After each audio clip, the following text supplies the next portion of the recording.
Hey everyone, how's it going? All right.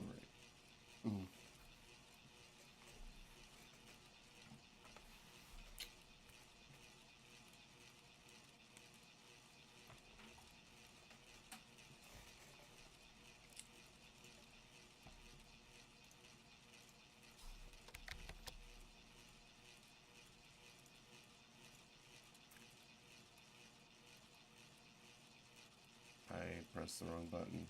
How do I... I'll get it back some other time.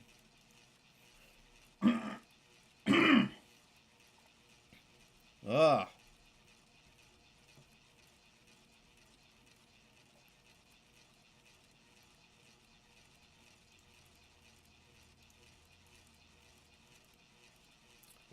All right. Let's see what's going on.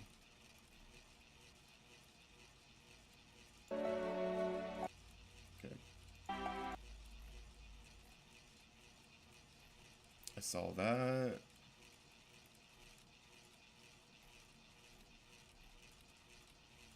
This unit honestly looks really cool.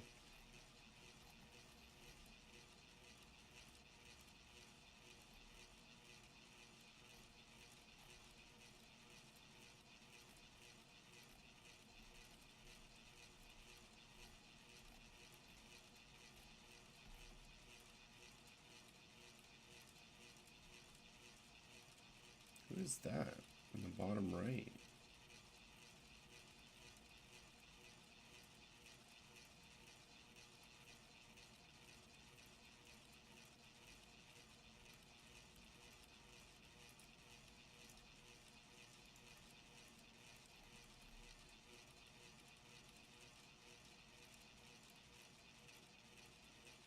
I don't know.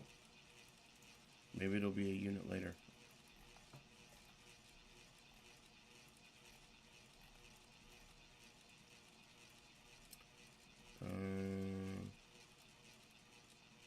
Yeah, no, let's not risk it. I don't trust it.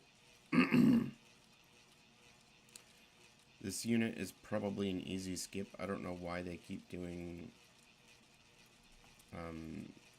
arrow DPSs. Okay, this unit looks interesting. What is it? Electric? Sir, someone here apparently can't understand your very straightforward commission request. And that someone isn't me. Electric attacker. Okay.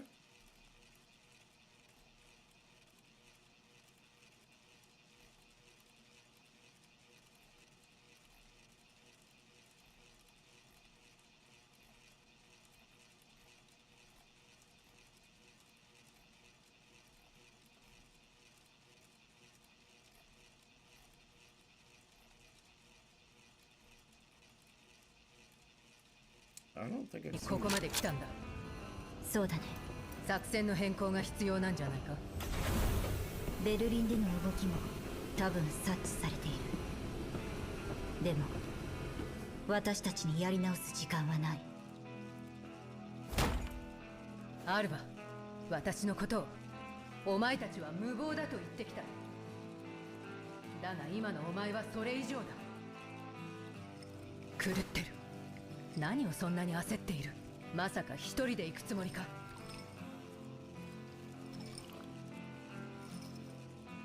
うん、私たちはチーム。それぞれに役目がある。ボイマスティナ。隊長の私が信じられない。信頼の話じゃない。お前の予想が甘いと言ってるんだ。少なくとも指揮官に一言。ダメ。これは私たちの任務。指揮官は結果だけ知ればいい。それにエルモ号には隠れた脅威が多すぎる。連中をおびき出すのも今回の目的。私が言ってはダメなのか。あなたにできることは私にもできる。思い出して、白鵬。あなたにはいつも最後の仕上げを任せてきた。なぜなら大物は最後に現れるから。狼は群れをなすけど単独で狩る時もある。それが私たちのやり方。脅威を排除する。 Okay. It feels like they just added in stuff. タクティカルモード。ティンだ。そう言われたら。 Okay.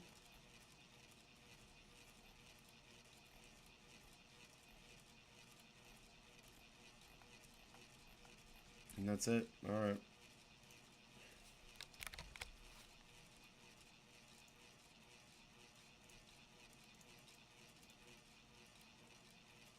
We're good to go.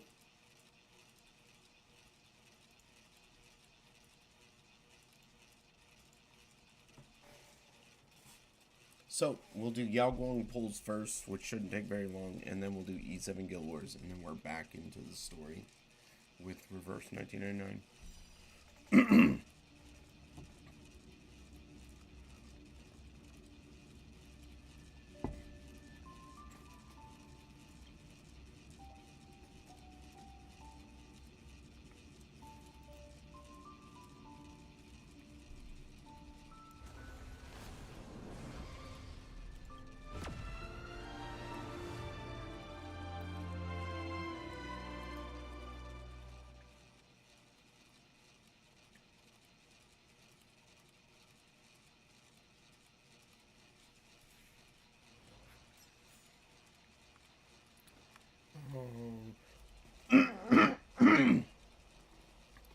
All right.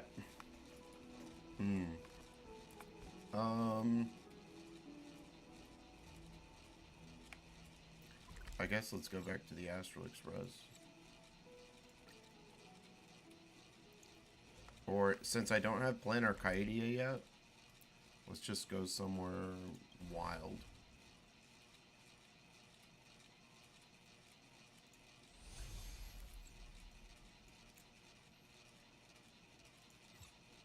Here we go. Perfect.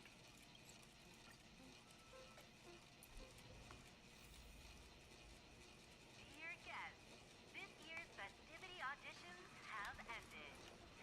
Please vacate the premises in a timely manner as we prepare to perform maintenance on the theater.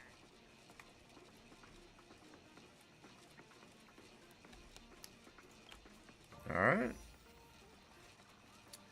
Let us see. And then after this, I'll have to decide whether I want to do... Well, I don't even know if I'll get her, to be honest. I don't know how many polls I have. So let's get going. The one tap. I'm actually quite a ways into pity because I did some polls for Aglaya. Nope.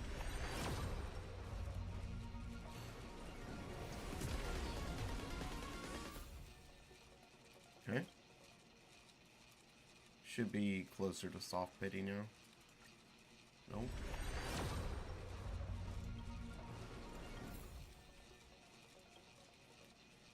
Alright. There we go. I think that's it.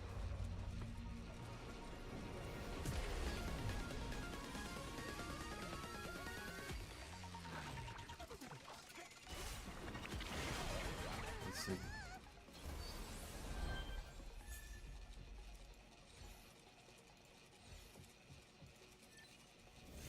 That's it.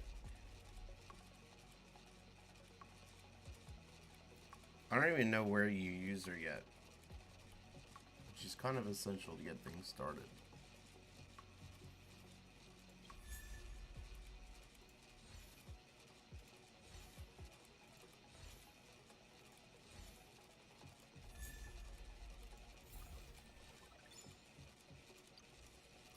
So we have that, and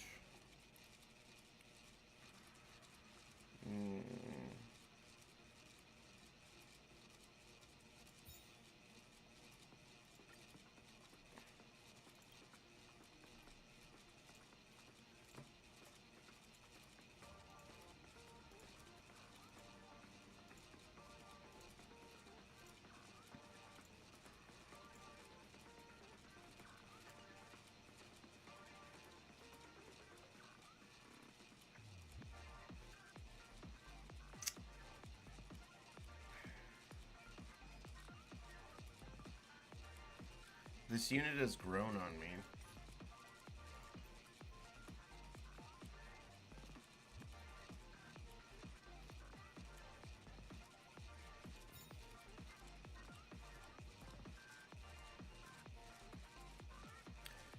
Is there any unit in the game that I don't have that I would want? I don't think so.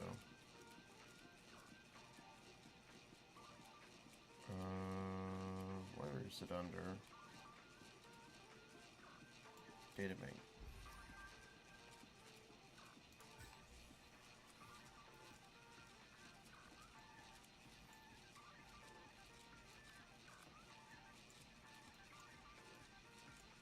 Saber, Luocha, Genuine Blade. Oh, once upon a time I wanted Yunli, but not anymore.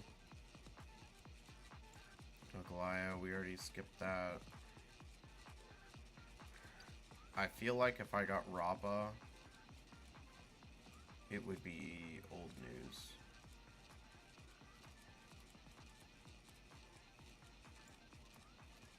And she wouldn't be able to perform.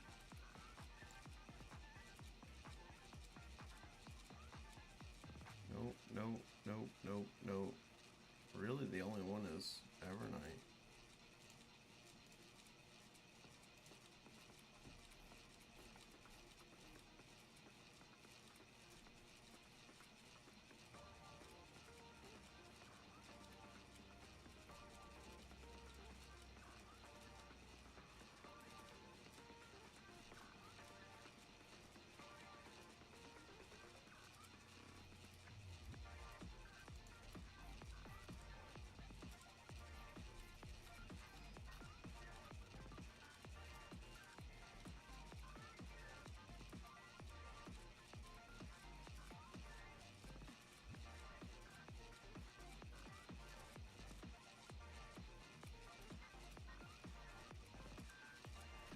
Yeah, I think I'm not gonna worry about Rappa.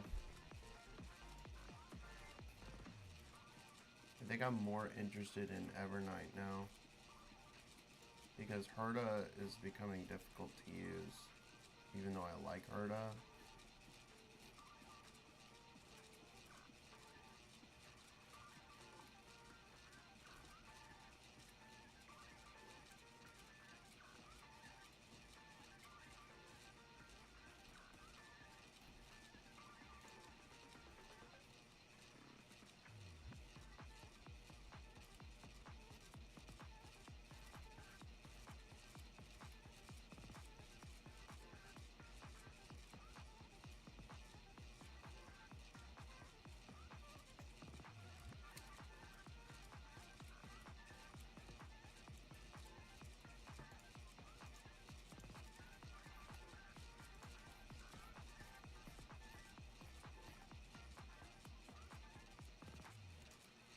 Yeah.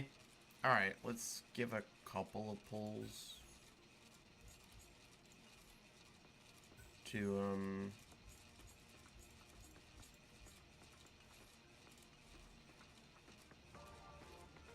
we'll give a couple of pulls to Evernight. How long does this last? 18 days, 39 days, damn.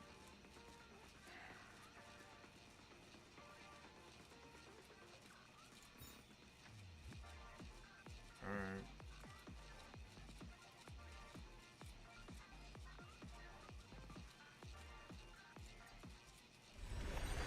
Nope.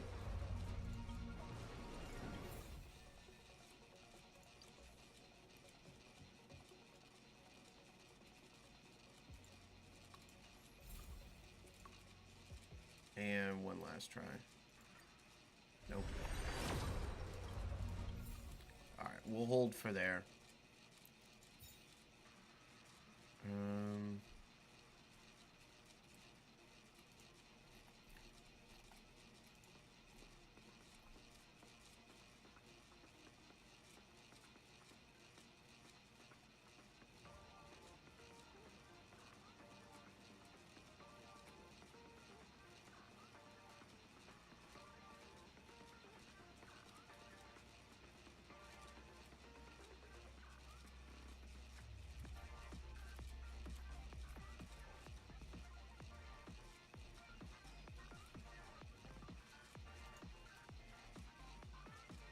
All right, let's take a look at. I'm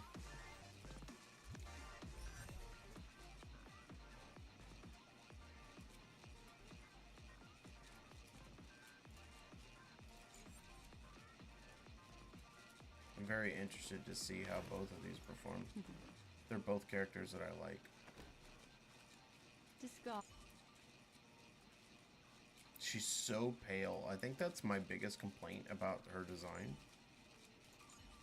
But maybe that's just how all the characters are, and I never noticed because we never had like white on white on white.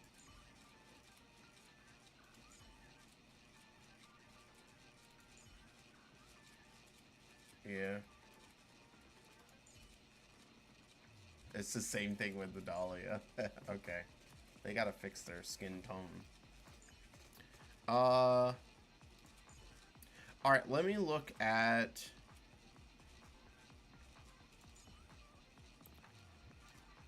We want to look at constellations or eidolons for all the characters that I can get. So first is Sparkle. Increases the attack of allied targets with a cipher by 40% when the battle starts, and when using skill increases Sparkle speed. Okay. That's pretty good. Okay, what else have we got?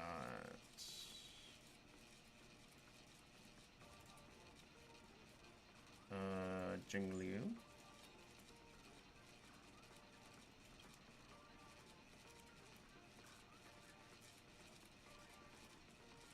Okay. It won't be enough. She's been so power crept.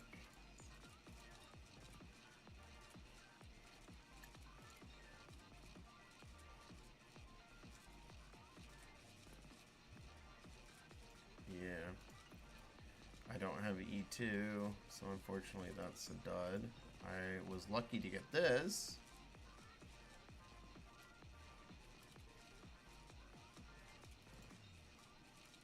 But, yeah, that's not really worth it. And then I think there's no other characters that I have.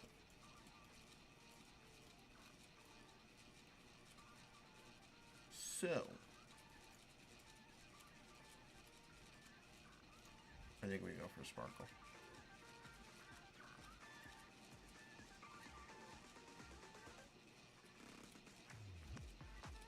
Where is the...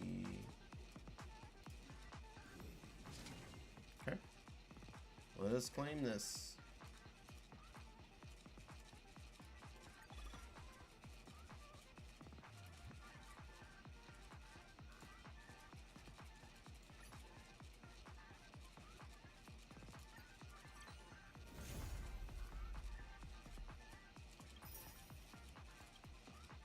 I'm a Sparkle fan, so...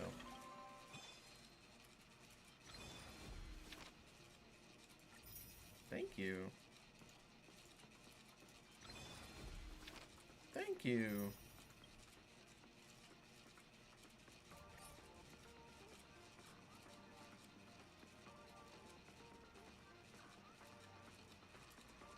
$100 tickets? Holy shit.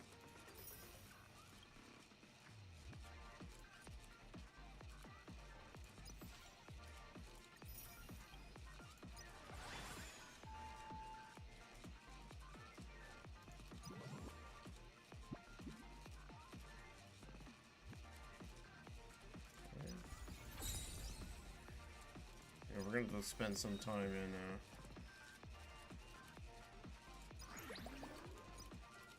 we're gonna spend some time in the HSR. Let's test these and get the loot off of them.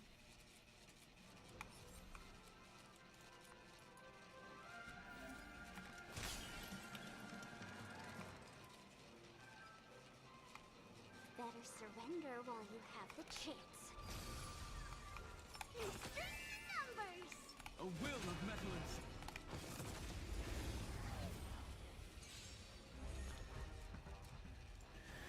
mountains move, kraken rise! The game is on.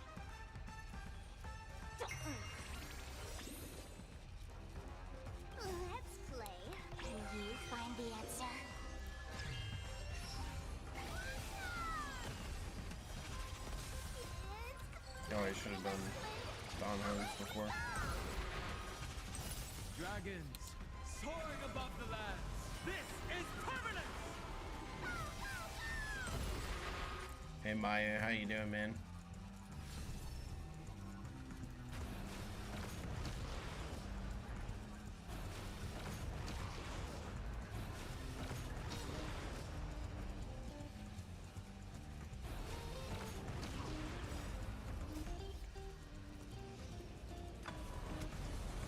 Is she?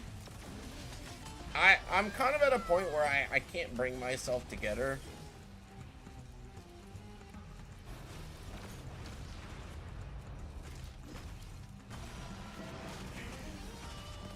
Let's play for a while.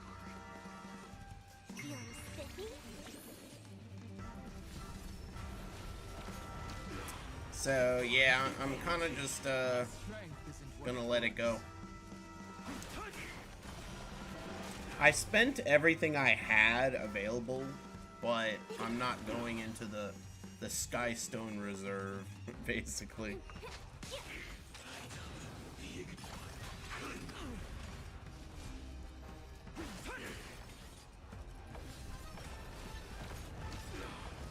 Dragons, soaring above the lands. This is permanent!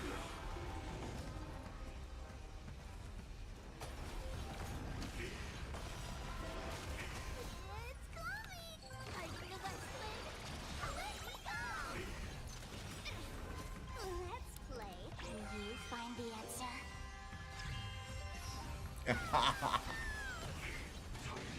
You got like Tristan Wolf lucky.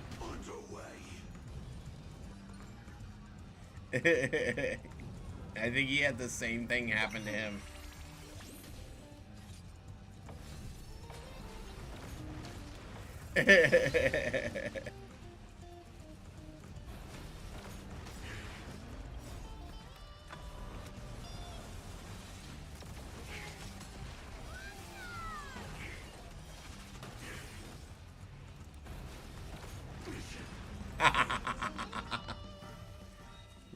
You got lucky just the same.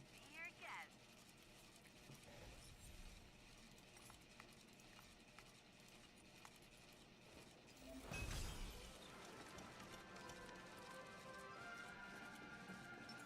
No need to hesitate. Make Your a wish. judgment brought you this far. Any fish taking the Does that hurt?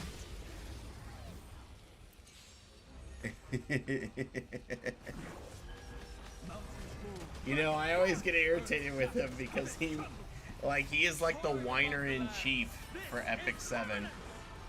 Stand still. Relax. But he did good this time. Stand still.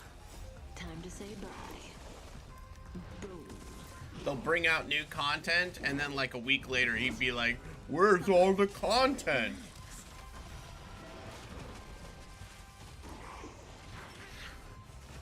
Though I am pretty excited for like the new units that looks like we're getting. I want both of them, which means I hope I have enough Sky Stones. Yeah, the Dommy Mommy. But also the I think I'm more interested in the 5-star Calais.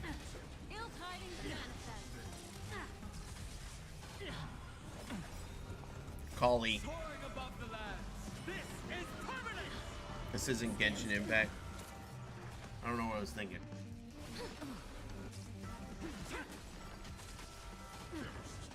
She looks awesome, man. That's exactly my type of character that I want to see. So I'm hyped. I hope she has a useful kit. That's the one thing that sucks about Epic 7 is you see a cool looking character and then you're nervous that it has a good kit. Above the lands. This is permanent! Time to say bye. Boom. I've had a pretty good lucky streak for a while, so hopefully Hopefully it continues and the kit continues to be useful. Alright. We did what we need here. We got our Yaoguang. We'll have to see later if I choose anything else. But for right now, that's enough.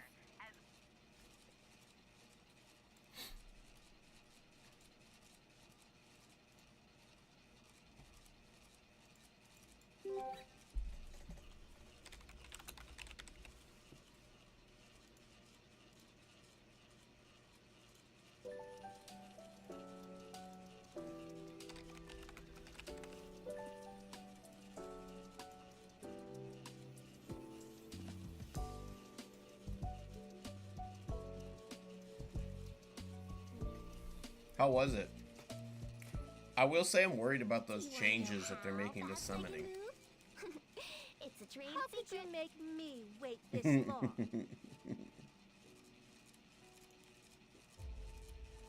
They got mad at you because you were...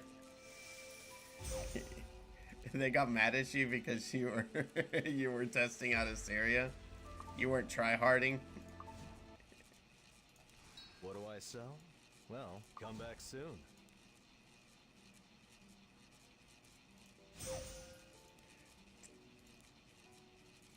I noticed when Victun tried to do that, he... Yeah, Victun got flamed by his guild for the same thing.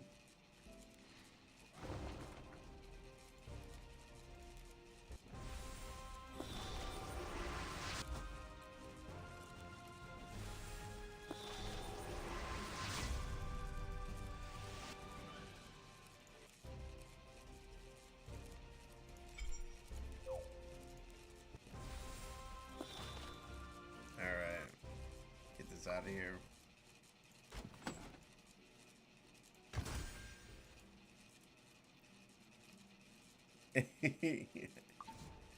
Yeah, you know, what was it, Wednesday? It's Friday now? Yeah. Wednesday I managed to get that, but it was also a pretty easy guild that we faced. So now I get to see. I honestly don't know how good this team is.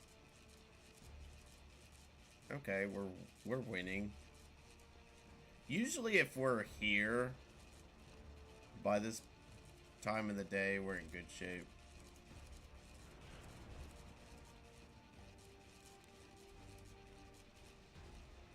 Oh, wow. I had some successes here. Good. That's why people aren't touching my my defense. Alright, here we go. I mean, I don't know if it's nice. It just happens to be doing good right now. Alright, those three are done. Those three are done. There's like nothing for me to do. Okay.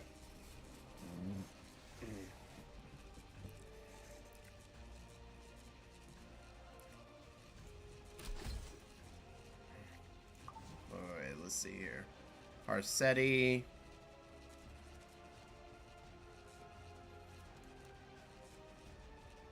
Okay. Yeah, that seems like the obvious choice.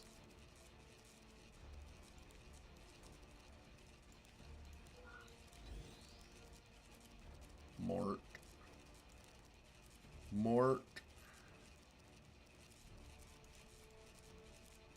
Morty. Come on, Morty. Where'd I put you? Oh, you're down here.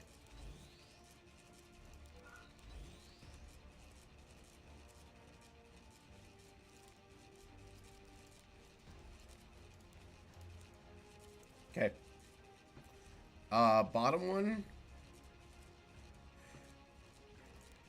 When it comes to Yulha, I always like having this unit. And then give me...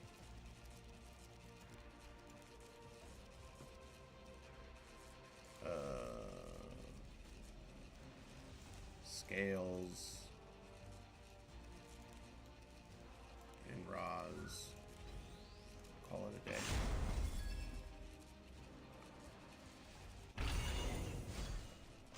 Your foolish choices have led you to despair. Oh, really?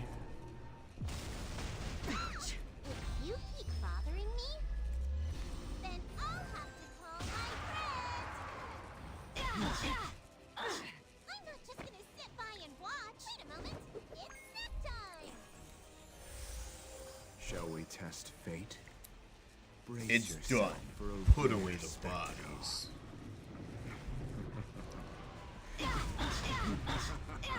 How pitiable you're trembling. Oh, you've got to be kidding me.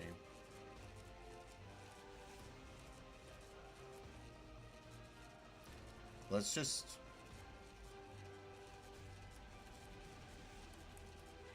do this. Foe. You shall not slip my grasp. Allow me to awaken your desires. Okay, let me give it a try. All together. Gladly. How insolent. You presume to define Now me. do this. Such futile resistance. Fall before your inescapable fate.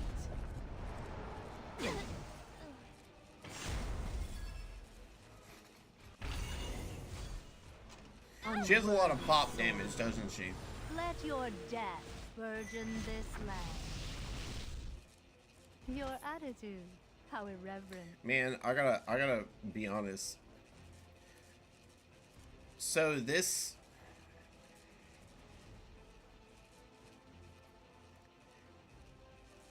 man, okay, yeah, that's what I thought. When artists use those those spray paint like spray can brushes for their art, it always bothers me. And whoever did the art for Lady of the Scales did that, and I wish they didn't. You can see it really bad when it closes in right there. Benediction almighty. Shall we end Yeah, this? pursuit gear. Well, we just do this, right? You had your chance to repent. I mean, I love her design. I just wish with their animation they didn't use that brush set. I command thee. Perish. This will hurt a little.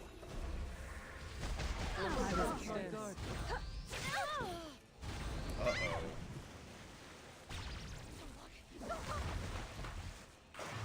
I'm in trouble. Those who stand against me are not worth keeping alive. Ha! I mean, I guess I'm not in trouble, but I really don't want to lose my... I was careless. No. So you've chosen to defy a god. Damn. Okay, there's only one way I get out of this. Lowly creature. Okay. I feared the one I needed to fear. How ridiculous. No. Oh, never mind. We're okay. Kneel. The immortality that was expended was the Lady of the Scales immortality, not hers. I thought the silence screwed me over. You still have time to submit. Surrender. It's legal. Whatever you got. It's legal. Well, if you're ready to die. I was careless. Kneel. Dude, give it a rest, man. Don't think you're leaving alive.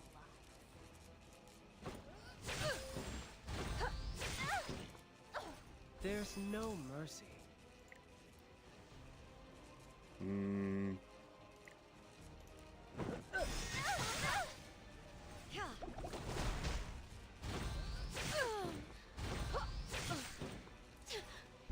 defiance amounts to nothing. Huh. Shall we end this? Still not dead, man. Come on. Deliverance is inevitable. Is it time? This is my mission. And your fate.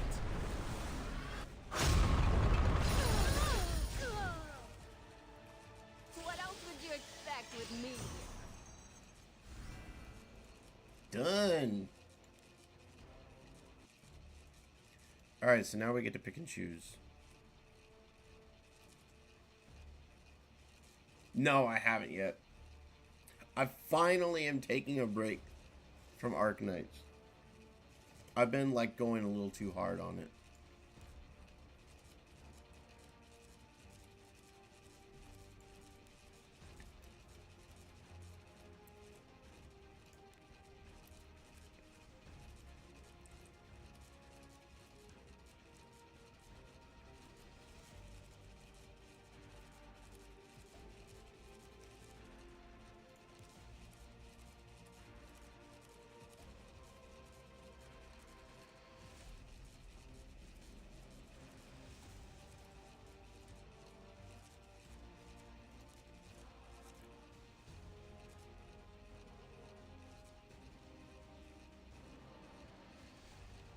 Oh my gosh. Well, wait, Surtur is Levantine, right?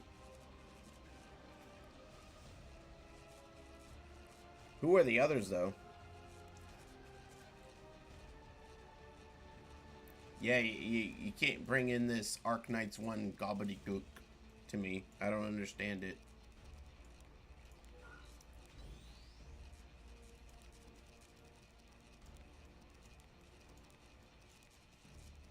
I wish I did, but I don't. Ardelia? Okay. I think I'm in a massive minority. Wait, no. Ardelia. Which one is that? Is that the cutesy one? Okay. Yeah. And I know Gilberta. She's the first one that I pulled on.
Don't know if I want to do that.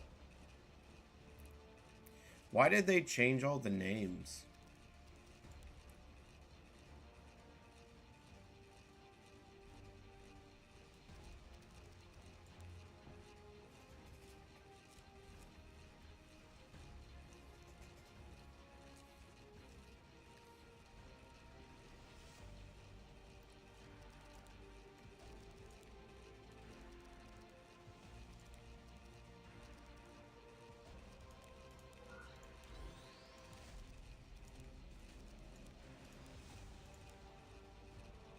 New people? What does that mean?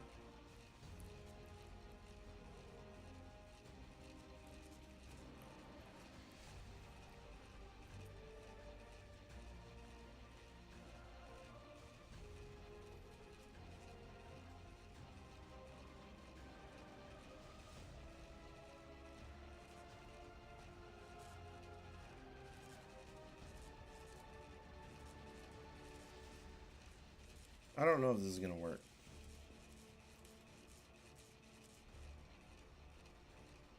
Okay. What are you missing? Oh.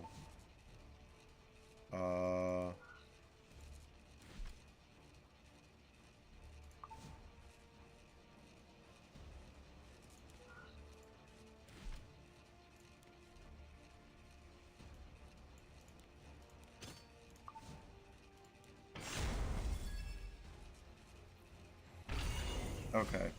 What worthless little creatures. Mind finishing up? I don't care for amateurs. I brook no falsehoods. I ask for your mercy. Fate cannot be altered.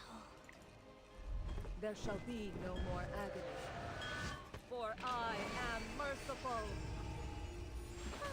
You really have no tact. There's no use fighting it. You've already been railed in. I've always heard that the Arknight's lore is really cool, but I just like I can't catch up with it. It's kind of like Girls Frontline. Do not forget your past transgressions.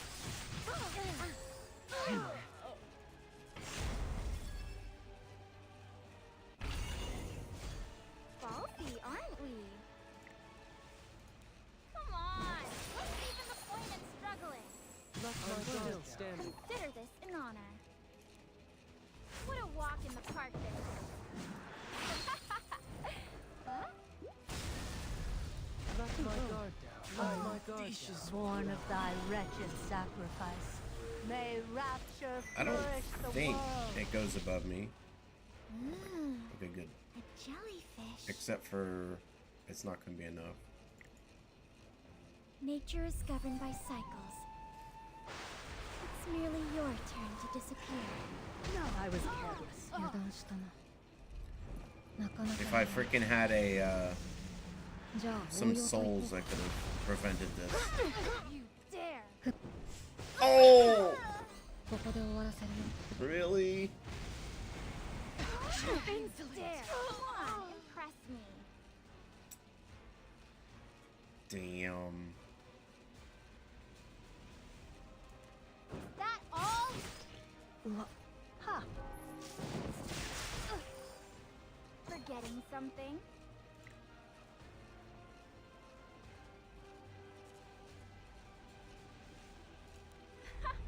Please, I can take you in my sleep. I was No. careless. Ballsy, aren't we? No, you're I was right! careless. You dare! Don't be ridiculous. Damn it. There's no way I lost.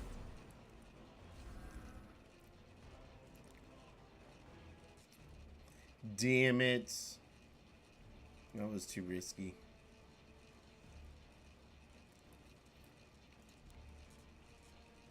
Oh, I'm actually pissed that I lost those 3 characters, though.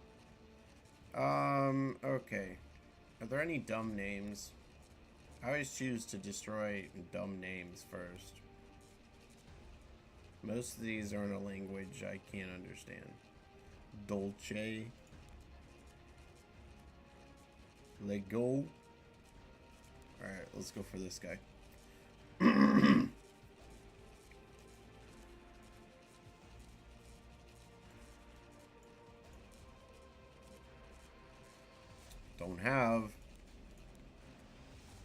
Don't have.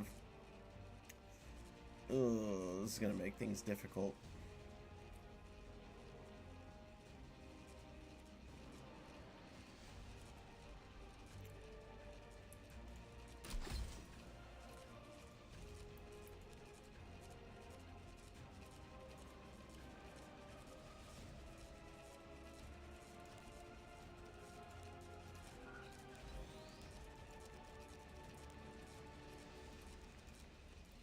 We're gonna try this.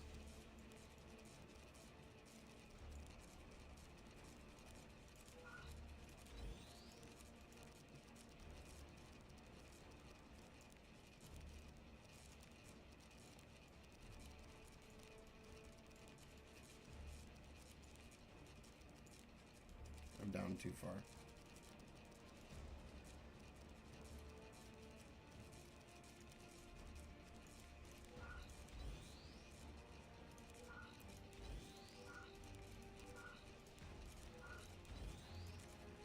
Alright, and then this one down here.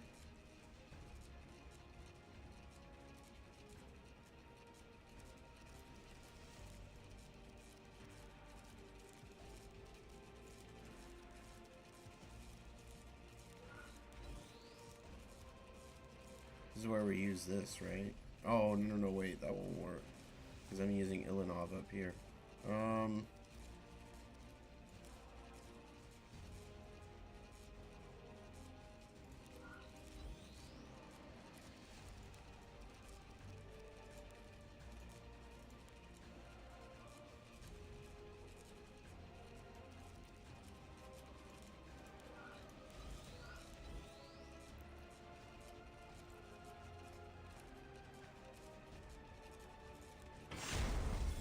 Alright, let's see. Let's see if it can be done. I shall bestow a benediction almighty. 嫌なことは早めに終わらせないと。Let's play hide and seek. I'm it. When I catch I think I'm screwed. Too much damage. Surrender. Damn. ロルザンベル。 Too much damage. Open the gates to paradise. A conductor exerts total control, even over the breaths you take. I was careless. Maintaining Rough. control and direction isn't easy. That's enough whining. Time to be fun-a-doo. Your attitude, how irreverent. Unworthy soul. Let your death burden this land. You look like a treat.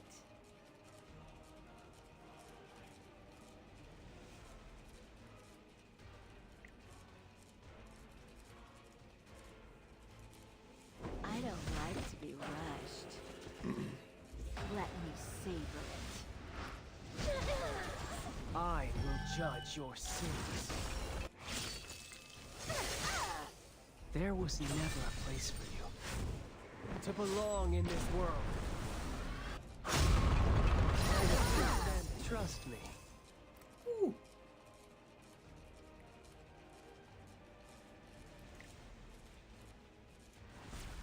You had your chance to repent. So you've chosen to defy a god. Oh, I missed. Freaking hell. Kneel. No, give yourself to me. It might hurt. I was careless. A simple task. You're not dead yet? Thankfully, I got her health low enough. What a pity. Shall we end this? This is my mission. And your fate. You still have time to submit. I'm still standing. Let my guard down. Leave me alone. I'm still standing. Deliverance is inevitable. Quite slow. There's no mercy. See you, Roz. Just Ah. moments. Rest. Okay. So I overcooked and burnt the food. Honestly, I need to make this unit faster. For what I want to do with her, I need to make her faster, and that's the main problem. We would have made it through that if she was faster. Okay, that's it.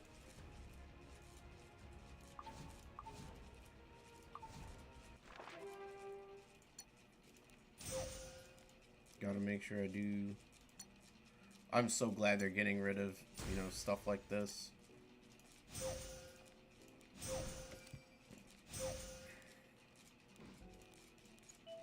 They're absolutely right. It's just a click-a-thon.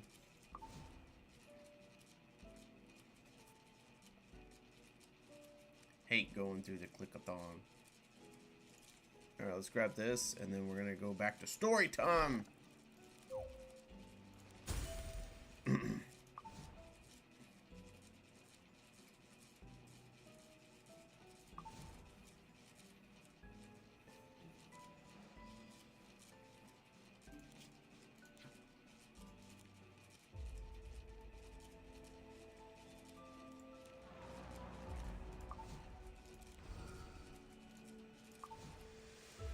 Alright.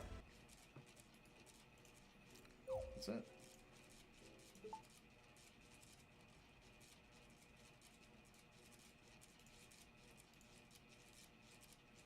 Get back to what I was doing yesterday before I started falling asleep.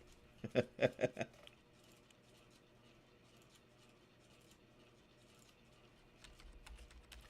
got a lot of catch up in a lot of games because I've been spending so much time playing Arknights. That's okay. Some of these are good. Some of these will struggle through. But Reverse 99 pretty much always has peak story. Recently, I've noticed that your post-wake-up birch lounging time is nearing 0. Now that you...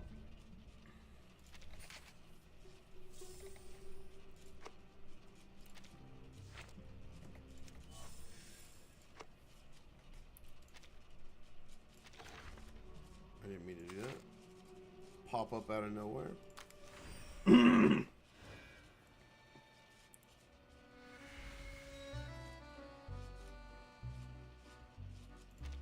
Alright, here we go. Oh, I gotta...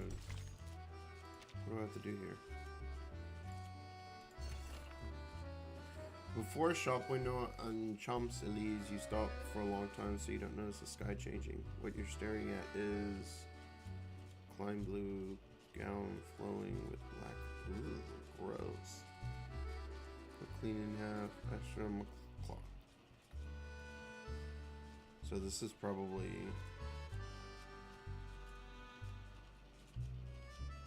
the bad dudes. Ooh. No, it's not impeccable taste.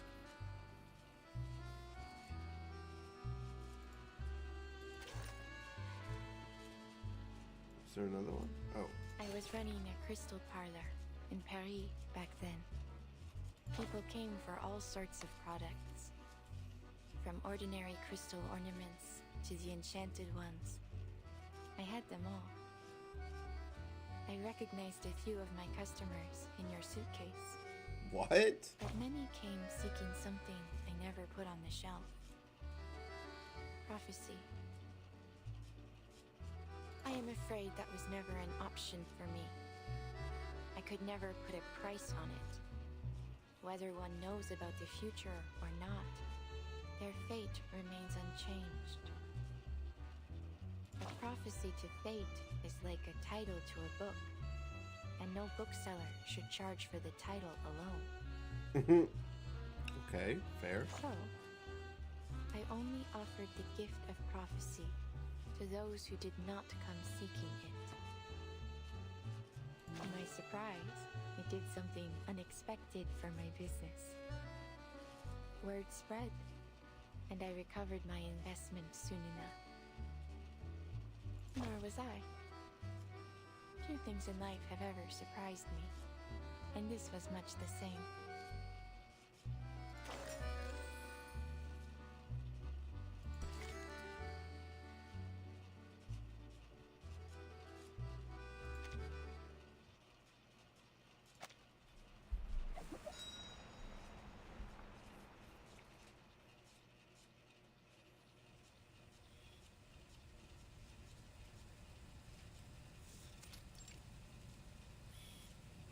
Tavernier curse.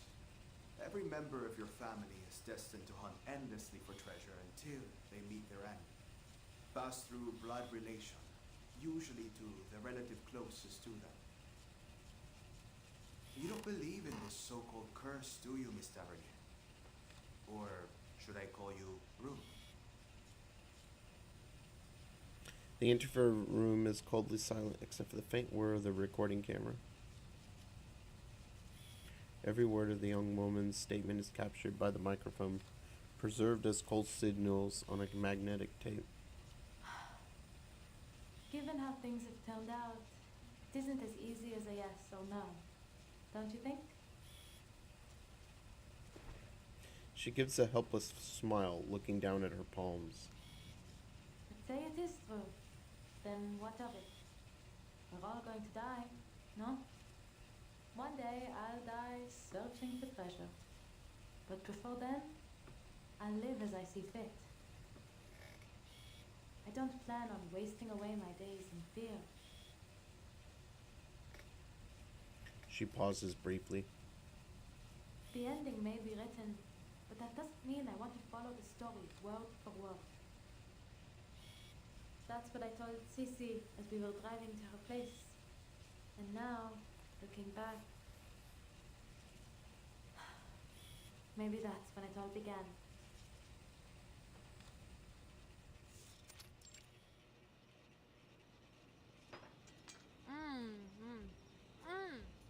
So good. This gratin is the best. How'd you get so much flavor out of a simple potato? You like it then? It's just ordinary home cooking, really. Maybe it's finally time you started doing it yourself. Well, Papa didn't exactly teach me much in the art. He'd just pop open a tin can and say, "Be grateful. When you're in the jungle, this is a luxury." But he never took me to the jungle. He never even let me leave Paris. I still haven't been anywhere.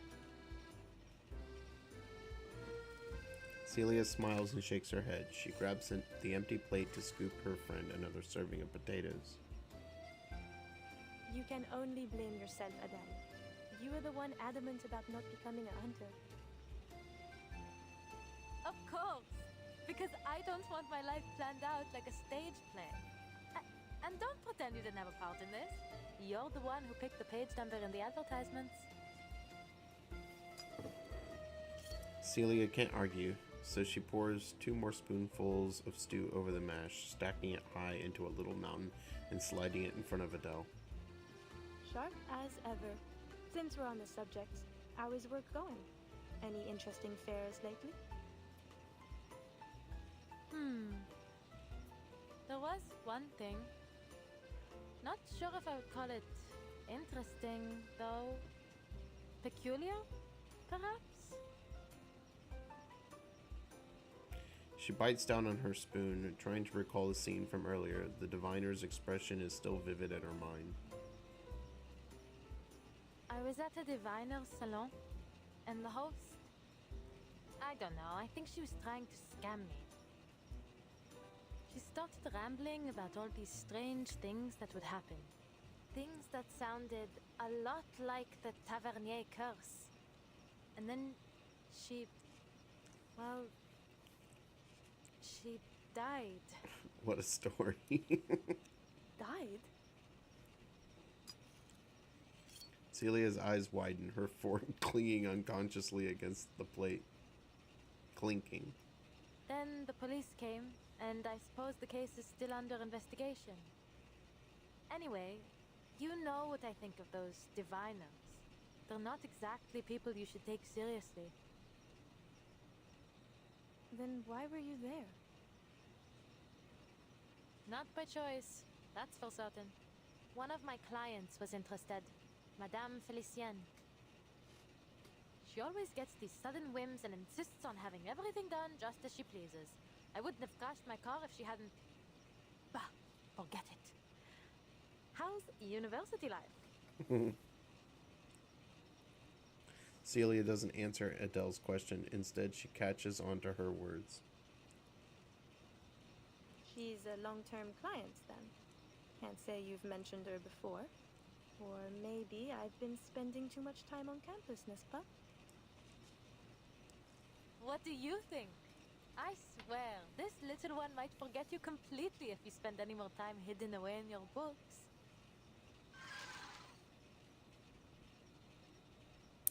The tiny creature on Adele's shoulder lets out something like a protest, prompting Celia to playfully pat its head.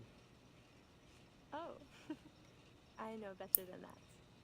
This sweet little thing was summoned by your family's incantation. As long as you remember, he remembers. Such a fascinating creature, the tutelary. He sees every corner of your psyche, memory and sensation, even your unconscious thoughts. Here comes Cici with another one of her academic lectures. Is this what you're studying these days? Yes. Professor Hozo has found new inspiration in a Swiss psychologist's theories. He's pushing for some new breakthrough. The whole research team's working on it. We've already seen some early progress. That, collecting brain thing? Collective unconscious.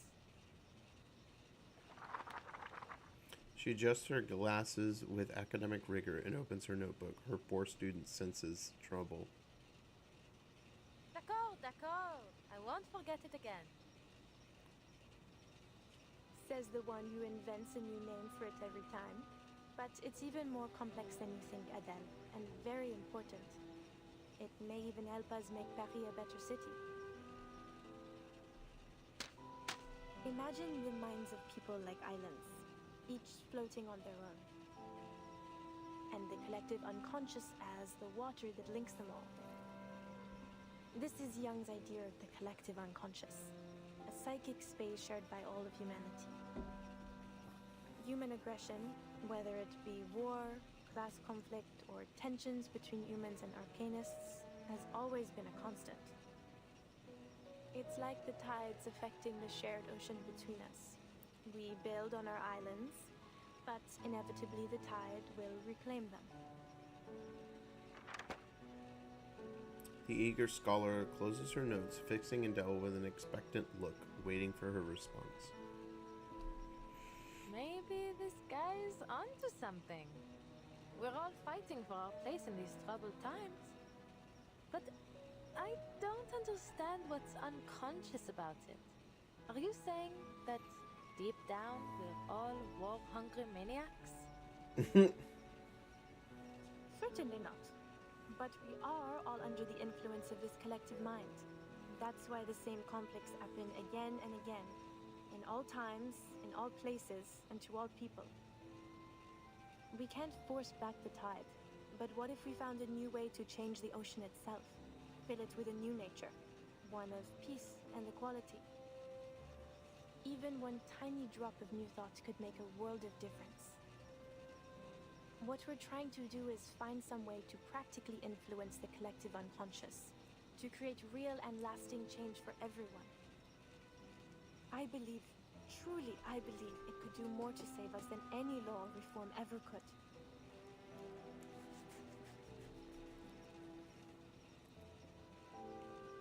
Adele scratches her head. She has no such lofty ambitions nor any intention of changing anyone. So you want to control everyone's minds? What? No. We still want people to think for themselves. We just want to change how they think. If we can plant a more hopeful vision into the collective unconscious, we could sow the seeds for a better future for all. Sounds like controlling to me. Hugo wrote his dreams into his books, and they reached every reader in France. Only we're doing it in a more controlled, systematic way than simply telling stories. What about Vincent? He seems the furthest thing from control, loyalty to l'Empereur aside. Are you sure this research is safe? Truthfully, I wouldn't say it's entirely without risk. The collective unconscious is a sea of primordial images formed into cultural motifs and symbols. The more popular that symbol is, or the more often a theme occurs across cultures, the more powerful it's said to be in our collective unconscious. Take Napoleon, our conquering hero king and cultural symbol. Vincent? Well, he's always admired him, so perhaps that made him more susceptible. We're working in the mind, so it's understandable that there might be some unforeseen effects. I fear Vincent may not be the last to suffer like this until we find a safer way to proceed. Popular symbols, recurring themes, mental distress. Adele pauses as a thought strikes her. They have awakened from their centuries-long slumber, bringing torment upon us. We have called them forth. We have set loose this horror.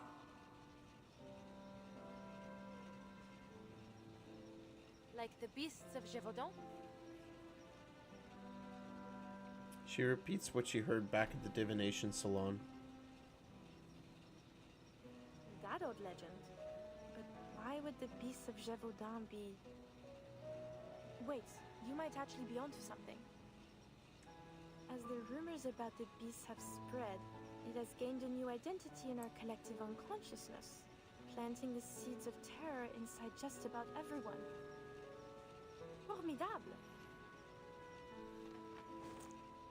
Her friend leaps up from the table, dives for her notebook, and starts scribbling frantically. Merci, Adele. You truly are my very own academic muse. I must take another visit to the Danse Macabre mural. It may play a part in all of this. I'll buy you one of those good luck necklaces when I publish my paper. Then you'd better make sure it's chic. I'll want to wear it every day. When it comes to her research, her friend's enthusiasm is irrepressible. Adele has long since grown used to it. So, what comes next? It's only a thought for now. One I must keep to myself. But you'll be the first to know when it's confirmed. I swear, you, and indeed the whole world, will be shocked. You know, and please don't laugh. Sometimes I feel like an adventurer too, hunting for hidden treasures with my pen and paper. I suppose what I do isn't all too different from your parents after all.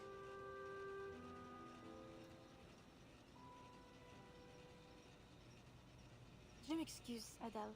That was inconsiderate of me. I got carried away. You can find better role models than my parents, Leah. I got another letter from them the other day. C'est toujours pareil. A mind sure to bring amazing profits and something about a mural. So you do read their letters. They sound exciting, don't you think?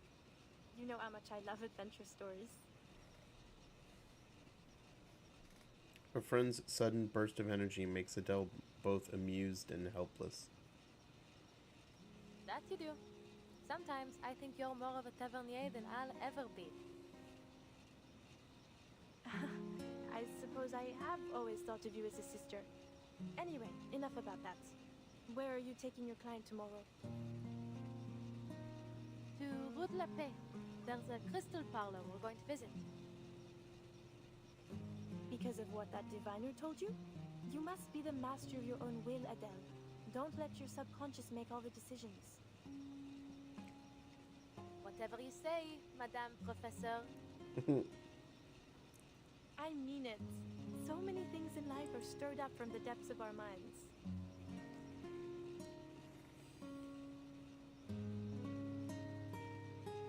There's never an end to the things old friends have to say. They talk until the stars have claimed the night sky.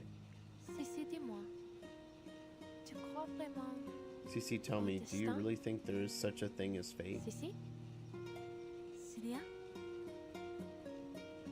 Her friend drifts off to sleep, wandering into some dream not yet connected to Adele's in that sea of collective unconsciousness. Bon. unconscious. Bonne nuit, cher ami. Well then, good night, dear friend. May tomorrow bring good luck to both of us.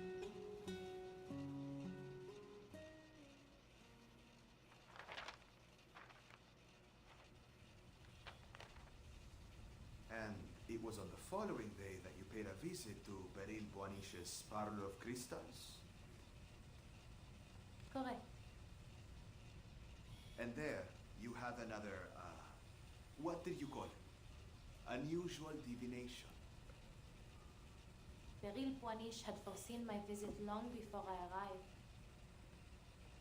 Just as she had foreseen all that came afterward.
A dizzying crowd has filled a place Verdun, flowing in from every direction.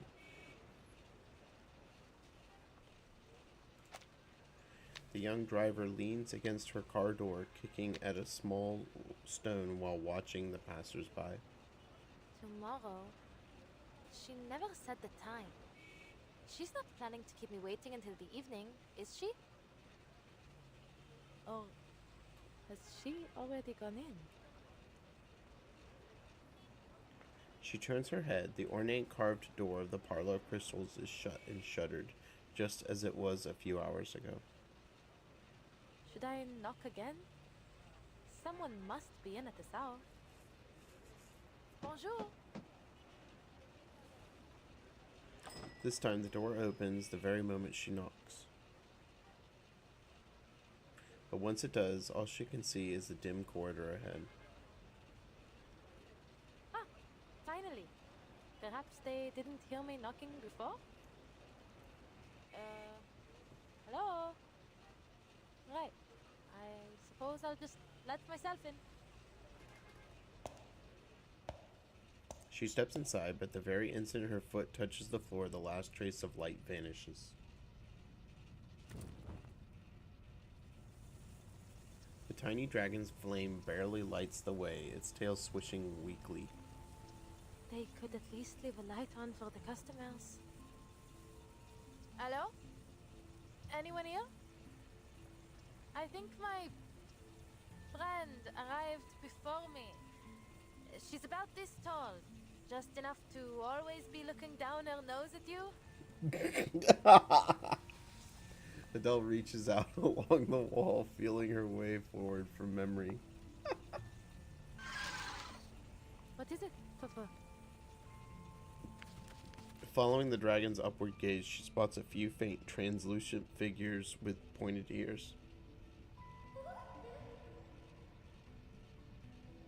Sprites, of course. Where else would they be, if not in a diviner's parlor? Let me be clear. I don't care what kind of mischief you're up to in here. Just don't let it involve me.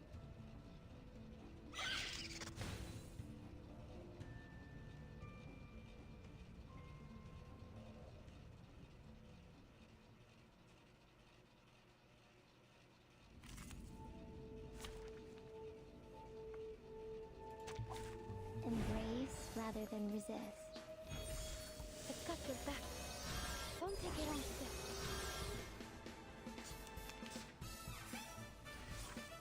I'll handle the power. Right. Loading. An adequate sample.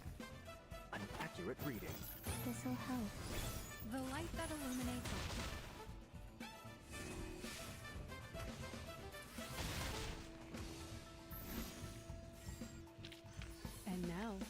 And my long-term mission. Rest. The sprites shriek, batting at the harmless flames, licking their bodies. Even if they can't be burned, the fright is real enough. Ha! Not so funny when joke's on you, huh? Now, lead on. Bring me to the owner of this place. Understood? Ignoring what sounds like their tiny, frustrated protests, she follows the sprites to a door, each one of them slipping inside ahead of her through the glowing crack. She pushes it wide open.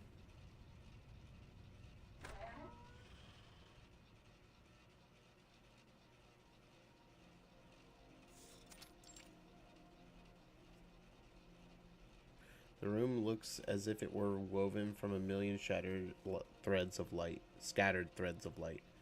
The thought crosses Adele's mind as she takes in the transparent, shimmering crystals around her, the reflections gilding the dust in the air.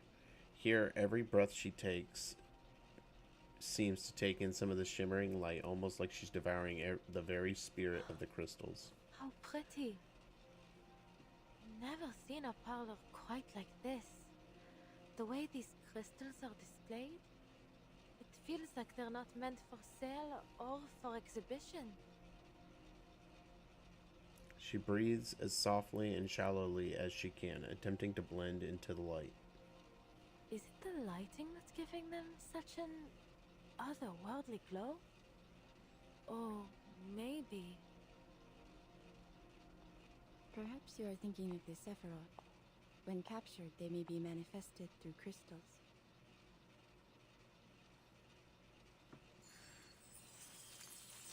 A voice echoes from afar, bright, clear, like the sound of gentle tapping on a glass pane. Some believe it is through these Sephiroth that the Creator formed their world. Without them, the divinity is incomplete.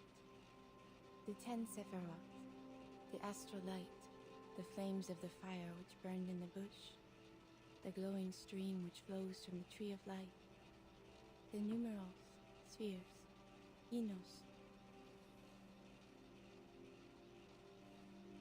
and all aspects of reality. Ah, then you must be Madame Beryl Boiniche? The shop's owner smiles and nods. No further explanation is needed. Anyone who's seen her would know exactly who she is. She extends her hand, brushing a softly glowing pendulum with her fingertips. Through certain objects and rituals, or by gnosis gifted at birth, we may catch a glimpse of a splendor that is not of this world. These crystals are one such object. In their reflection, we are shown the hidden secrets of the archive of imagery. Her voice soothes Adele's nerves, though it comes out so softly that she struggles to register the meaning. Madame, did you... I am pleased that you have made your way here, Madame Tavernier. That door was left open just for you.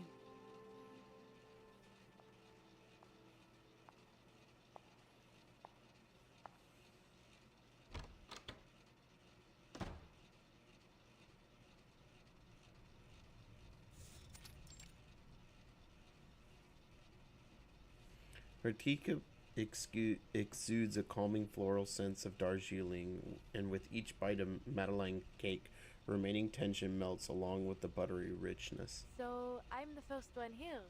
I see. And you were at Madame Raymond's salon the other day to retrieve your crystals? Indeed, I was. I have been occupied in business overseas and neglected the security of this parlor. Someone has been taking my defective crystals and pawning them off to other diviners. Few are able to detect their flaws, but minute as they are, they render them hazardous for ritual use.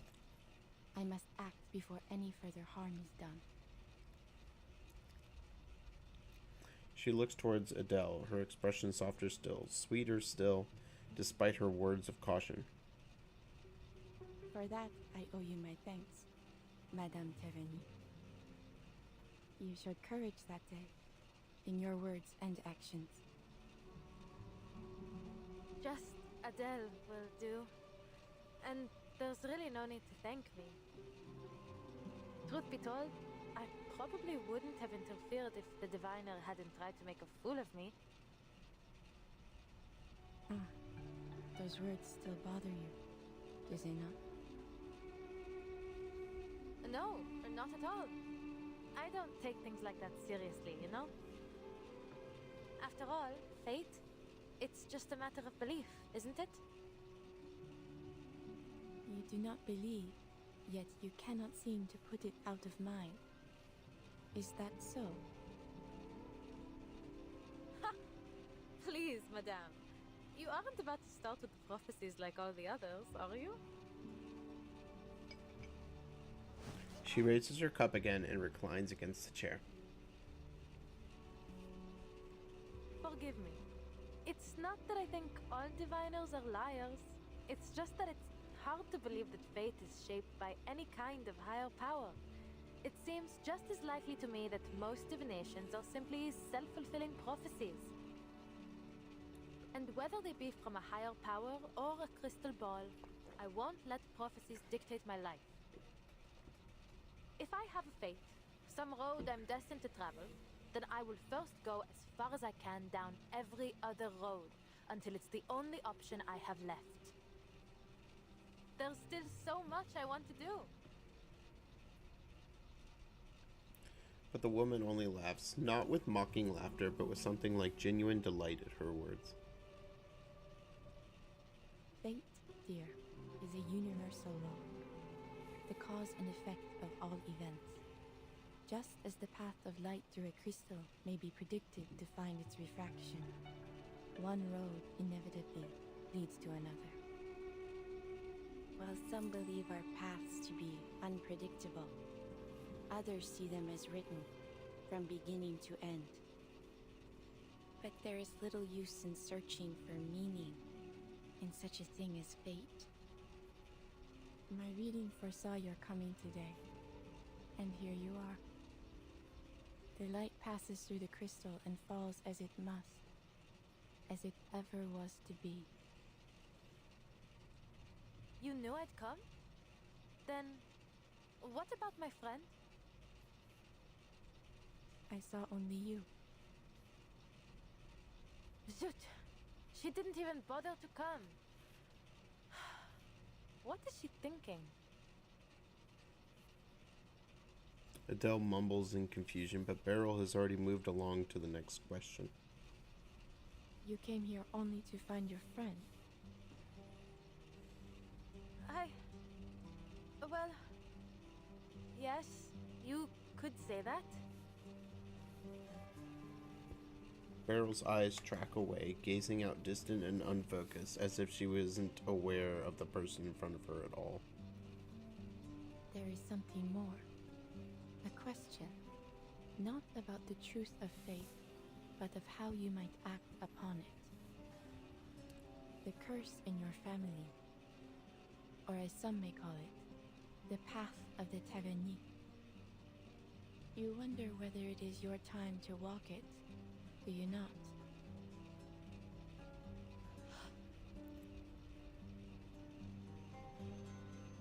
The call must be answered.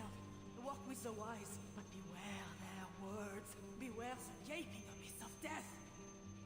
What lies below shall reflect what lies above. One shall ascend, but all must be paid. All must return. All must restore.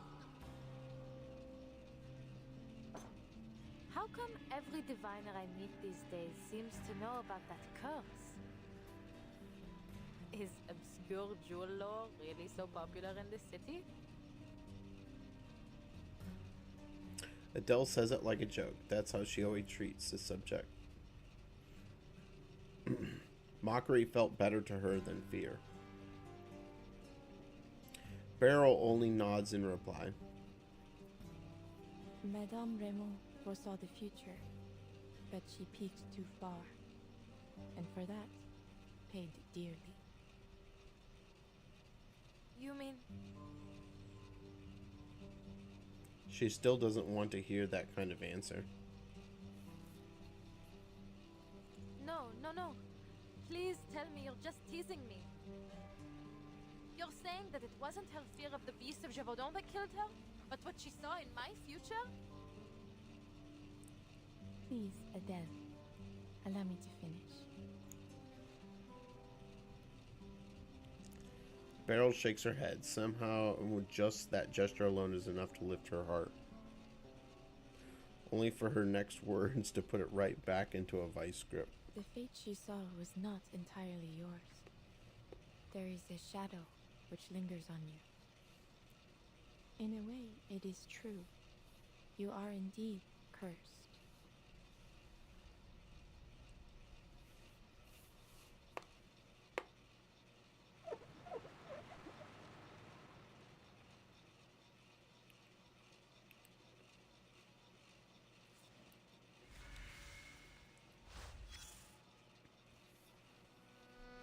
Alright guys, I'll be back in a second.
not my video. There we go. Sorry about that, guys. I saw doubt on Mademoiselle Bloom's face. As a diviner, you encounter that look more often than people think. Some have called me a schemer, a fraud, as the Vigile Bureau did. Perhaps they are watching me even now, listening into our very conversation. Some were frightened by what I could see, but kept coming back to sate their own curiosity. Visual Bureau, that's the agency that Zhang Liao, is that her name? No, sorry, Liang Wei.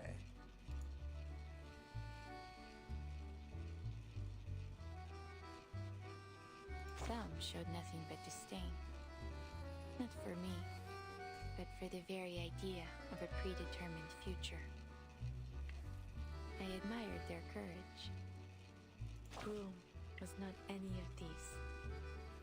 She was a fourth kind.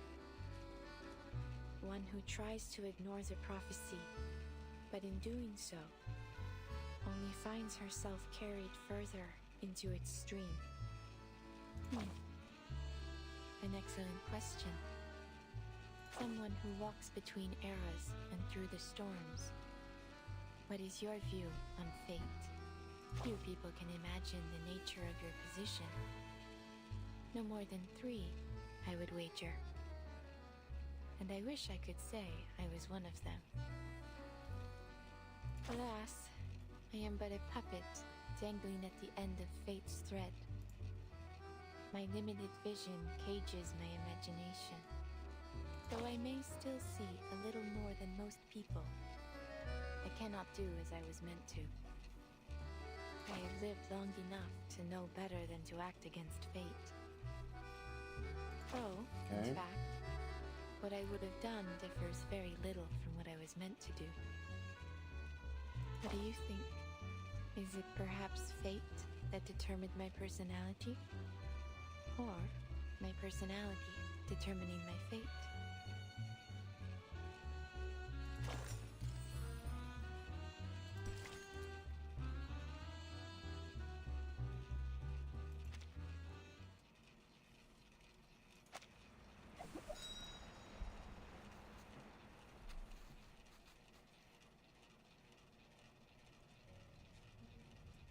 All things carry energy, and we are much more perceptive to it than we think. Now, I would ask that you concentrate on the subtle changes around you. You will sense it. You simply need to feel. Bien sûr, I'll try. Tell me, Adele, which of these crystals draws you the most?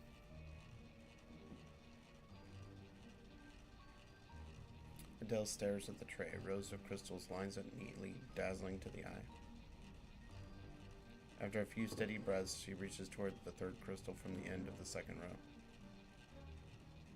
Maybe this one. A tea-brown crystal, mysterious, sacred, and its smoke frozen within. A smoky quartz from Brazil. Very good. This crystal turns negative energy positive. It is a peace bringer, a banisher of the dangers that trouble one's soul. Now, close your eyes.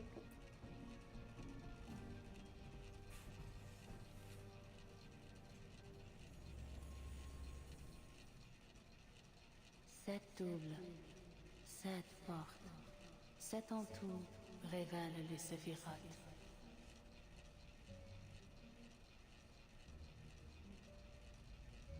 Keep your breath steady and look into the darkness. Search for the light. I see it. Only a soft glow, but it's there. Take it. How? Do I make it come to me? Or should I go towards it? Her consciousness sinks and folds inward. Everything flows through her mind, pours back into her body, then bursts outward again.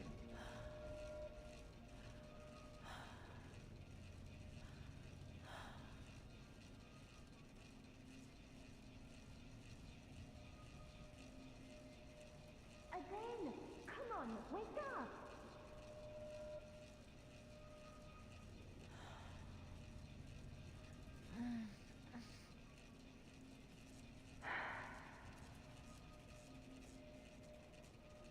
Wake up! Good heavens, how do you leave like this?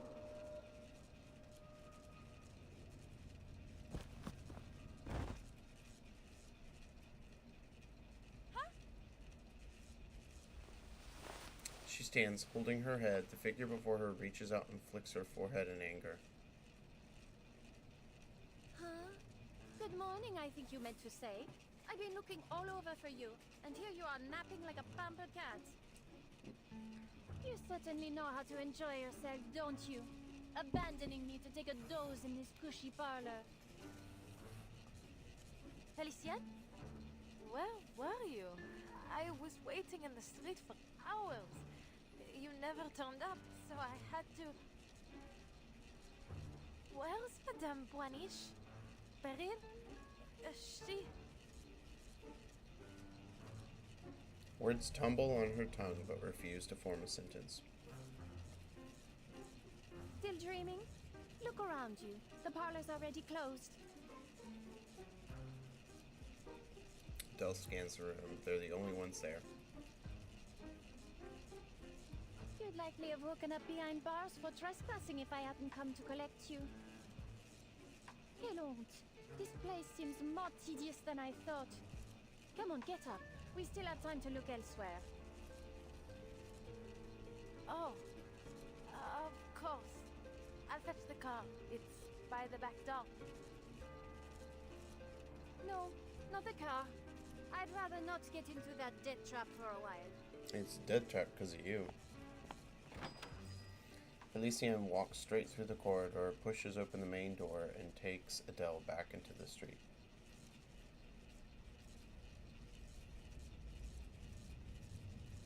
The night is pitch black and silent. The wide square and ever lively riverbank are strangely deserted. The street's totally empty.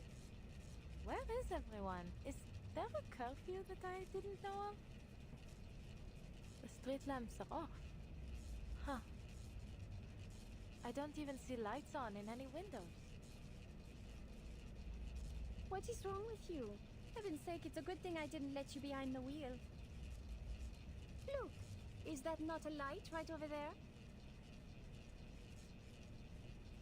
Bright cafe glows amid the empty darkness. Clusters of flowers hang around its name, so thick that they almost swallow the sign.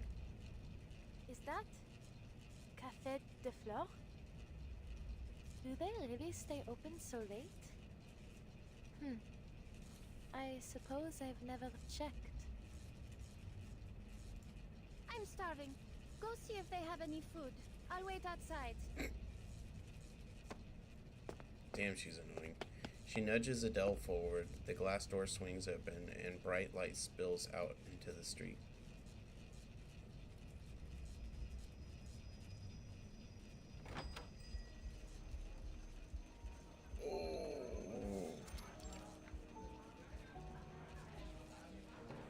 Even this late, the cafe is near to bursting with life. Adele walks toward the counter, wondering who these patrons might be. Some left bank art group or theater folk fresh from rehearsal. As I was saying, Georges Bataille is looking for executioners for his secret society. Executioners, that's right. Every one of the members will rather be sacrificed in the rituals than be the one to swing the axe. Who would have thought? The Normbreakers can't even bring themselves to commit violence. Is it a mercy or just selfish martyrdom? Did you see the last performance at the Théâtre de Ganguinal? Chauvin has been the worst director I've ever seen. He ruined all the gory scenes with his so-called theatrics. But he's a self-absorbed man. It's hardly a theater anymore, more like a circus. I wanted to gasp at the sight of shattered bones and slit throats, not from sheer disappointment. Honestly, I miss the Apollo Maxa. Every bit she brought to the stage was impeccable. Mademoiselle, I must confess I'm confused. You're saying that something will just pop into existence if everyone believes it exists? In a manner of speaking, yes. According to the studies we've been conducting, the answer may be hidden in our collective imagination.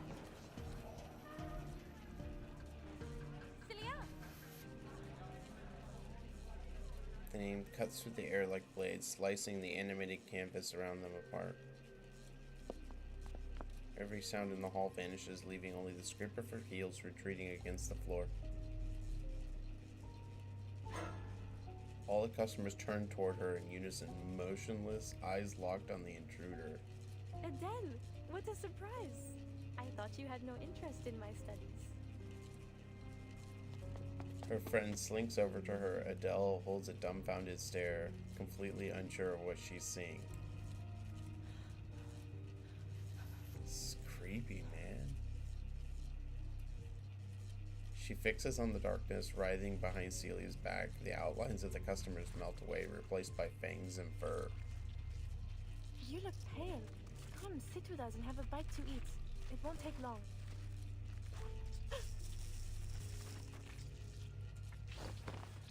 Adele grabs her friend's wrist, yanking her close as they sprint for the glass door behind them. We need to go. Sia. You're hurting me. What's going on? Adele! She glances back. Their faces are no longer recognizable. Mounds of dark flesh melt into filthy oozing slurry that drips into the surrounding dark. What's left of their human parts peels away, and a ghostly fire drifts upward around them.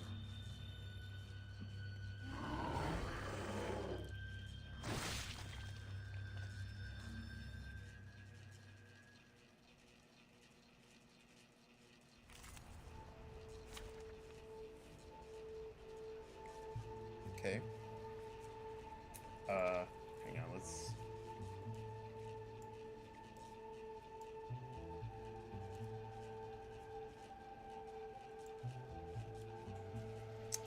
I haven't built this yet, so let's add a new one. Call it Peru.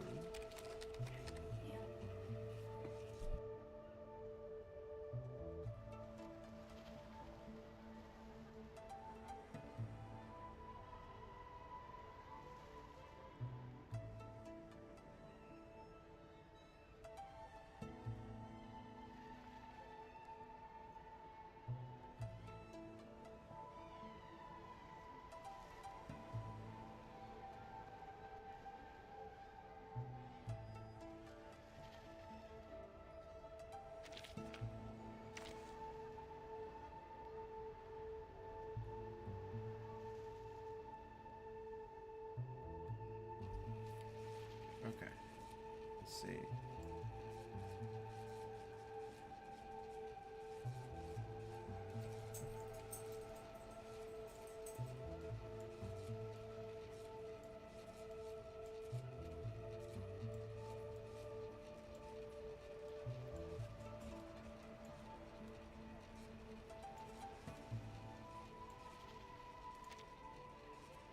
Time for some teamwork.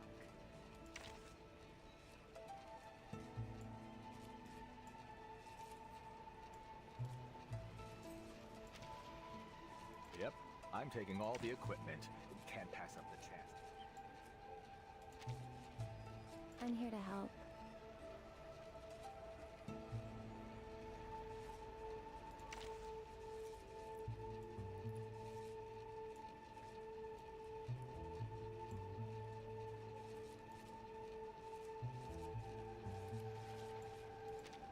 So many people here.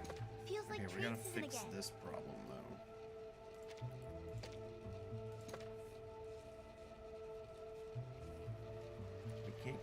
multiples of these, so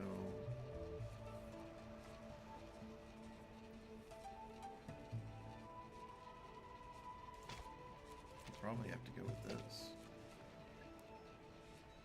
Okay.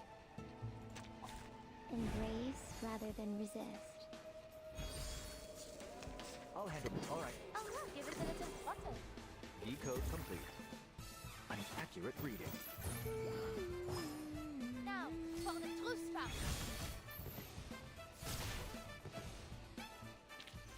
Don't stick around for a fight you're bound to lose. But if you win, run fast. The police may be on their way.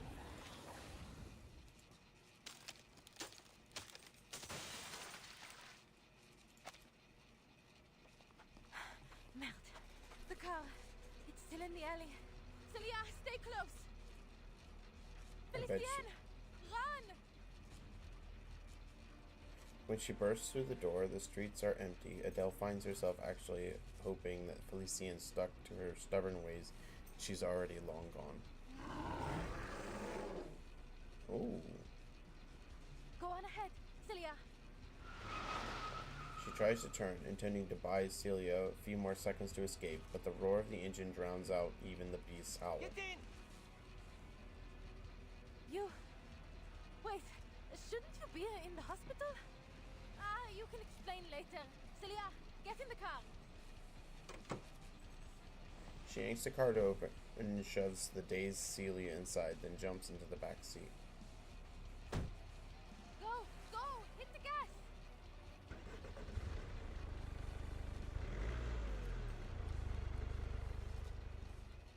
What happened to Felicien?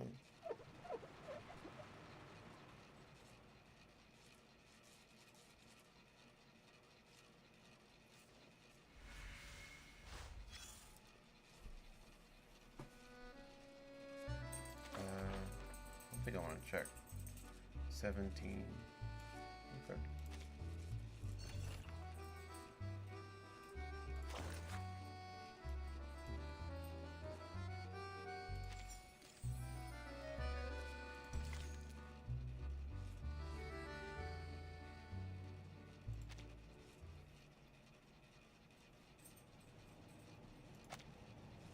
Are you all right?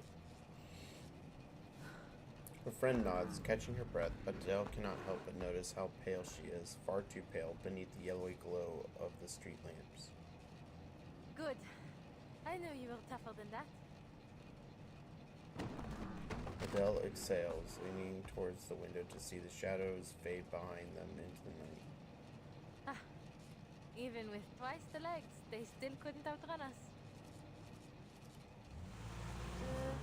Monsieur Vincent, yes? We bumped into each other yesterday, remember? I appreciate the help. You came just in time. But, shouldn't you still be in a hospital bed? Impossible n'est pas français. I was back on my feet in no time. The driver lets out two short, rough laughs and slams on the accelerator again. Bravo, monsieur. Glad to see you're doing well. I don't remember who he Again. is. Her friend pats Adele's shoulder, but she doesn't notice. Did you notice anyone waiting outside the cafe earlier, Vincent? No. Adele, please. Something feels wrong. Adele squeezes her hand, leaning forward, closer to the driver's seat. Those lipstick marks on your passenger window. Rude, wouldn't you say? People really need to learn where to put their lipstick these days, huh? Funny that you got the same message, in the same spot, with the same smudges. But I wiped it off yesterday. And how did it get here? Where did you get this car? Oh, is this even real? Am I in a dream? You're speaking nonsense, Adele. How could this not be real? Have you been sleeping all right? Enough, Sissy. You're just a part of this nightmare like everything else. Celia's eyes goes wide, she looking weaker by the moment, like a candle burning out the last of its wick.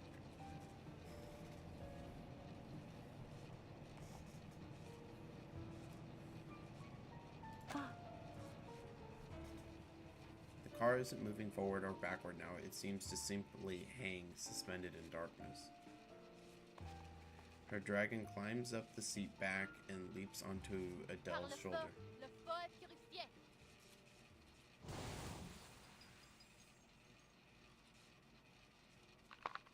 Under the flame's glare, the beast's fangs rip through the man's human shell.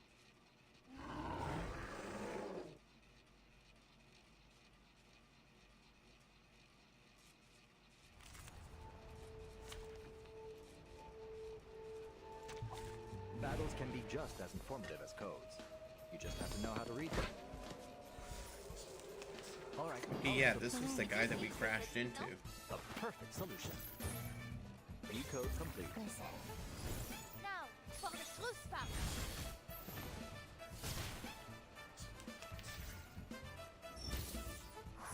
This one. Oh look, here's another. Give it a little water. We see it together. Oh, be careful. Journey to the cosmos. Another perfect combination of reason and passion.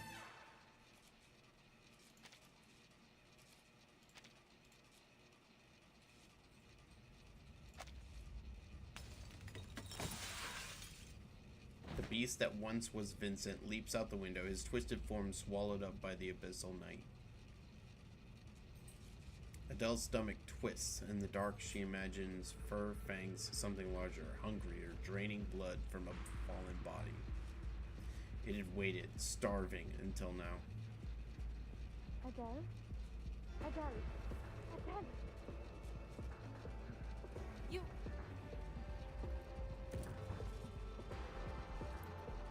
Before she can react, her dragon's tail coils around Celia's arm. The flame flares for a heartbeat. No longer. Celia seizes her hand. Listen to me, Adele. I remember now. I know the truth about the beast of Gévaudan. Manus Vindictae cracked open the archive of imagery. That's what's been causing all the disappearances and madness. They're trying to destroy Paris. Don't trust Roiseau and don't come looking for me. Take this. Something cold drops into Adele's palm. She looks down, instantly recognizing the diamond now hanging from the necklace. A brilliance like that could never be matched. It was a legend, one that should be far beyond her reach. What? Is this the French blue? But surely this isn't the real thing. Yet everything she knows about her ancestral trade screams at her. It's inarguable. This jewel is authentic, but it's too sudden. Who would ever believe a treasure like that could just fall into their hands? Just take it. There's so much more I want to say, but just remember this. The archive of imagery must stay closed. Celia forces Adele's palm closed around it. Destroy the stone.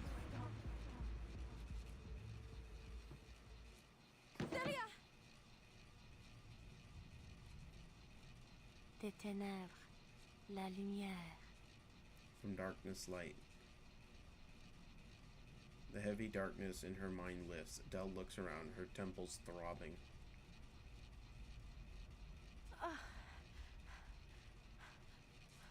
Where am I?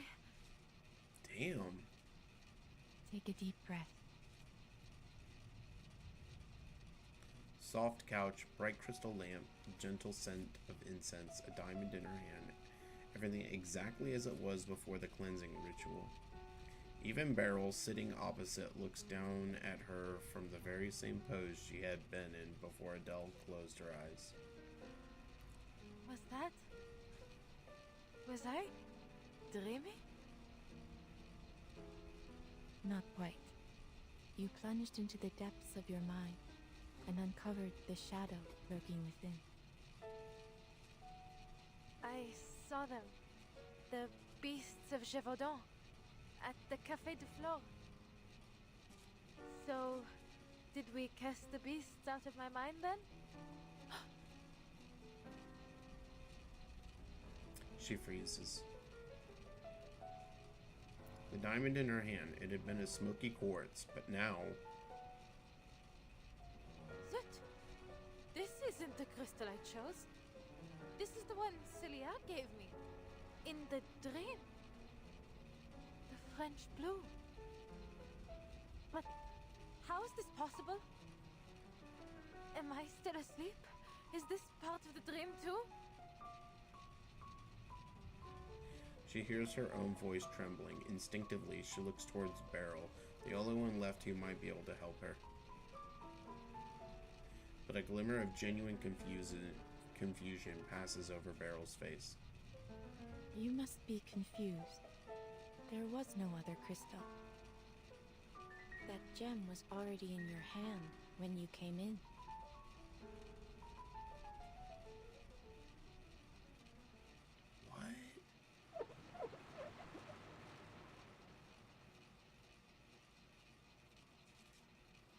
Okay.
What did you know about Manus Vindicte at that time?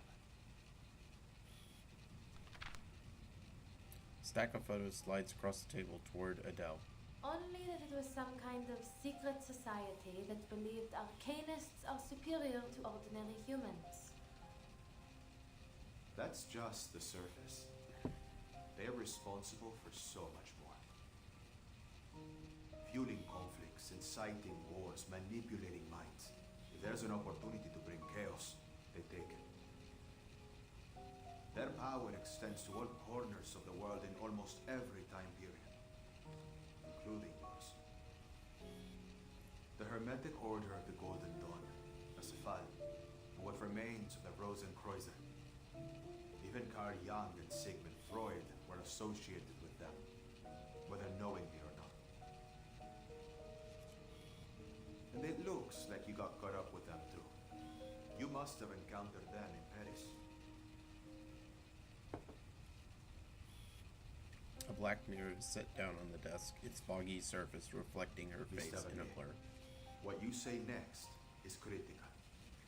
From this moment on, everything you say will be monitored by a lie detector. Do you consent? I do. She studies the image of herself while absent-mindedly touching the back of her hand. You seem confident I've encountered them, but I really have no clue how I would have any connection with them. Then you've got nothing to worry about. This is your drawing of the diamond necklace you saw in your dream, correct? The photos vanish, replaced by a rough pencil sketch. The fingertip points at the diamond pendant drawn on the paper. You identified it as the French blue, correct? I did. Adele answers without hesitation. The French blue, said to be the most beautiful blue diamond ever. It seems whoever it ends up with meets a horrific end. First, Louis XIV suffered defeats in his final years. His son was taken by smallpox and France fell into financial ruin. Then Madame de Montespan, Nicolas Foucault, Catherine the Great, George IV of England, and Thomas Home. I'm sure you're familiar, Miss Tavernier. After all, if it weren't for your ancestors, the diamond would never have come to France in the first place. That's true. I grew up hearing all those stories. Then you must also know that it's impossible for you to be in its possession. Of course, monsieur. The French blue was recut more than 100 years ago. The biggest piece became the Hope Diamond. I doubt it retains even half its former glamour. But believe me, at that moment, it was the only conclusion I could reach. She faces the questioner from the side of the table. The mirror image holds still, untouched by That any light. diamond in my hand could only be the French blue.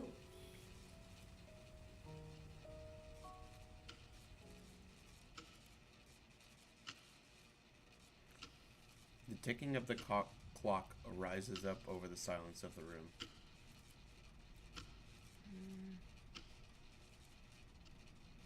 You have spent 3 hours studying that diamond, Adele.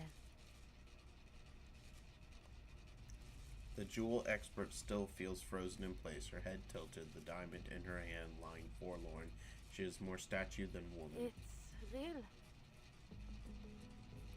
Whatever do you mean? No sign of forgery. Weighs around 60, 70, let's say 67 carats. And it matches the picture in my family's archives. But how? Is the Hope Diamond a fake? Has the true French blue always been in the hands of the Taverniers? C'est impossible. None of it makes any sense. None at all. She firmly sets it down, her composure breaking as she questions the diviner.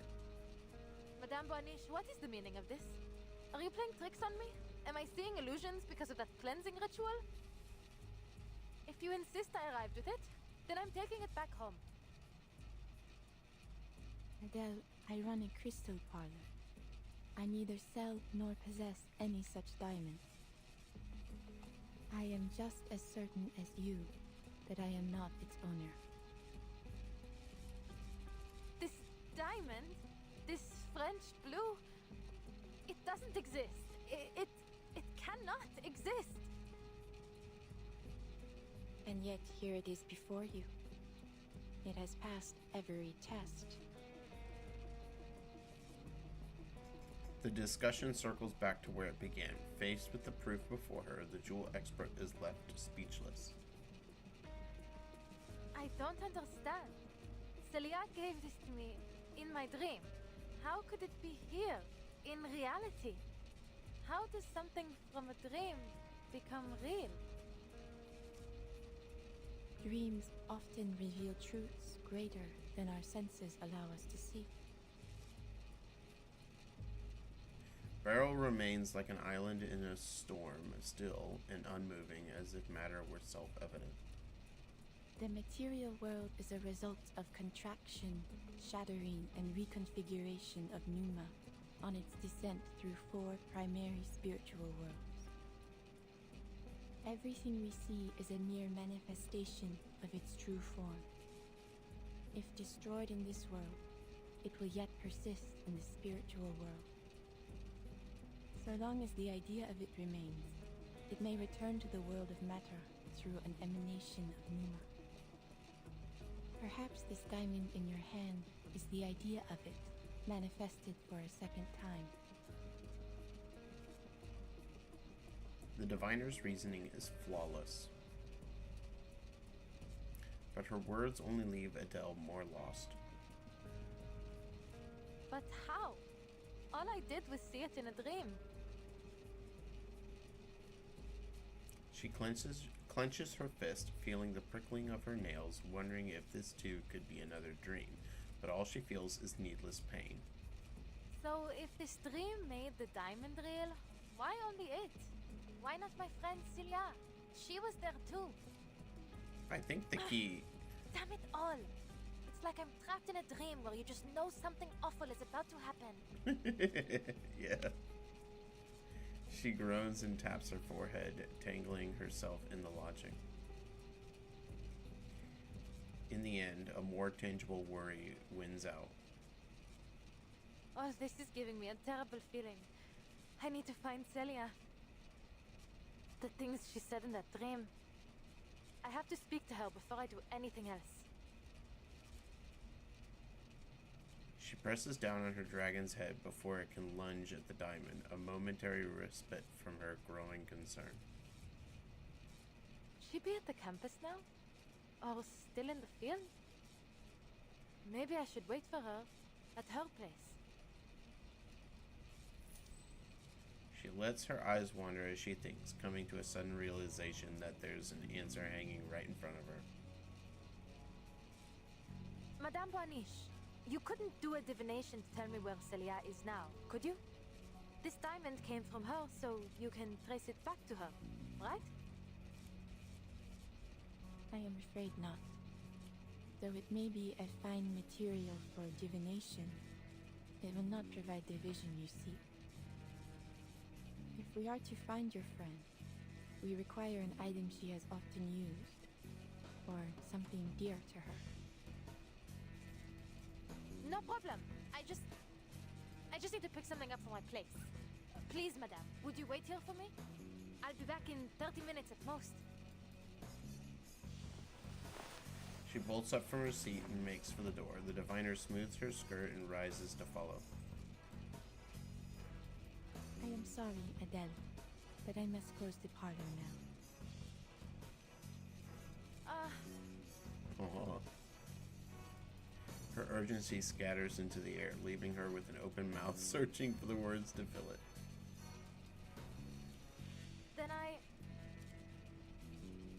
But I am willing to take a little detour on my way home. If I can be of help. It takes Adele a moment to process, then she beams, springing to her feet to hold the door open for the diviner. An even better plan, she reasons. Thank you. I mean, sorry for taking up your evening. Yes, how much do I owe you for the divination? Think nothing of it. As I said, the door was opened just for you. Fate will see to the payment when the time is right. Wait, so Fate is the one paying you? Not the client? So what, you work for Fate? I work for Fate? The driver is startled to see her offhand remark actually made Beryl pause to think. I have never heard anyone put it quite like that. She offers a polite smile and she locks the parlor entrance behind her. Allons-y. Let us see what your friend and my employer has in store for us.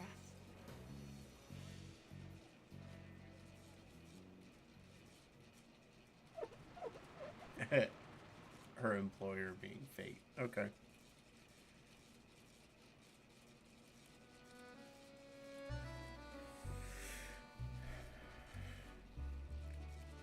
Okay, so I think the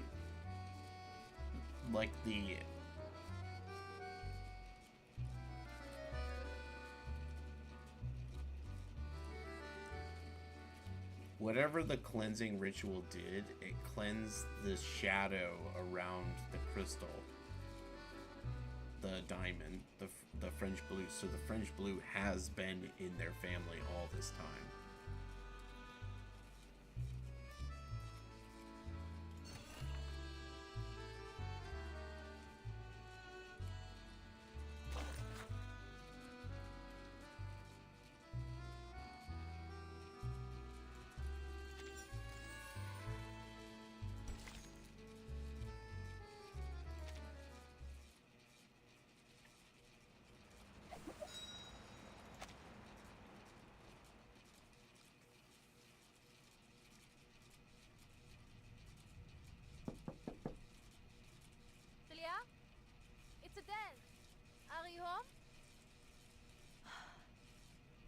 whatnot.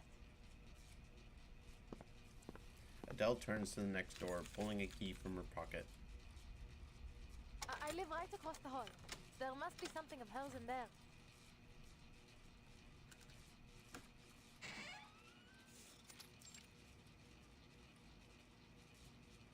Her little apartment is festooned with almost as many ornaments as the parlor of crystals, just with less glitter. Uncut stones, exhibition pamphlets, city maps, sewer maps, an assortment of repair tools. Come on, Sissy, you must have left something here. Among the stacks upon stacks of odds and ends, Beryl's eyes land on a framed photograph. Ah, this is her, is it not? The two of you seem very close. In the black and white photo, the figures feel alive. One little girl gleeful, the other so nervous she's nearly out of frame. Almost like sisters, actually. My parents were always traveling, so her family often took care of me, making dinners, that sort of thing. Adele answers Beryl's questions as she pulls open drawer after drawer. Looks like the quiet type, doesn't she? But she's hugely ambitious underneath it all. She's certainly set her sights higher than I ever have.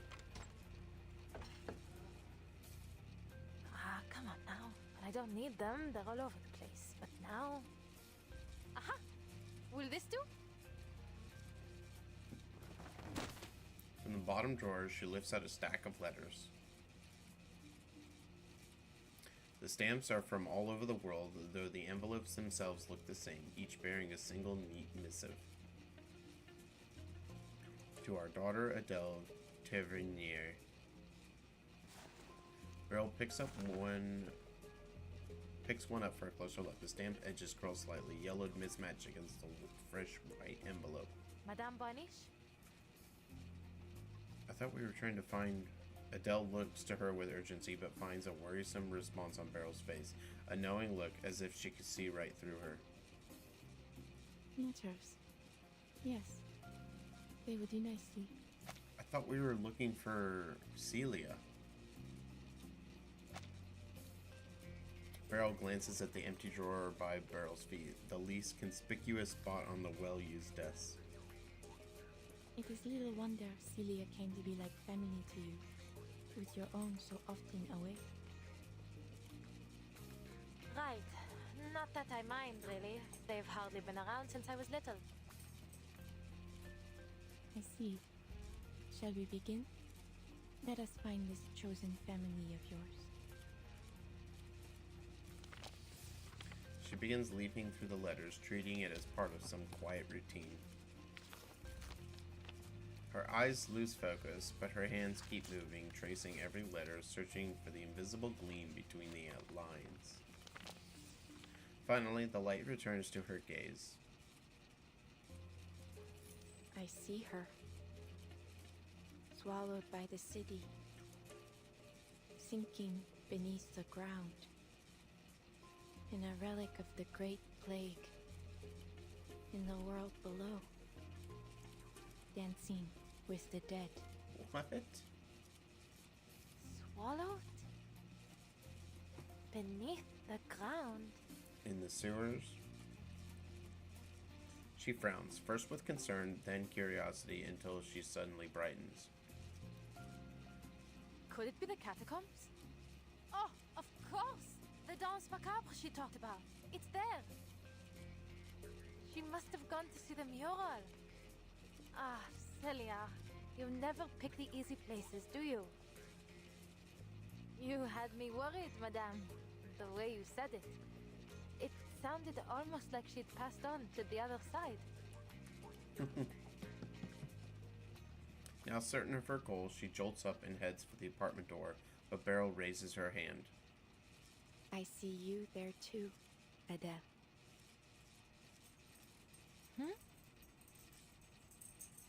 And the shadow of death follows close behind.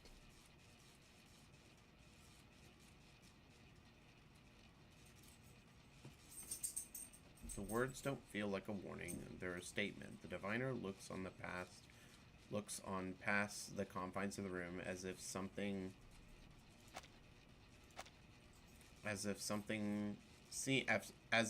something far in the distance. Yet Adele cannot help but laugh. Ha! It's hardly the first time I've been warned about the shadow of death, is it? There's no way I'm leaving Celia there by herself after what you've said. Your vision may be right, but still, I'll make my own decision. Beryl watches her from behind her calm, translucent eyes. Eyes that never fix on the moment, always beyond, always. Moments pass, and then she speaks. I expected no less.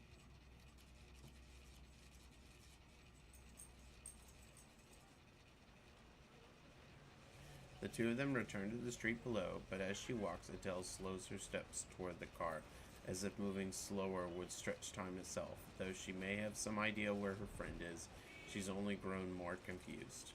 Madame Boniche, if you'll pardon my asking, can dreams be controlled? Think first of matter as the lower form of spirit, and spirit as the refined form of matter. When we dream, we tread in the spiritual world above, and thus we may shape it, just as we do our material world. Then, is it possible for a diviner such as yourself to decide what I dream? A question aimed at the heart of it. Beryl tilts her head. The words aren't sharp enough to pierce her. I did not interfere with your dream, Adele. But, if your concerns are too great, you do not need to accept my readings. No, I didn't mean it like that. I'm still trying to make sense of all this. A dream turned into reality, and I've met two diviners in the past couple of days, and one of them is dead. I felt I had to ask. I understand. I would feel much the same were I in your position. Thank you. I should take you home, madame. I know a shortcut. She opens the passenger door, a professional habit, only to realize the seat is occupied. Felicien? You're just getting better and better, aren't you? Leaving me waiting once again. What's your excuse this time, She's been sitting in the car? Despite it all, Adele feels genuine relief to see her once missing employer. Where have you been? There are strikes going on all over the place, Felicien. You've got to stop sneaking off and roaming around by yourself. Hold on. Where did you get that necklace? Pardonnez-moi. Who are you to lecture me? You're the one who left me alone in this car. The refined woman picks up a macaron with a gingerly grace, but she doesn't take a bite, her lips preoccupied instead with launching her signature razor-sharp critiques. That necklace! Celia gave it to me. How did you get it? Adele reaches into her pocket, but it's empty. Felicien puts down the sweet and lifts the necklace at her chest. Celia gave it to you, did she? Are you mad? This is a priceless national treasure, ma chère. Not a friendship bracelet. I say this to you for the last time, and I shall not repeat it again. This is mine, and always has been mine. The finest of all treasures I collected on my many adventures. It's a relic of a more beautiful era, shattered and distorted, along with the vision of the Baron family, my family. This jewel is mine. Do you hear? Mine, mine, mine. She clenches the diamond in her fist, staring daggers at Adele, though the look in her eyes doesn't feel like rage. She finds a pocket between disdain and malice, like finding a rat mid-feast in her pantry. What are you talking about? There's something wrong, Adele. Beryl steadies the staggering driver from behind. You are still worrying about Felicienne. Is that so? Well, not anymore. It turns out she's been waiting for me in the car. And, Felicienne, what do you mean it's yours? She's not there. Felicienne? Beryl follows Adele's pointing finger toward the passenger seat. Her voice catches. But, my dear, there is no one in your car. Where is You have been arguing diamond? with an empty seat since you opened the door.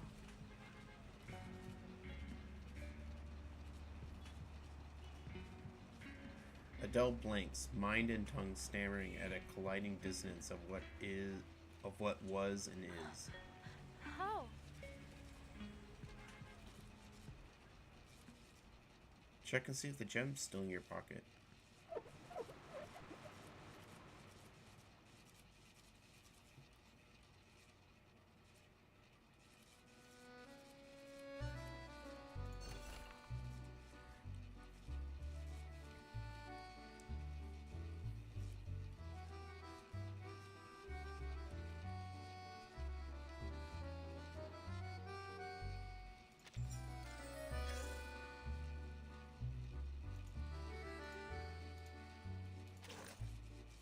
And there she was, glowering at the empty passenger seat, yelling as if quite alarmed by someone inside. I believe she called her Félicie? No, Felicienne. Yes, that was her name. Indeed, I once knew a Felicienne as well. Well, it is far from a common name. That much is certain. But then such a coincidence would border on theatrical, no? I should like to think that fate has more elegant ways of crossing my path with brooms. Though, of course, it is possible that fate favors the comedy of the absurd. That said, the Felicienne I knew would not take well to being mistaken for just any Felicienne. Before the Second Industrial Revolution, the blood in her veins was more prized than liquid gold. Indeed, her family was once renowned for their command over thunder and lightning.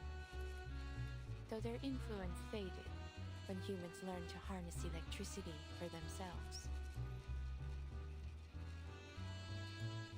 Even so, the fortune her ancestors gathered would keep the family running for another 2 centuries. More than enough for our Felicienne to live a truly opulent lifestyle.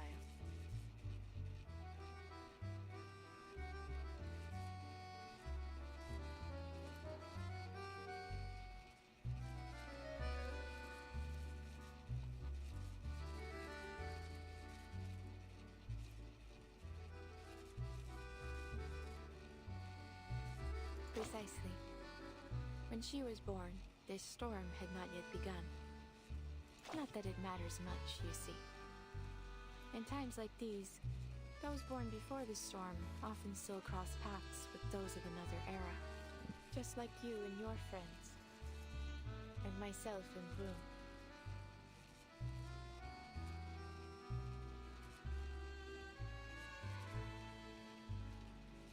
Yes. The Felicienne I knew disappeared long ago. Absent a miracle, I doubt anyone will ever see her again. Okay.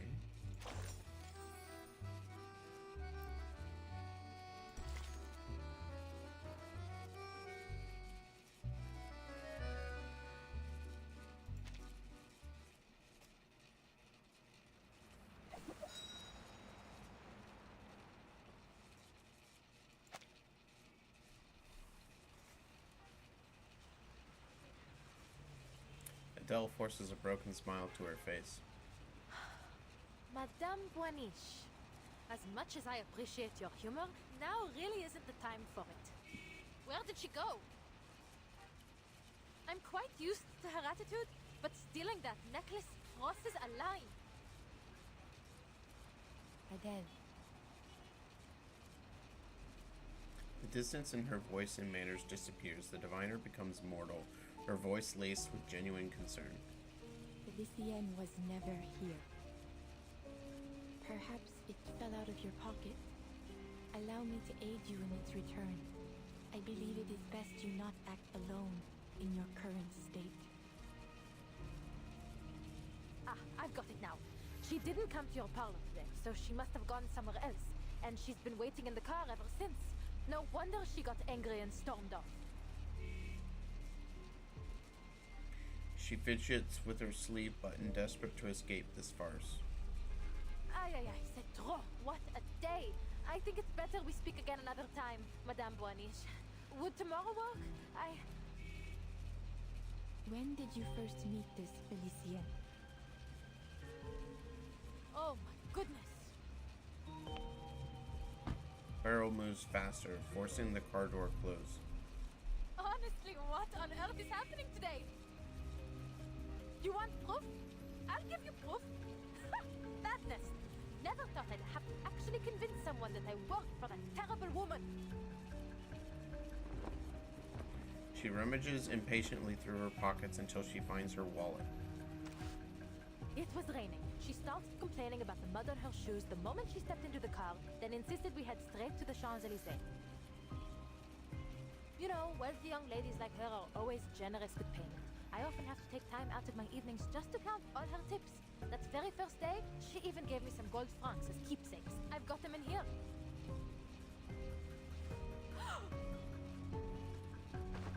Her face twists in disbelief as she flips it open and closes it again. Not a single coin or bill. Oh. I must have put them somewhere else. Oh, man. Give me a moment to check the car. I feel so I've bad got for her another right now. proof too. Ah, the macaron boxes. There's a full one somewhere, and her hair, little bits and pieces she left in the car. For a brief moment, she accepts the absurd conclusion. Felicienne never existed. I remember that day. Her every recollection of Felicienne takes on a strange blur, as if she were viewing them from behind a fogged-up windshield. I must be tired. It's been a long day. It'll come to me soon. Beryl strokes the back of her hand, gently urging her to let go of the empty wallet. But there is nothing to remember.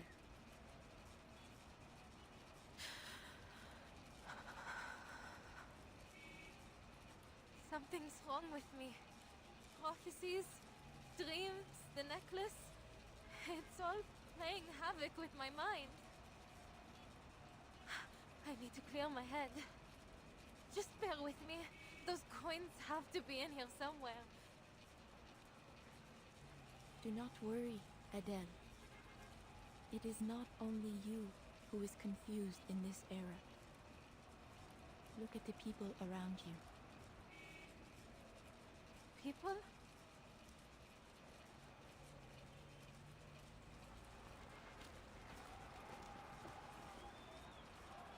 Sound crashes back in. She rubs her temples, fighting the dizziness. No more atrocities, no more oppression. Liberté! Égalité! Stand with Paris! Stand with the people! Dans les communes! For France! Excuse me, monsieur. Beryl calls out to the nearest worker, a man waving a bright red Phrygian cap. Where are you going? We are following the Garde Nationale to fight the Royalists! Yes! And then I'm going straight to the pawnbroker to get my masters back. You do that, sister. Brighter days lie just ahead if we fight as one for our city! It is no easy feat. But your voices today may echo further than you know. You will triumph in time.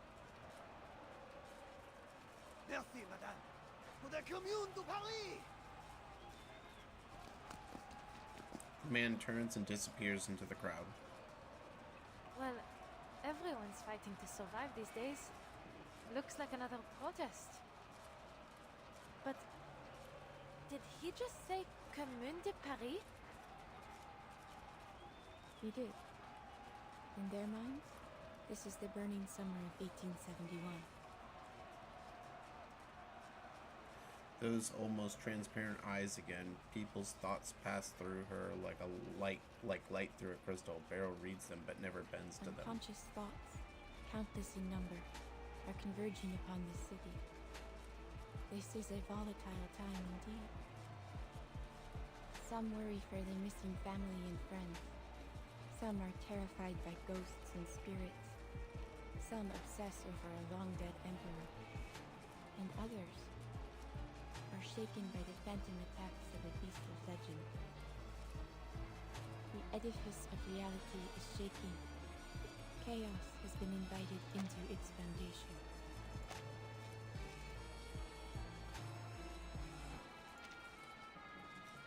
Whispered fears, murmured madnesses. A sickness is sweeping the city, and the beasts of Yaoguang have multiplied. She watches the flow of the moving crowd. Those who invited this chaos did not comprehend that the flaws of reality are not the fault of a single person nor group of people. This is not the way to mend Paris. Everyone, everything has an identity, whether it be individual or collective. To attempt to unify them all so recklessly will not create order, but chaos.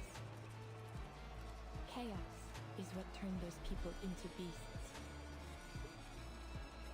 You mean the sightings of the beasts of Gévaudan were all people? That the citizens of Paris have been turning into monsters? Then are they the ones who killed Madame Raymond? Who cursed me, took Celia, and trapped all these protesters in this delusion? And Felicienne too? The things she describes are fairy tales, myths, urban legends meant to scare children. They aren't real. They aren't meant to be believed. She grits her teeth, unable to reconcile her doubts with her experiences. Truthfully, madame, I'm having a hard time believing you, or even my own eyes. Everything turned completely mad the moment I entered your parlor. The beasts of Gévaudan were nothing more than a rumor before I met you. But in your parlor, in that dream, there they were, attacking me. And now you claim that Felicienne isn't real, that I just made her up. What are you trying to do here? I play no part in your fate, Adele. It is what brought you here. I am only a witness. Only a witness? You've got a clever answer for everything, don't you? Then tell me where the necklace is. You must have seen Felicienne take it, right? So, did you witness that, madame? You received that necklace in a dream. It is only natural that it would vanish into another.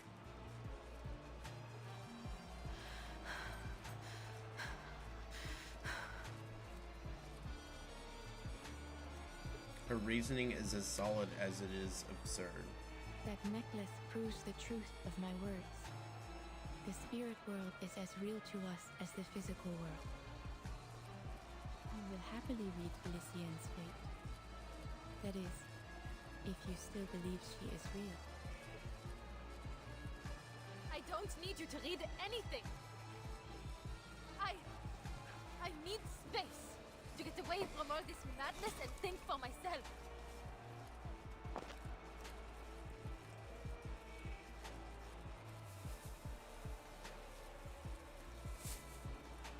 Adele. The ringing in her ears continues, and the street noise rushes in all at once.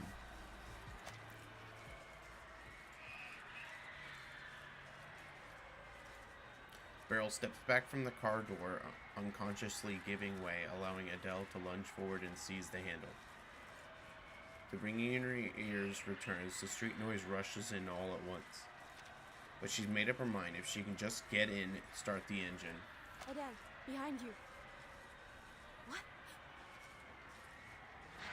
A damp, metallic breath brushes her neck.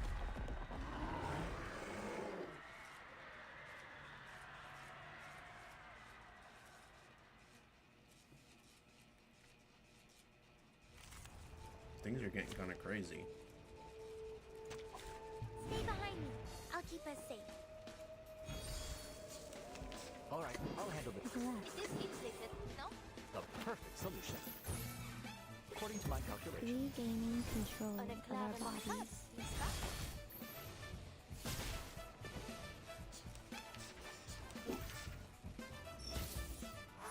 This cross, give us a Hooray. We stand together.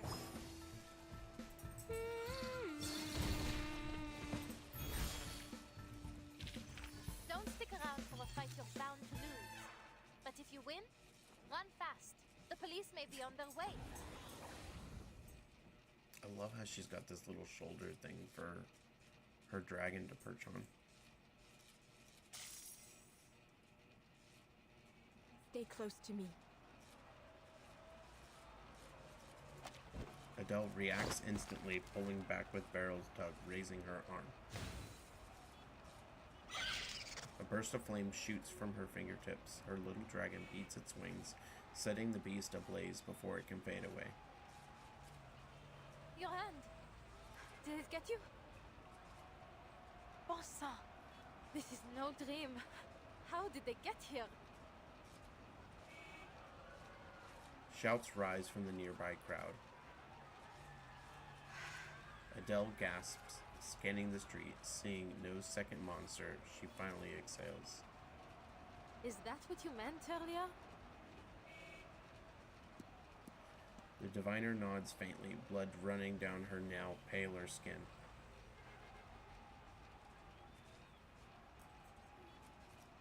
If they'd been a moment slower, Beryl's arm wouldn't be the only one bleeding. Adele doesn't believe she's worth that kind of sacrifice. Maybe you do have a point. At least about the beast of Gévaudan. She opens the car door, searching inside with purpose, before handing Beryl a handkerchief. Here, take this. It should help with the bleeding. I can't just leave you like this. You'll have to come with me, madame. But I'm afraid I can't take you home. I must find my friends before anything happens to them. I can't just leave them wandering the city while these monsters prowl the streets. Just calm Is that down. so? She looks surprised, but accepts the gesture. I foresaw death in the catacombs, and yet still you aim to go there. Of course. I've made up my mind. I need to find Celia. I don't care what it costs. Adele pauses, her vision locked on Beryl's bleeding arm. I'm still not sure if I can trust you. But for now, at least, I don't believe you want to do me any harm. But I need to know. Why are you helping me? You didn't even ask for payment. What do you want from me? Beryl's translucent eyes barely retain a visible roll. It's affectionate, almost motherly. Her question is harmless, utterly naive. So this is what you choose to ask. Why wouldn't it be? Of all there is to question, your future, this chaos, you choose to ask about me. What's so strange about that? Her flawless, gentle smile returns from matron back to diviner. Nothing. Your curiosity is only natural. I have never once lied to you, Adele. You are cursed, haunted by a shadow of fate. I only wish to see what will become of you. But don't you already know? I'll die in the catacombs. What else is there to see? You know this yourself. Yet, here we are. We have a common interest in that fate, you and I. Let us leave it at that. Go to the catacombs, Adele, with me by your side. You will need my help once you enter.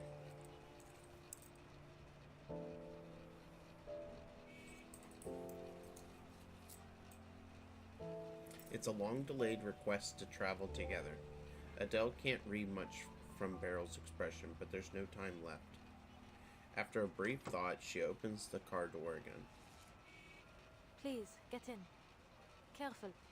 Let me open the door. Merci beaucoup.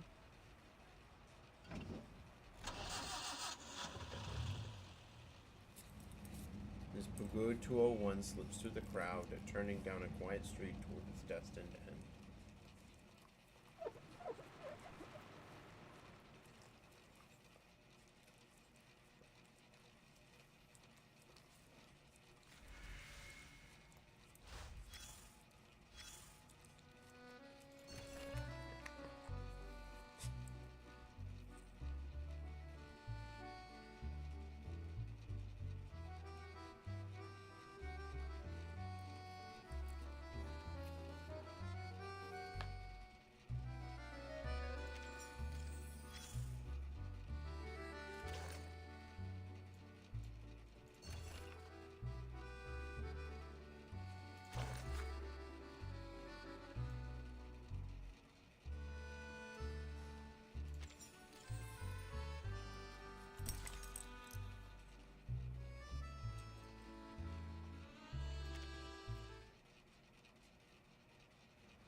Bricks and soil several stories high shut out the sunlight above, footsteps making dull echoes through the underground passage. This should be about where the restricted area begins.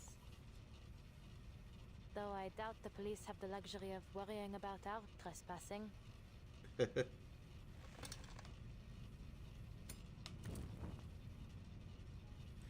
carvings inside the lampshade emit a steady, faint light, bathing the tunnel in a soft glow. Dust long settled on the rough stone floor rises into the air as if the space were rushing up to meet its rare visitors. I've always wanted to explore the catacombs. It's almost eerie to think they've been lying beneath our feet for centuries.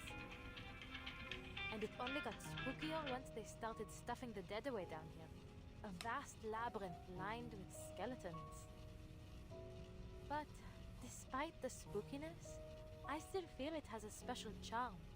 Secret passages used by revolutionaries and soldiers, surviving in their own way against the march of progress. The catacombs have a rich history, indeed. Yet only a small portion of it remains open to the public. It is a place dear to the spirit of the city, yet one that is hidden away. Her companion finishes the sentence Adele hadn't. Oh, pardon. I'm treating you like one of my clients.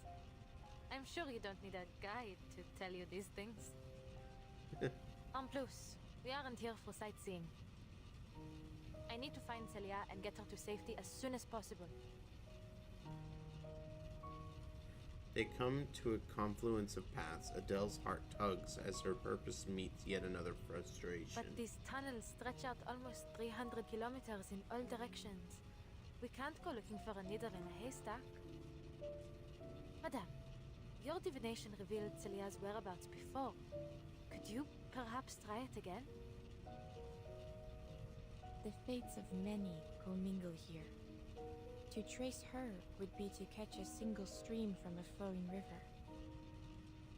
But it seems her stream is deeply entangled with your own. Perhaps by observing yours, I may discern her presence. Your stream is quite unique. The familial curse you bear. It may be a gift in some strange way, setting you on a path unlike any other. I've certainly never thought of it that way. Though in saying that, she finds herself back in the parlor of crystals, weighing her attitude toward fate, her dismissal of it. She shakes her head and sighs. But you're saying you can track her, n'est-ce pas? It will not show me where she is, but I will gain some sense of where she has been. Génial. Better than searching blindly. Beryl nods, her crystal pendulum emitting a dim light.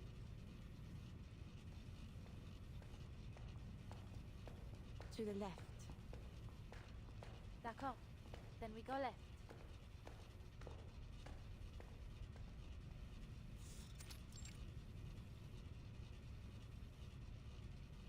They turn another corner, and the next corridor ahead looks much the same as the last.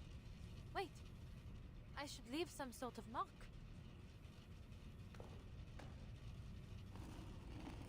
Adele picks up a stone and scratches yet another arrow on the wall.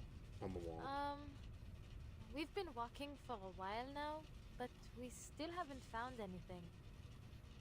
Forgive me, madame, but are you sure your divination? Look. The fruits of your search.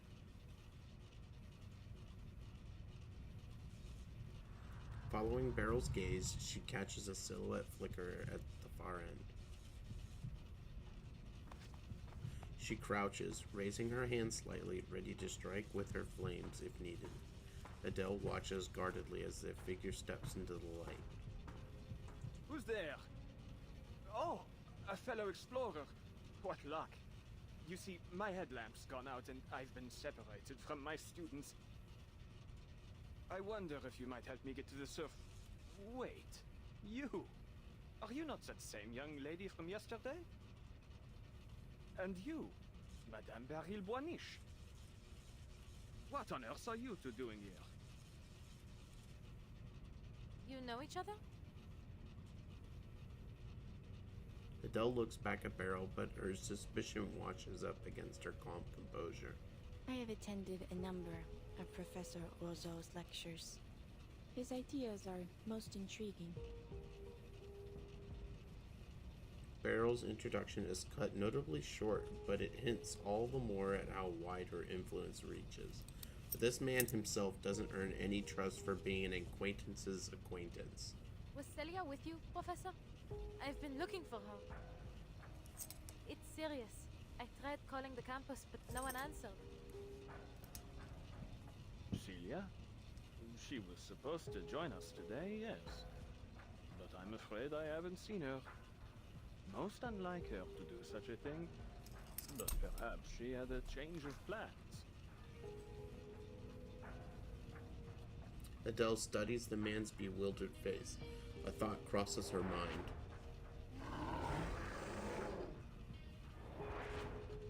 Burn him. Forgive me. Burn him. Huh? Burn him.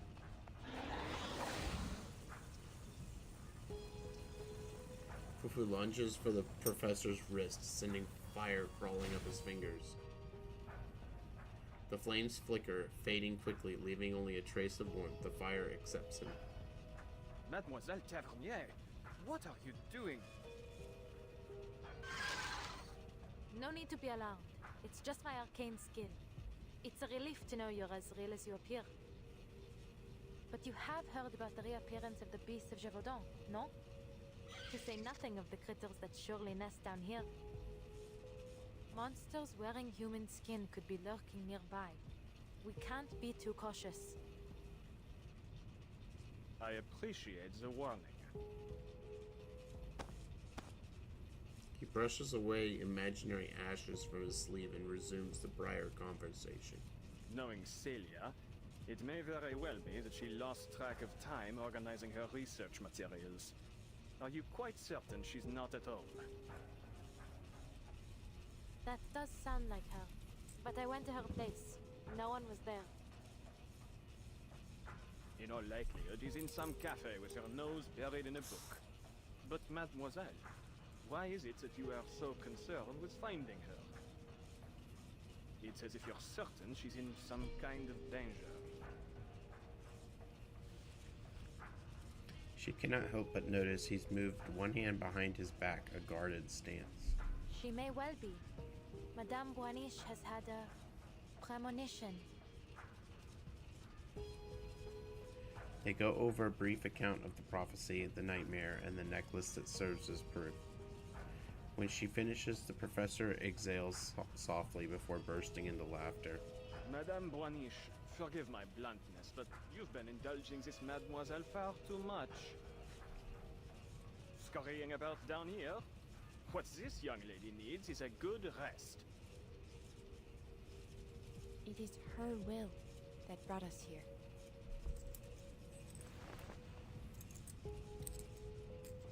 He turns to Adele, pity mingling with paternalism in a single toxic facade, as if she had only been some babbling child pointing at a monster beneath her bed. Mademoiselle, I know you're a dear friend of Celia's and worried about her safety. He's lying. But you mustn't let yourself become paranoid, especially with all of this hysteria spreading through the city as of late. Are you saying I'm making things up? That this is just some kind of mania? It isn't! Absolutely not! How else could you explain the necklace? There may be many explanations. Many, indeed. Though I fear, in the worst case, that you've been under the spell of this mania for much longer than you realize. Think, mademoiselle. This necklace you were given in this dream of yours. Where did it go? Where is it now? It was Felicienne. She... Adele hesitates mid-step. Bringing up her vanishing employer would only make the situation worse. I remember. I saw it. She wrings her memory like a dry sponge. At the end of the tomb's darkness, she spies the same fur that had haunted her dream. Watch out!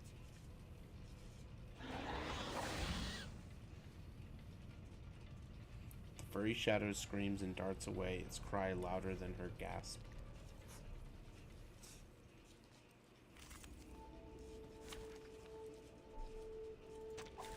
Stay behind me. I'll keep us safe. Alright, I'll handle Oh, it is implicit, no? an adequate sample. An accurate reading. Un éclair remarquable, n'est-ce pas? Take a deep breath. Let's not make a scene out of it. This one. To the right, to the left. Give us a little butter. You are not welcome here. Regaining control of our body. Look. Purge the impurities. Now, to preserve this memory in our dreams.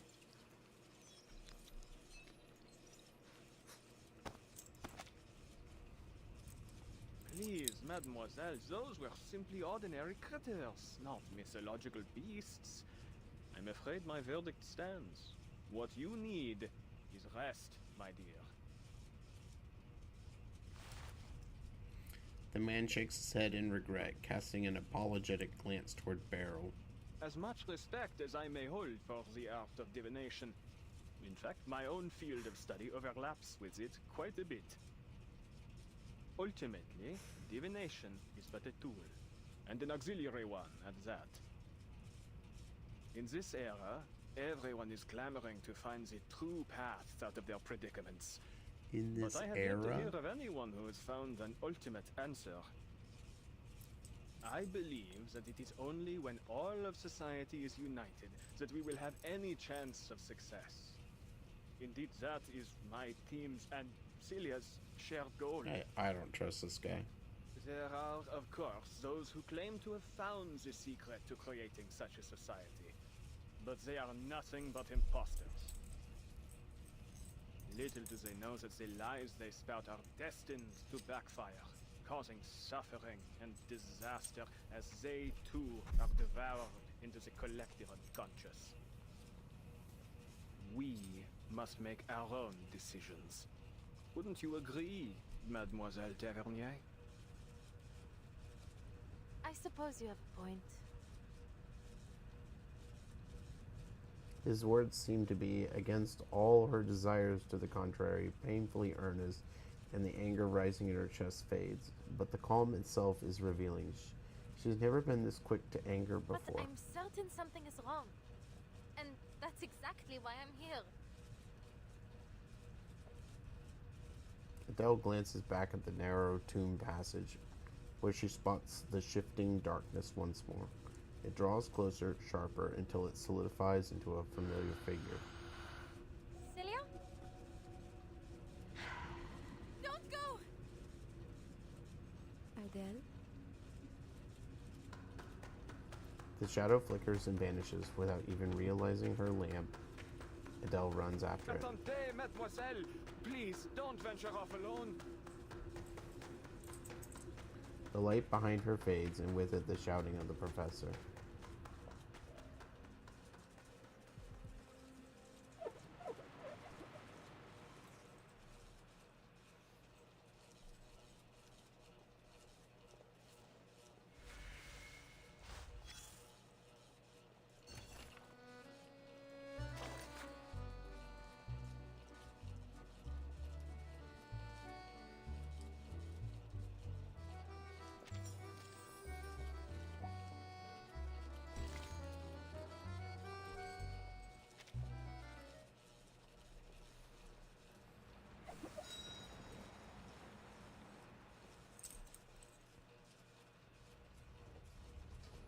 Celia, wait! Why are you running from me?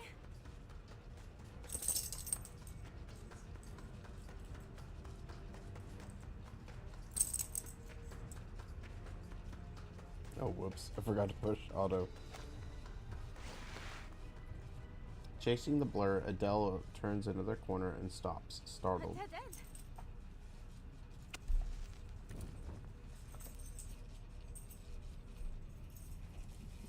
A relit lamp reveals nothing ahead but tightly packed Where did she go? bricks. Adele, why are you with them?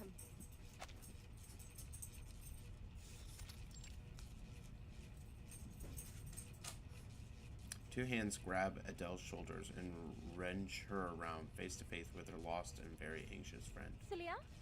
How did you... I just saw you over there. Never mind. Are you alright? What happened to you? I've been worried sick. The grip tightens, concern turning into panic mid-sentence. Answer me. Why are you with them? Them? Who do you mean? Okay, I'll be right back, guys.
Sorry about that.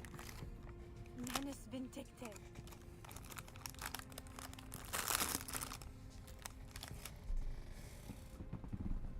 Okay, so now we're not in the dream anymore.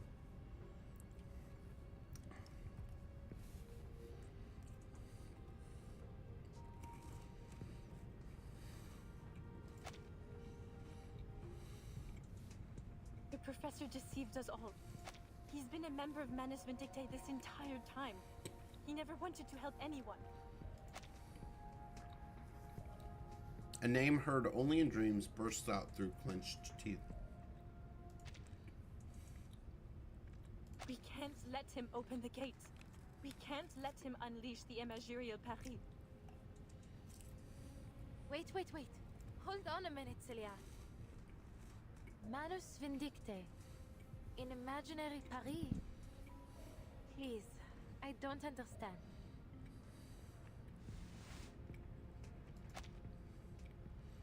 Adele grabs her friend's trembling hands, holding tight until the shaking subsides. Do you remember Vincent? The madman that rammed into my car? He turned into a beast of Gévaudan in my dream. You were in it too, Celia.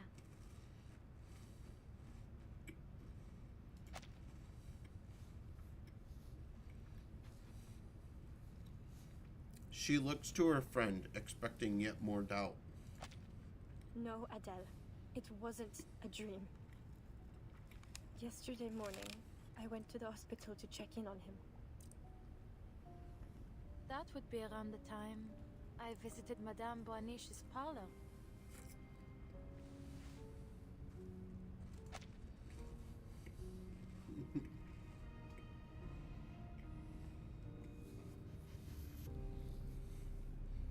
Celia nods. She puts on a calm face, but the slightest quiver in her lips shows through.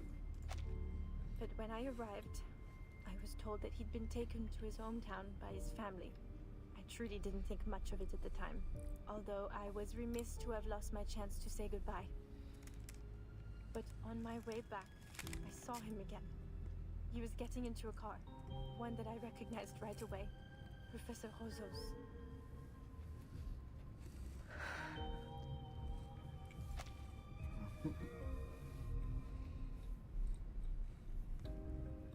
Every time I freaking put something in my mouth, I've got it read.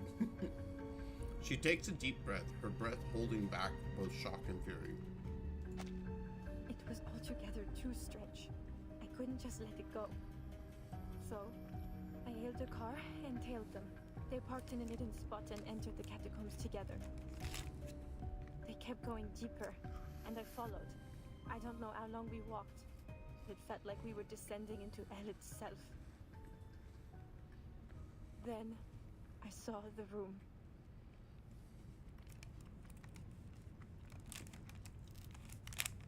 You should feel honored, Vincent. Few have ever had the privilege to stand in this place.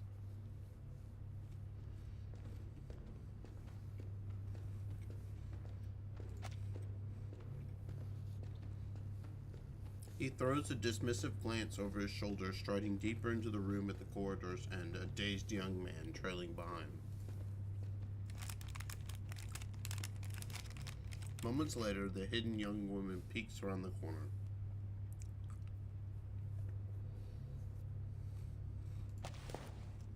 Where are we?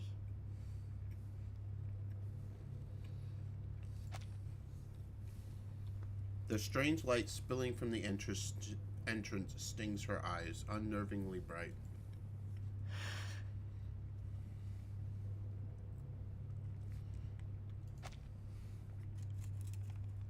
She steadies herself and edges closer to where the two figures vanish.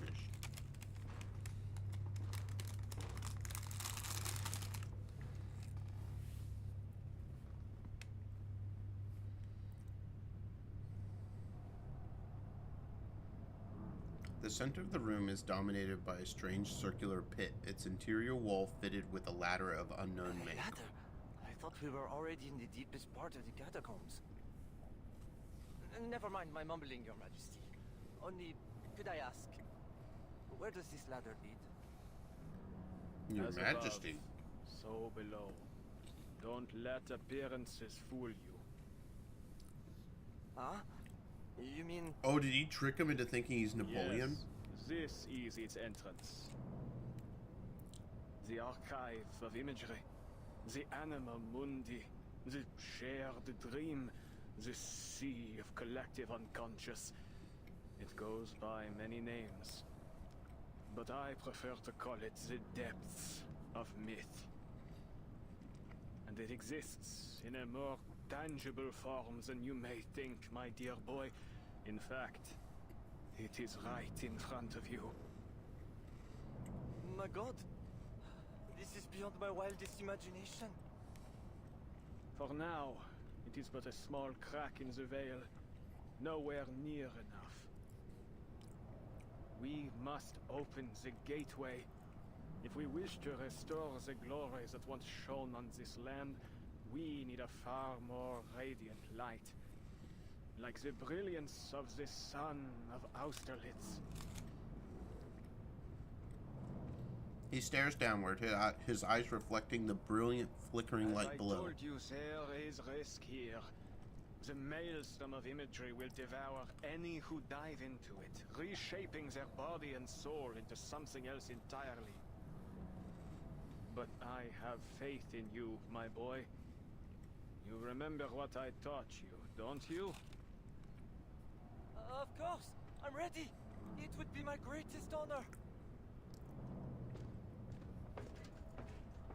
The young man doesn't hesitate for even a moment. He descends the ladder, his movements deft and sure, as he vanishes into the deep. You must find the key. The French blue, a pivotal discovery by one of our most venerable pioneers. Sadly, her existence dissolved into the depths of myth just as she had nearly claimed it. Still, her discovery has paved the way for our victory today. Together we will build a bridge between the material and spiritual realms, one that will guide us toward a more perfect world. Have you found it, Vincent?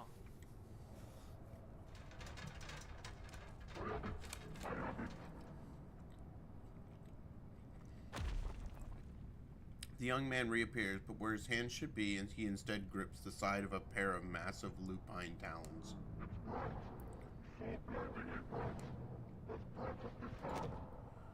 Wait, what does he say again? Where his hand should be, he instead grips the side with a pair of massive lupine talons. Okay. A twisted head follows, jaws glinting with vivid blue ichor dripping from its fangs. An inhuman, monstrous face. Magnifique! That's it! Bring it to me! Bring it to me!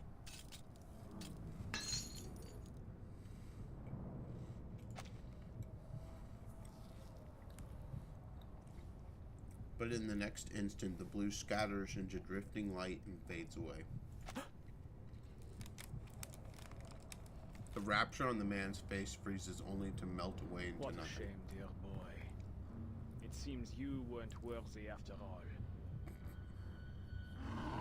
The beast lets out a mournful cry, but the professor ignores it as he turns toward the entrance.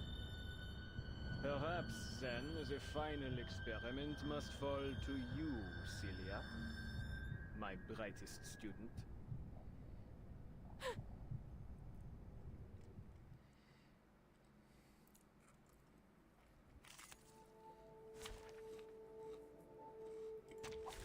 Stay behind me.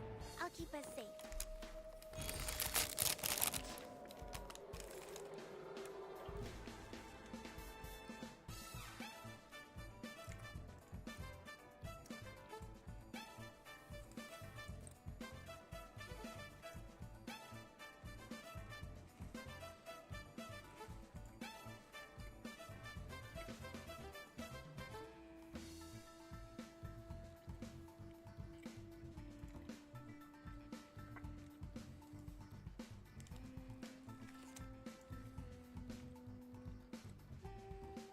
I'll handle it. All right.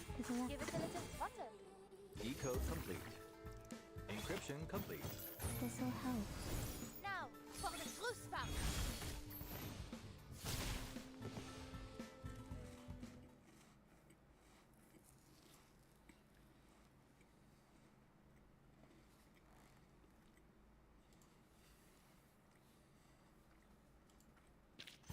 now to preserve this memory in our dreams.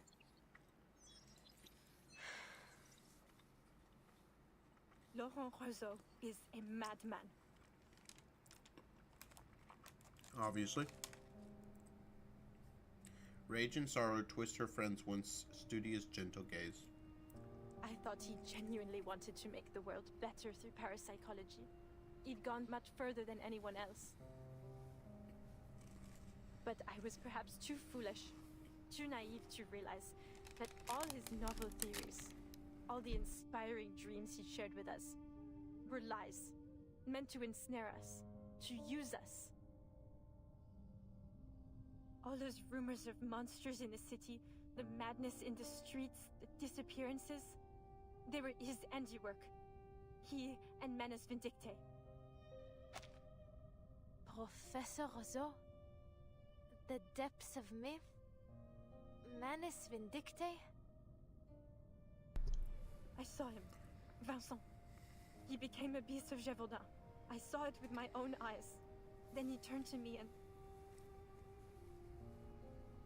Her voice breaks with emotion. Countless questions crowd forward, but in the end, they all yield to one. But you're safe now, Sissy. That's all that matters. We'll figure things out later. For now, we need to get out of this accursed place. Adele holds Celia's hand so tight her knuckles bleach.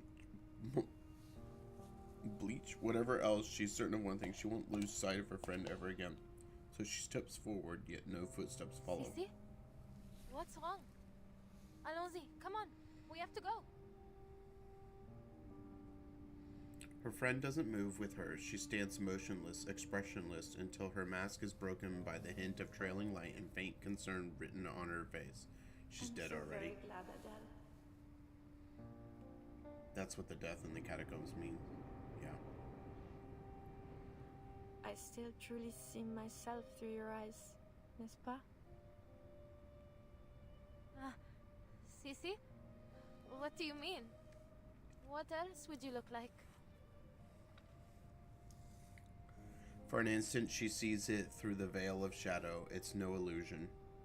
He captured me, Adele, and threw me down the ladder. Yeah. So many voices flooded my head. An endless number. Until I couldn't feel my own body anymore. Oh. They told me things. Whispered about this Manus Vindicte. Everything struck me so quickly. So chaotically.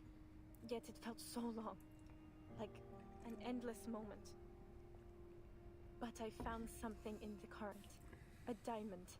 The key to all this. Okay, so essentially, she got thrown down there. She was killed. And so she reached out to Adele through the spiritual realm to give her the stone and set things right. If that diamond falls into their hands, they'll use it to unleash the depths of myth. And when that happens, all of Paris will be drowned in the maelstrom of imagery. And I'm afraid everyone will suffer just as Vincent and I have. I had to get the diamond away from them. I had to make sure they couldn't use it. But I remembered what you told me, Adele. That the real French blue was recut long ago. Then, the diamond must be an imitation. Something fabricated by Manus Vindicte, no? So a thought struck me. If it's only a forgery, then your arcane skill can destroy it. I kept thinking about that, over and over, and told myself I had to reach you.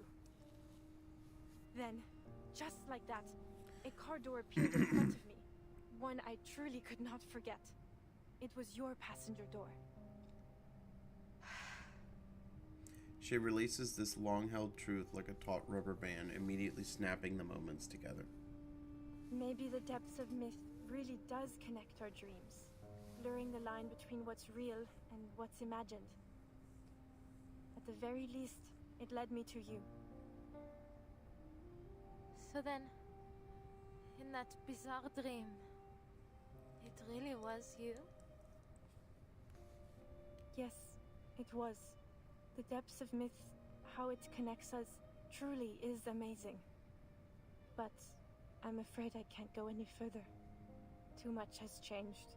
I've changed. They won't stop chasing their key. Razo will do whatever it takes to retrieve it and inflict the suffering on all of Paris. Please, Adele, tell me you destroyed the diamond as I asked. You did, didn't you? She clutches at her, desperate for an answer. But Adele is at a loss for words, unable to summon up an explanation without stammering. It was all so strange and confusing. I was worried about you, and I thought the diamond might be the only clue as to where you were, so I didn't destroy it. It should be with Felicienne now. Felicienne. Quelle horreur. You can't mean that, Felicienne. That's right. I told you about her over dinner. No, this is terrible. I see now, they're all... Listen to me, Adele. Felicienne is an enemy. She's with Manus Vindicte. You mustn't trust her. She's more dangerous than she... Oh!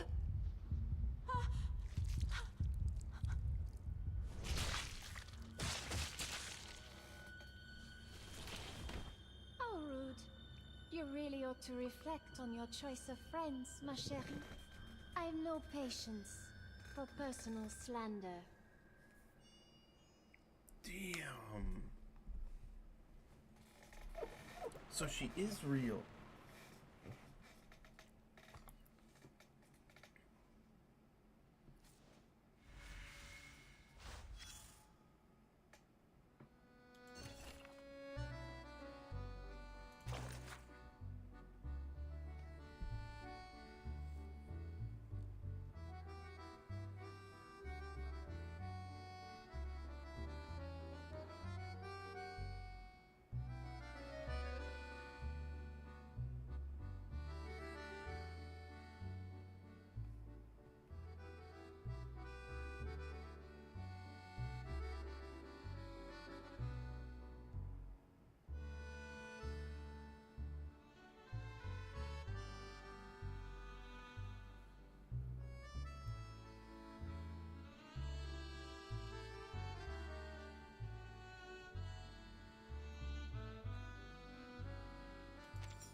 No! Celia! She falls to her knees beside her friend's body, the blood pooling around her as whisper slithers into her mind, growing louder and louder.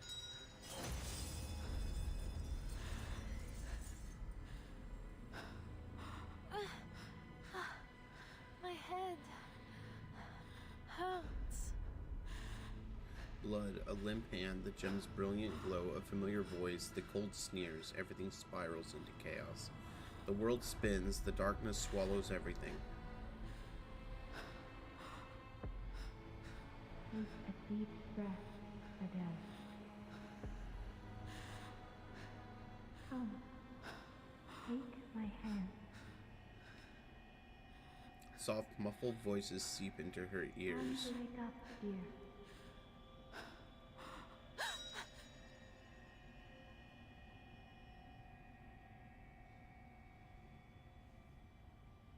No way. When did the lights come on after several slow blinks? Madame Boaniche? Are you kidding me? This was all a dream from when we started following that trail? Or when she did the divination?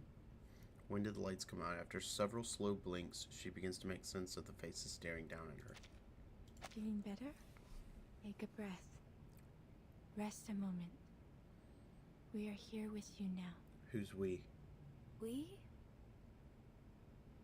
Seeing another figure beside them, Adele instinctively leaps up to put Beryl behind you. Stay away from him, Madame Boaniche. He's the one behind all this.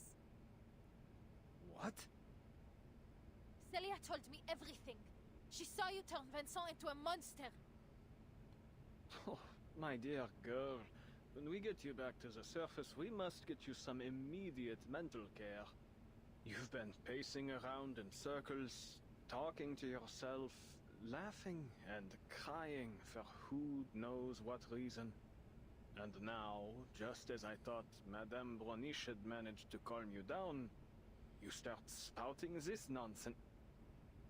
Enough with your lies. You can't fool me. If you know what's good for you, you'd confess all your evil plots and come with me to the police. Wait, isn't that... She's ready to strike, but something in her periphery catches her eye. A small arrow mark carved in the stone center. It's the one I made earlier. It's exactly how I made it. But I followed Celia. We went so far. How could I be back where I started? Aren't you listening? All you've done is pace in circles and mutter to yourself. And now this rubbish about Celia. For pity's sake, girl, look around. She's not here. Ask Madame Boaniche if you must. But I saw her with my own eyes. Felicienne stabbed her. It was real. It was true. She was dying in my arms. Her blood was on my face, my hands. She holds out her hands, the very ones she used to lift the bloodied body of her dearest friend. But there's nothing there. No stains of red, nothing but old calluses. How could this be? She's wearing the necklace again. Must be another one of his deceptions. You have to believe me. She grabs Madame Boaniche desperately, as if she were the only thing keeping her afloat. Can't you use your divination to see the truth? Please, Madame. You have to help Celia. She's dying somewhere. Her voice trails off. Adele realizes that Beryl's answer isn't what she wants to hear. It seems this curse still shadows over you. What you saw were simply illusions. Rest assured, I will do what I can to help you through this. Beryl reaches toward her, but Adele steps back. Illusions? So, even you think I... But there's no mistaking it. I saw Celia and Felicienne and the diamond. Felicienne has it. Celia told me it has to be destroyed, or else... The spinning returns, whispers swelling in her mind again until she hears Beryl's puzzled tone. The diamond? You mean the one strung around your neck? Huh? Following Beryl's gaze, Adele lowers her head. There on her chest glimmers the same brilliant blue jewel. Impossible. Felicienne took it from me. But how can it be here again? No! This is absurd! Confusion and shock under the weight of her fractured mind ignite into searing rage. Destroy it right now. Celia was right. This wicked imitation must be destroyed. It must be destroyed now. Come, Fefe. She calls to the little dragon on her shoulder, its little flame gathering to burst into a torrent. A blaze capable of destroying that false stone. Huh? But the fire never comes. What's wrong, Fefe? Destroy the diamond. Fefe? She feels the lack of weight before she sees it. Her beloved little companion has become the latest to disappear. What's going on? But Fufu is more than just a pet. It shares her mind and soul. It could never vanish like Celia did. Her mind goes blank again, dizziness swelling in the waves. This is all too strange. What was I doing again? Her head pounds. All sound vanishes except her own panicked breathing. Right. The diamond that Celia gave to me. What she said was real. I have to destroy it. Resolve flickers to the surface, only to be dragged down by the tide of hesitation. This isn't any ordinary diamond. It's the miraculous French blue. Do I really have the right to destroy a national treasure?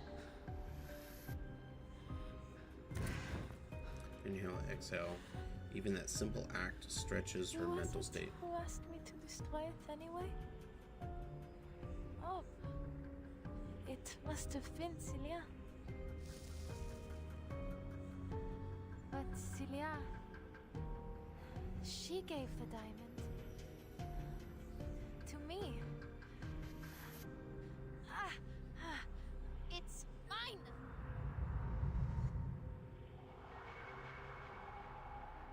At last, a sharp voice cuts through the noise, clouding her head.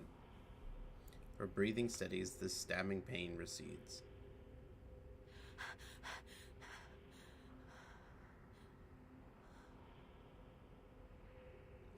She stops. A drowsy calm spreads through her. Even worry, every doubt slips away into a warm abyss. Mademoiselle, you seem to have been through a lot. You need some rest. Perhaps some fresh air might ease your symptoms. Come, I'll lead the way back to the surface. My colleagues and I have a reservation at a restaurant nearby. Please, join us for dinner. A firm hand falls on her shoulder, and at last she finds herself unable to resist I think it. you're right, Professor. I No. need some fresh air.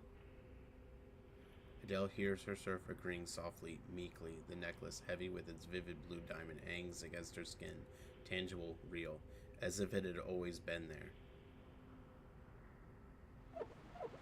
Dude, I can't figure out what the hell's going on in this one.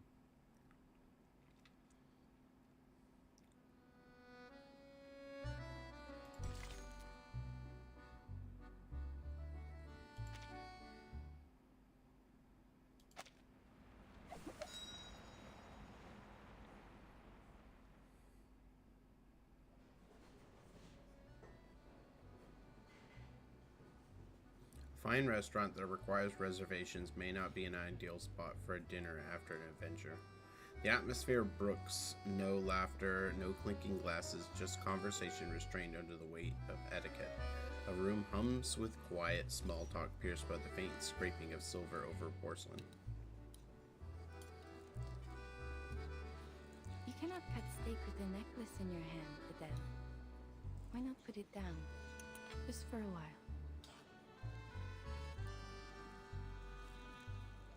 No. Thank you, madame. But I can't afford to lose it again.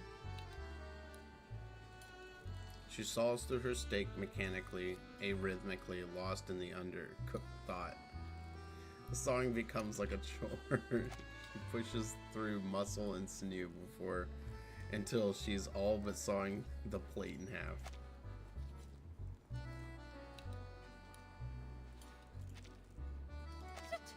This is practically a tire, not a steak. Allow me. No. Thank you. During idle conversation, a diner from the next table steps forward. Madame Bouniche. It's been a long time. I'm glad to see that you're still in Paris. And you? Still in search of your lost fate?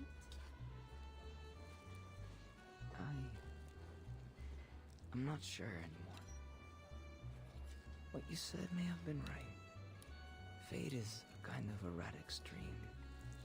To search for meaning in it or impose meaning upon it is pointless. Even so, some part of me still longs to try. Perhaps it will one day be in reach.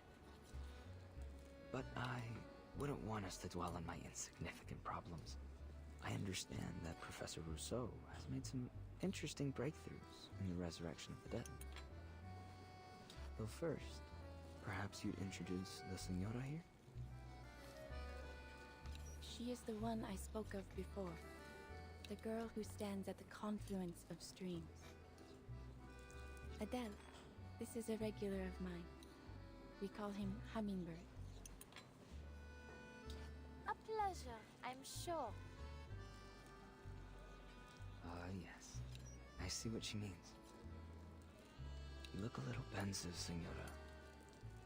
I wonder, have you found yourself seeing otherworldly figures and hearing elusive voices? Are you still yourself? What are you talking about? The young man notices Adele's behavior. A moment later, he returns with new dishes, a bowl of mashed potatoes and a plate of macarons. I'd say you prefer these over steak. She sets down her knife, wavering between the two plates before finally taking the macarons. They're passable. Though nowhere near as good as la durée, I must say. Her words weren't meant as praise, yet she can't help but return to the plate for another. The professor is about to give his speech. If you don't mind, Madame Bourniche, might we continue our chat later?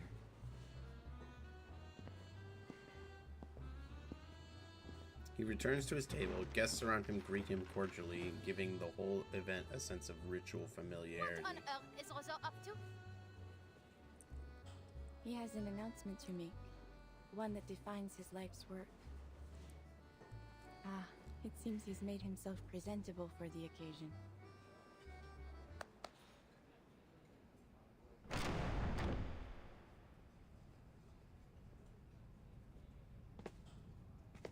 These are all Manus. Yeah. Greetings, dear I knew it. brethren. We gather here today to celebrate a momentous discovery. One that belongs to arcanists alone. A breakthrough that lies far beyond the reach of human comprehension. Enough with the self-aggrandizing. Get to the point. I didn't come all this way to watch you pump yourself full of hot air. Isn't this bitch dead? There's no need to rush, is there, Animus? We have all the time we need.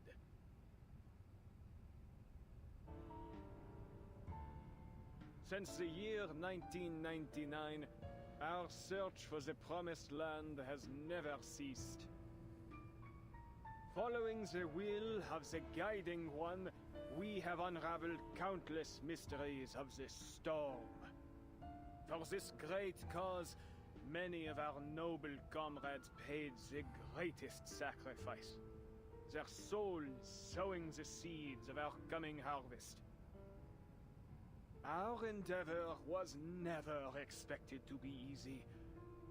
But tell me, has it ever crossed your minds whether this storm is the sole path to the Promised Land we have collectively sought to bring about? Further still, do all of us here, myself included, share in the same vision of that world? We are nothing like the Foundation's numb, obedient lapdogs, incapable of independent thought. Wouldn't you agree?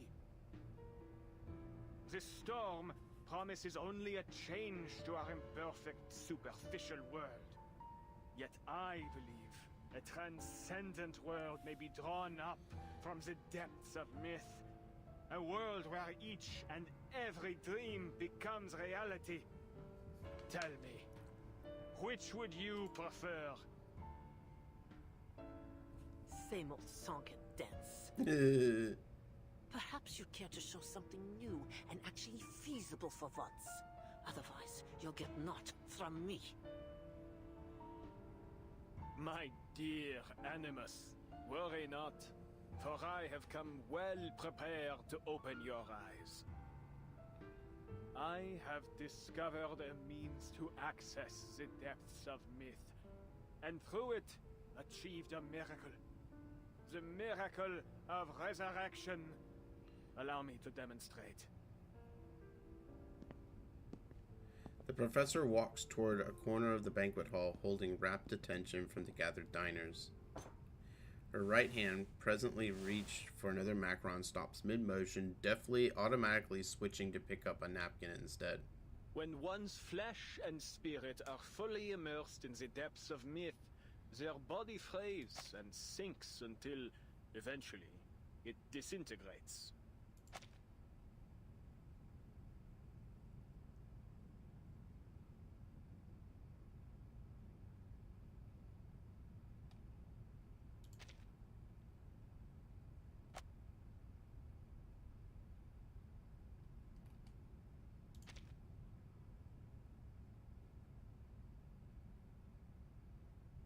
Yet the spirit remains intact. For in that realm, the spirit is itself the most authentic and pristine substance. Reality as we know it is nothing more than a crude layer of degraded substance laid over the depths of myth. And so long as one's consciousness remains within its maelstrom, that person may be raised from it again. Our Felicienne here is the very proof that the mind alone may be brought back to physical reality. Though she perished, she now sits before us once more. So, one and all, let us raise a toast to her revival. Rosa, what in heaven's name are you trying to say? She sets down her napkin and rises from her seat.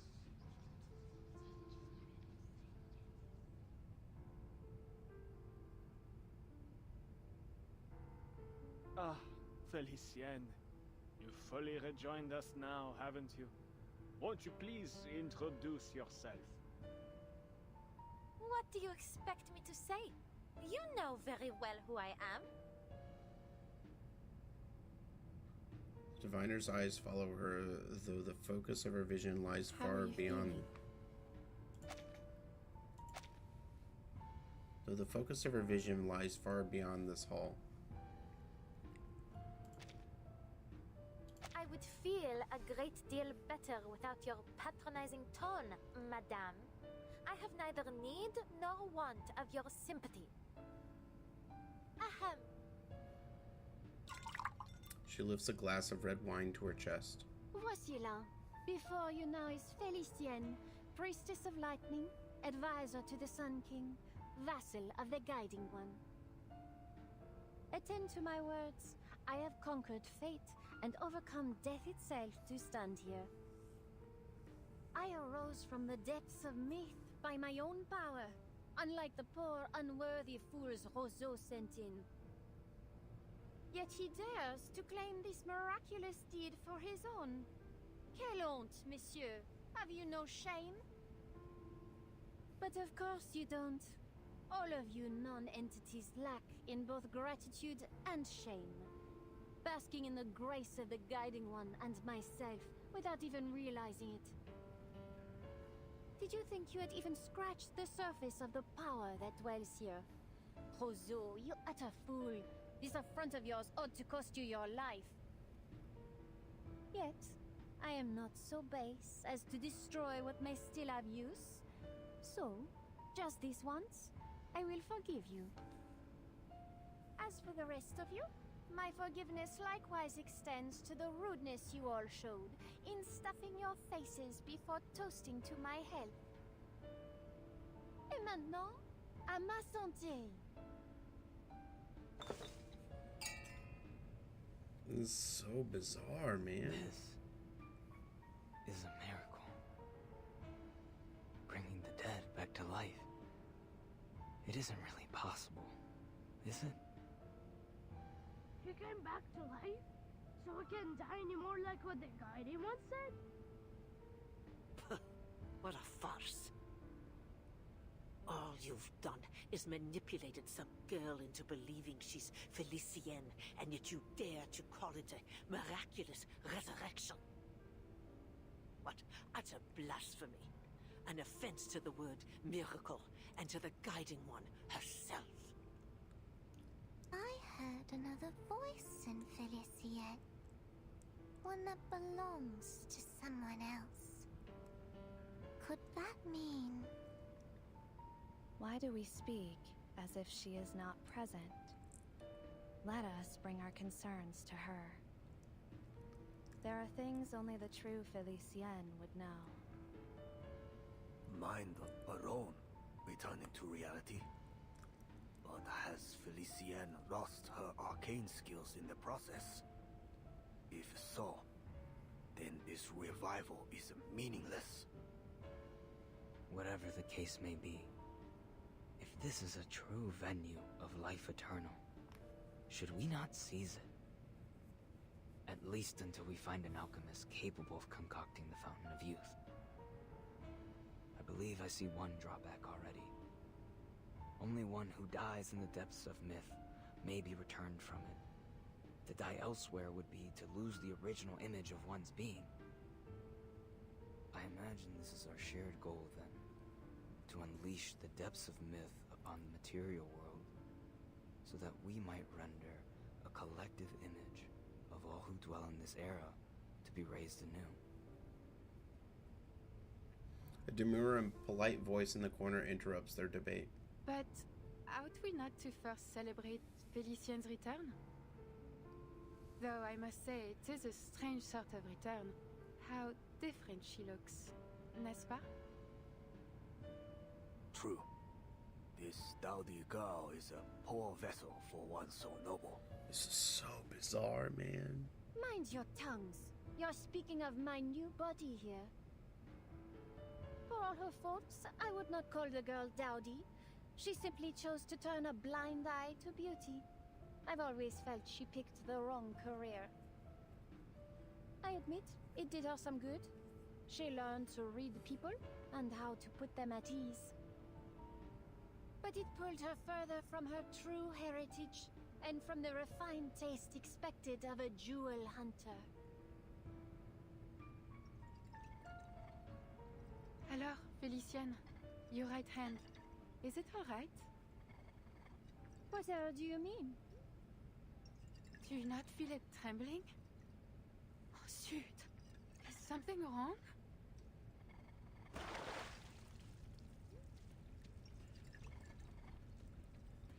Oh, Adele, you insolent!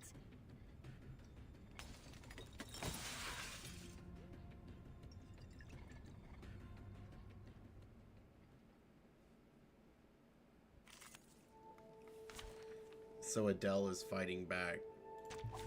Stay behind me. I'll keep us safe.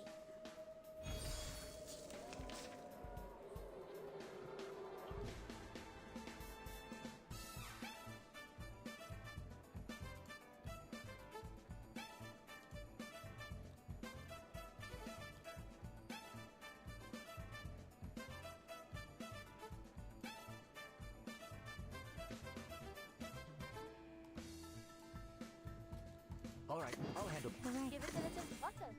encryption complete. According to my calculations. This'll help. Now, for the true spout.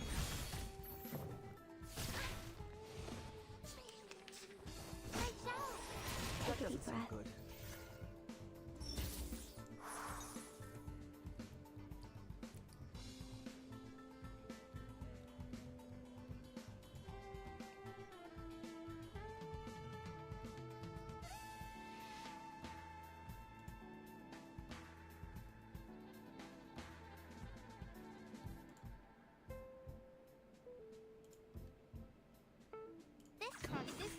This one. Oh, look. We're not afraid of you. Stay back. Oh, be careful. Don't stick around for a fight you're bound to lose. But if you win, run fast. The police may be on their way.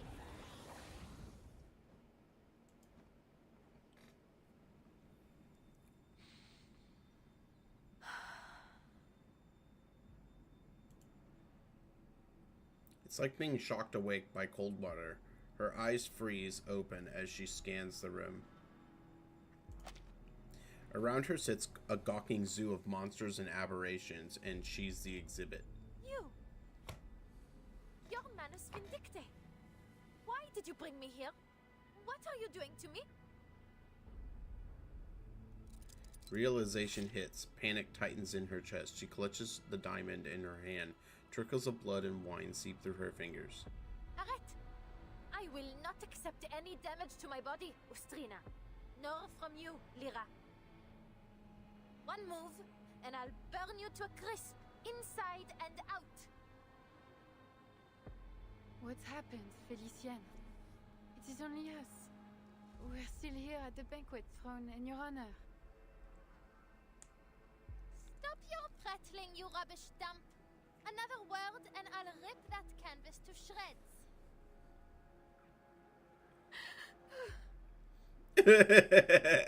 She's so angry. That means she has to really be Felicienne. Words of wisdom from a puppet of all things. Need I point out who pulls your strings, hypothetic? You cowards! Ganging up on a poor, innocent woman! Each and every one of you is a monster! I won't play whatever game you have in store for me. Get out of my way! Fascinating. Though Felicien's spirit has seized control of her body, the former spirit seems able to resist. If I am indeed correct, what we are seeing is their thoughts and memories beginning to blend, causing this confusion. The professor scribbles down notes in a rapturous flurry, recording every little tick, word, and movement. Laurent Rousseau, you've been in league with Manus Vindicte all along. You were lying to me. Everything Celia said was true. Adele attempts a show of defiance, but all she receives in return are curious, My dear, observant stares. No one here has mentioned Manus Vindicte, but you. Yet you seem to know a great deal about those present already. Far too much to be a mere guess. You have met these people before. I won't let you play with my mind again, Beryl. Celia told me all about these thugs. She told me everything. Then it dawns on her, a flaw in her own reasoning. Maybe not exactly everything, but she did tell me that it was Manus Vindicte that killed her. Rousseau, Felicienne, you killed her. You murderous Manus scum. I believe it is time you faced the truth. The truth? What is it this time? You think I don't see through you? You killed Celia. In that place where the archive of imagery overlapped with reality. You killed her by your own hand.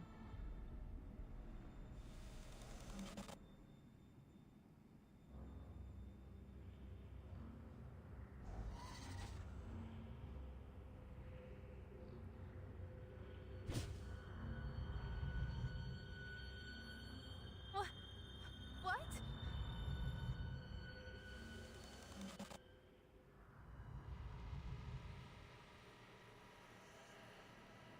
You remember it, do you not? You allowed it to happen. See, she searches for any. She searches for any sort of proof she might have to match her claims. She should never have listened to these lunatics. Maybe she should have just torn them apart with her bare hands. Start with that woman, tear open a path, and get back to the car, drive off, and then...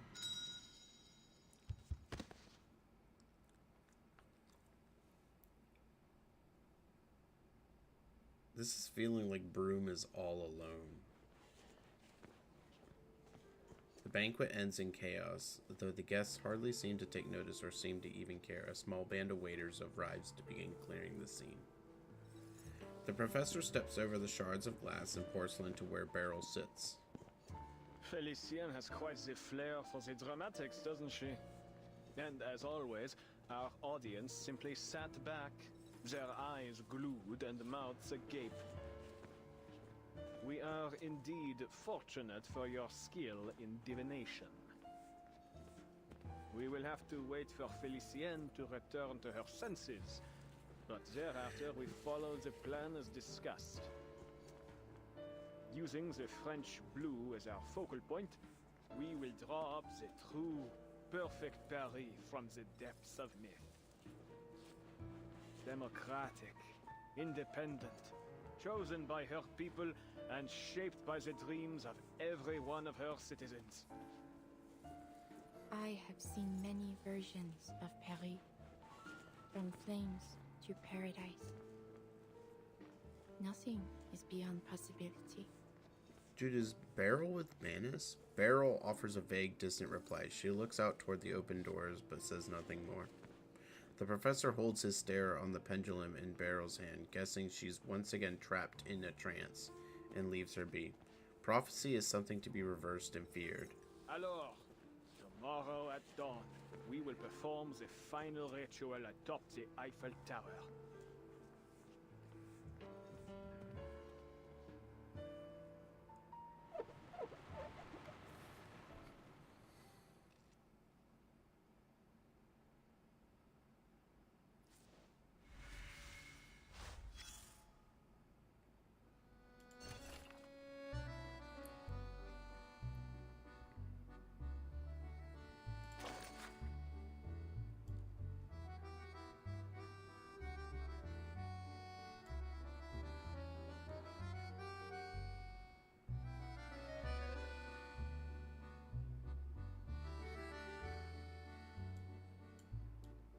Whose example?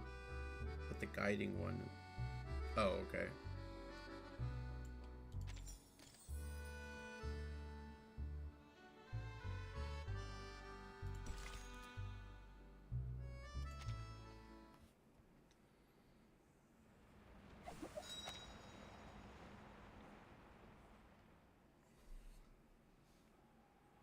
Liberté! Égalité! Fraternité! Deliver what was promised!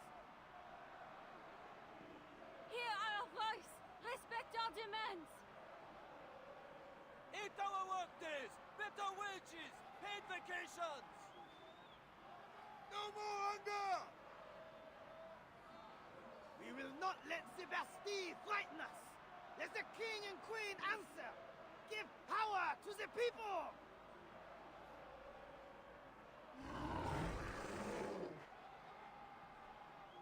Drive them out of Versailles! Bring them here to Paris! Liberty or death! The beast's roar mingles with the chaotic chants. Screams of death and horrific brutality echo through the streets. But as long as one person still stands, this grotesque carnival of protest will not end. Liberty or death! Hysteria has spread across Paris, twisting the city lights into bedlam, into utter chaos. 3 people pass through the turmoil, unbothered by the screams around them.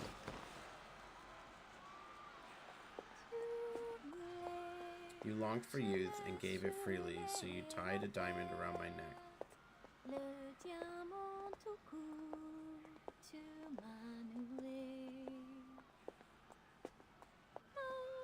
Honeyed words, your false embrace bound me in a cage.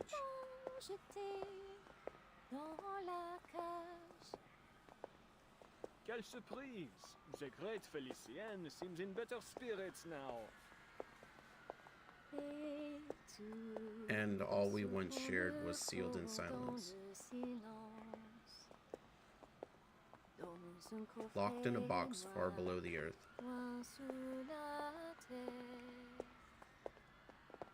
Though I feel this isn't the time or place for such a song, mademoiselle.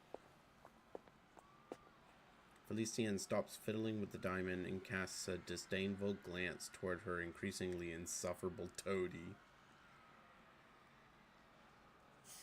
Adele would never interrupt me the way you did. What a shame she never heard this song. But you wish to speak business, yes? Then let us talk. First, answer me this. Why has there been near or no progress in passing on the Guiding One's teachings, despite the many changes in era? You've elected to ignore your most sacred duty, throwing aside her benevolent instructions in favor of your pursuit of knowledge. Without my leadership to inspire you, this organization is about as useful as a chocolate teapot, it seems. Please, mademoiselle. All these problems will be solved once I unravel the deepest secrets of the depths of myth. Look at you, still clinging to that old drivel. Did I not already expose your worthlessness? I'd have had you swept out by the servants in my day. But you're living proof of my thesis. You came back from the depths of myth. How can you not believe? What I believe in is my ability to conquer death. I have no particular interest in your imaginary Paris. Nor your babbling nonsense about ideals. It is our shared goal to return the world to its most glorious era, n'est-ce pas? We've found the means. I only ask that you trust me. Trust? You'd have me scale the Eiffel Tower of all things to use my diamond to unleash the depths of myth. While you stand at a safe distance and watch? That's your brilliant plan? I admit we made a mistake, mademoiselle. But I've discovered the truth. The depths of myth don't lie below, but above. Altitude represents ascension, a primordial image as old as civilization itself. That is why you must reach the peak of the city's tallest structure. There, all of Paris, perhaps even the entire world, will transcend, if my theory proves correct. Theories, theories, theories. Ugh, what torture it is to listen to you. And what of you, madame? Why are you staring at me like that? Your gaze is nauseating. Stop it. The silent woman's eyes are vacant and neutral. Are you even listening to me? I am. Her reply comes faint, barely more than a whisper.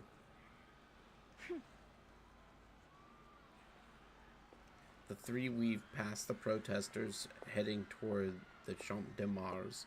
Not a single passerby seems to take notice of the glow coming from Beryl's pendulum.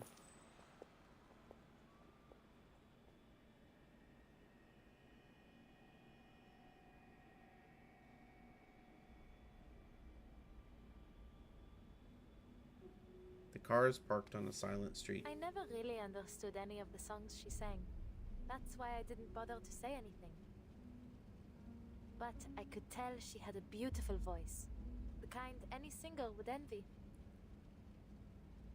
In the driver's seat, the young woman lowers her gaze to the ornate little box in her hands. She has a real sweet tooth, particularly for macaron. I've seen her eat a whole box in one go. But not just any old macaron. Only La Dure's will do. I often had to plan our trips around the store on the Champs-Élysées. Lucky for me, Felicienne was a late riser, or else I'd have had to race all the way from the bakery to her place every morning. A weak smile tugs at her lips. But what she was eating, they weren't macaron, were they?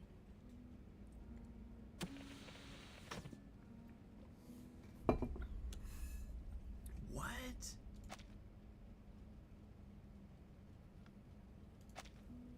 But what she was eating, they weren't macarons, were they? Inside, the once neatly arranged pastries have taken on another shape. Her dragon.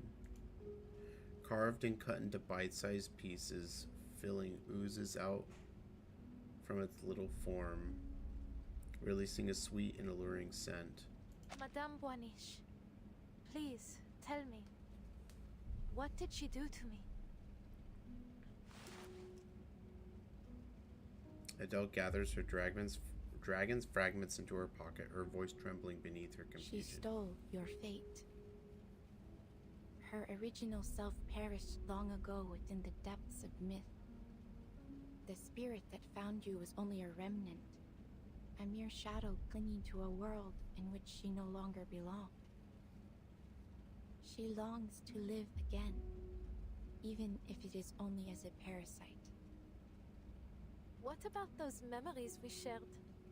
Were they all just illusions? Some were true experiences you shared as your streams of fate merged. Others were but fabrications. The nuance can be difficult to discern without careful observation. Adele stays silent for a long while before reaching for the handle again. The door doesn't move. She's been trying in vain for quite some time. You've really confused me, Madame. What side are you on? I am a watcher of the streams of fate, not a participator in them. I take no sides. But you can do hate more that than cop watch. out. You already have. You were the one that told me about this inevitable death. And then, Celia really did end up dead. You know exactly what's going to happen to me. You know everything. Don't you? Her voice catches. Outside, the lights of Paris flicker erratically. It is not nearly as simple as you might imagine, Adele. To observe a stream is to see only its curves and eddies, the ripples of importance. I see the path, but not every moment along it. That is itself sufficient for me to ascertain one's eventual fate. There are rarely any exceptions. You said rarely. So, there are exceptions? An exception, yes. I told you about her, did I not? I had been drifting along the streams of fate when I saw a girl who resembled me, who in some part came from me. It was quite a revelation. I saw where our streams merged long before she was born, and I knew I would name her Matilda. That she would grow up to be kind, brave, and truly gifted. I followed her through every turn and every ripple to the very end. Then I looked away. I stopped watching. The diviner ends the story in her always even tone. The way you describe it, it sounds strange, Madame. Almost cruel. As if you've ignored her in the present because you're afraid of her future. I studied the entirety of her stream, every moment of her fate. It seemed enough. The car window reflects the puzzled look on her face. But then, something peculiar happened. In the final moments of this millennium, there was a certain kind of rain. Since that time, the streams of fate have lost their clarity. At times they are muddied, at others interrupted, twisted into vortexes. As they began to shift, so too did everything else. The fates I had seen had taken a new form. Nothing was the same. She turned toward Adele. Soon, Felicienne will complete Roseau's ritual. Once that happens, Your spirit will rest forever here in this car, and a calamity would fall upon Paris. All the visions I saw end here. You're implying something, aren't you? Are you saying that my fate isn't set in stone? I am simply stating what I saw. Many who learn of their fates become passive to them, hoping that by inaction they might avoid their consequences. Others are driven to attempt, however vainly, to change it. How you interpret this prophecy is entirely up to you. Adele examines her warily, but if there's anything being hidden from her, she can't detect it behind Then those glassy eyes. There's still a chance for me to leave this car, n'est-ce pas? This is a spiritual haven, a place which belongs to you alone.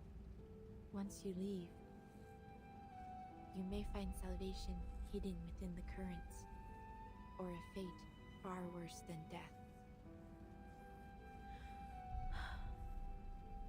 I don't want to know what lies in wait for me.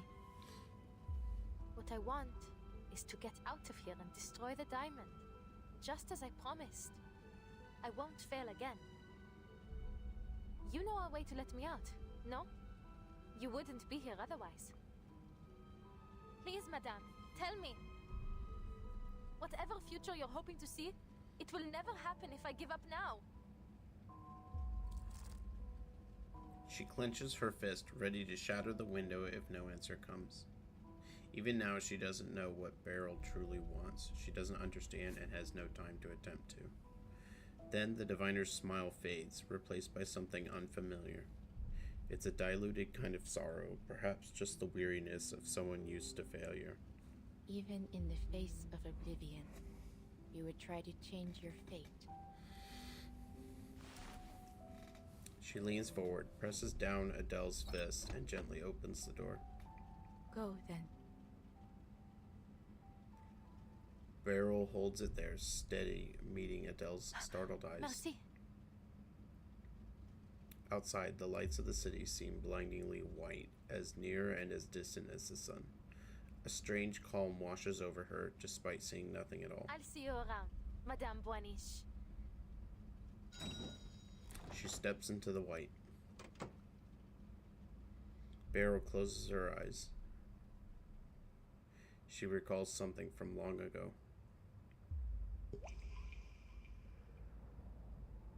So, where is this so-called fate you've been waiting for? You've seen the end already, n'est-ce pas? The only one possible, anyway.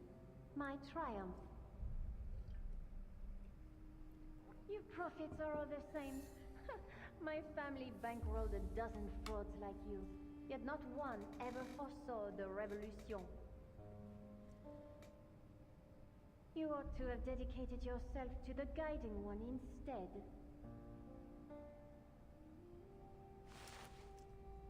Beryl raises a finger to Felicienne's lips, shushing her arrogant colleague. You speak because you seek my direction.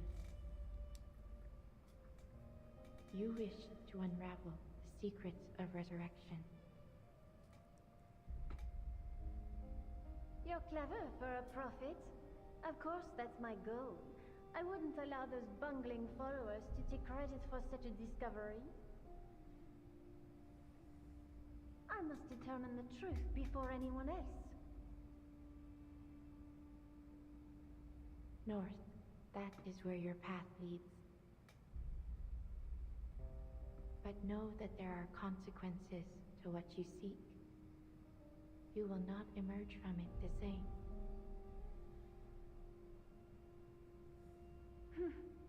Spare me the theatrics. I shan't be intimidated. You've pointed the way. I have no more need of you. Whatever consequences lie ahead depend on me, on my actions, not some puddle of fate. Au revoir, madame. Let us see what the all-seeing lady has seen for us.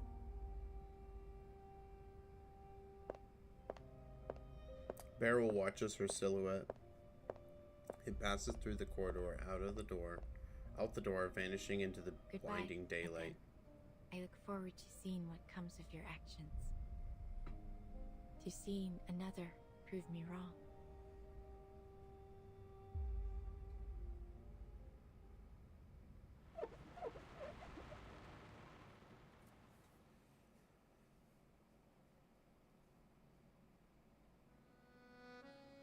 It is true. I have held back many important details concerning matters like the nature of Felicienne and Brom's relationship, and Professor Roseau's true intentions. But I believe it is not my place to disclose such things. People deserve to discover these things on their own. And you have placed far too much importance on prophecy. The course of fate remains the same, whether I speak about it or not. In this kind of business, one must remain neutral. All of my clientele understand that. I take no sides, only payments.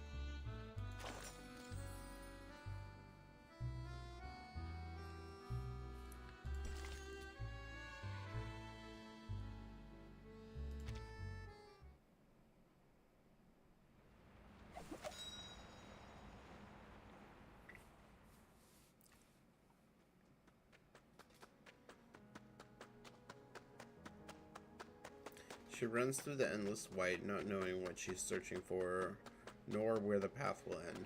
Streams of fate. But how can I find them? Dowsing might be a little on the nose. Zut! She was just steps away from me when I was in the car.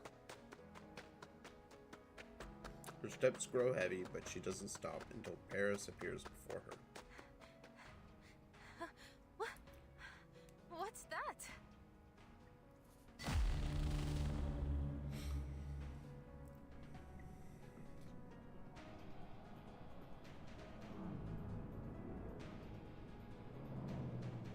A city pierces the clouds, mirrored in the sky. People and beasts alike stop to stare up at the mirrored double above her.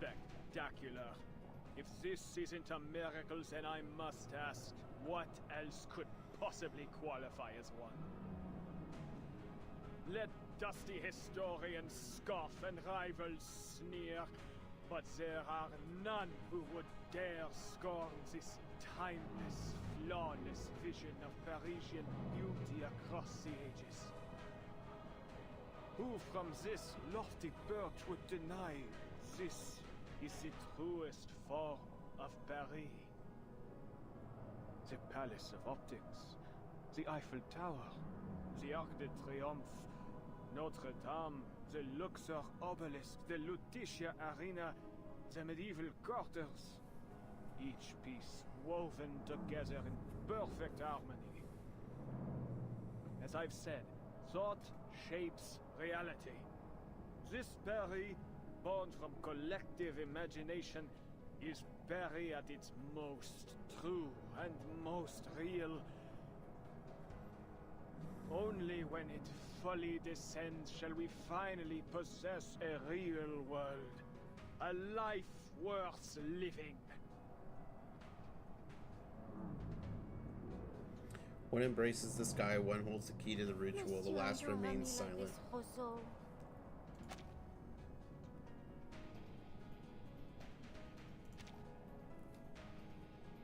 And you, madame? Did you foresee this? The fate of Paris now rests in my hands, and yet I remain myself. What a pity it must be for you. No more tricks. What lies below shall reflect what lies above. So, this is what will befall Paris? She reaches toward Felicienne, but her hand passes straight through her. I can't touch her. She tries everything, attacking, casting arcane skills, pinching her own arm until a flash of light swallows her entirely.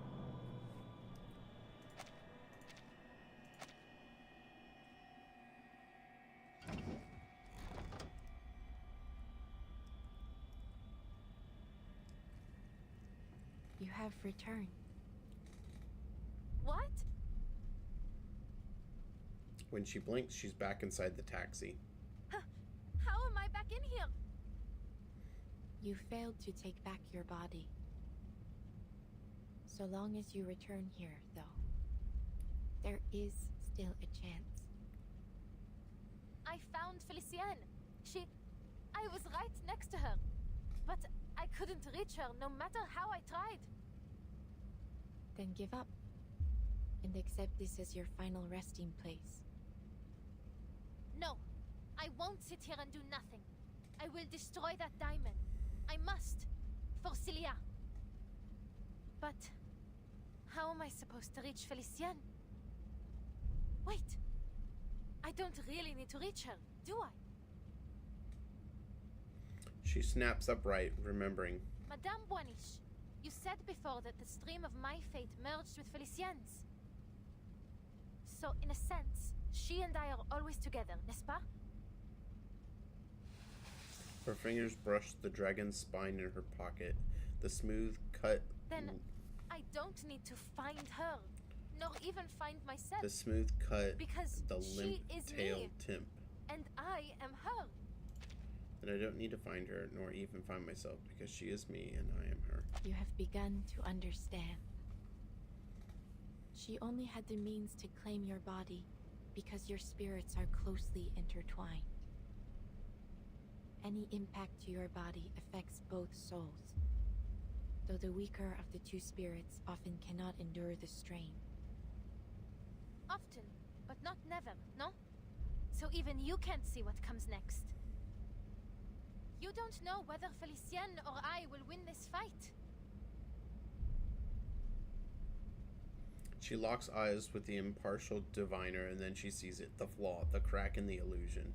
Beryl meets her gaze. For once, real fire flickers in those crystalline eyes. The currents of fate will bend to your actions. You will steer its course, rather than be swept away. You have never once yielded before destiny, and that is precisely why I have followed you from the beginning.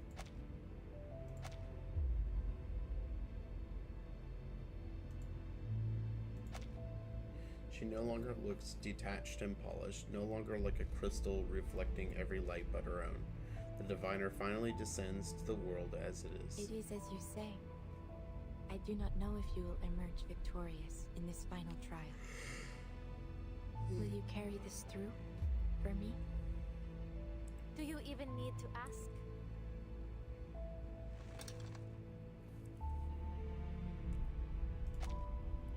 The fragments in her hand pulse in time with her heartbeat.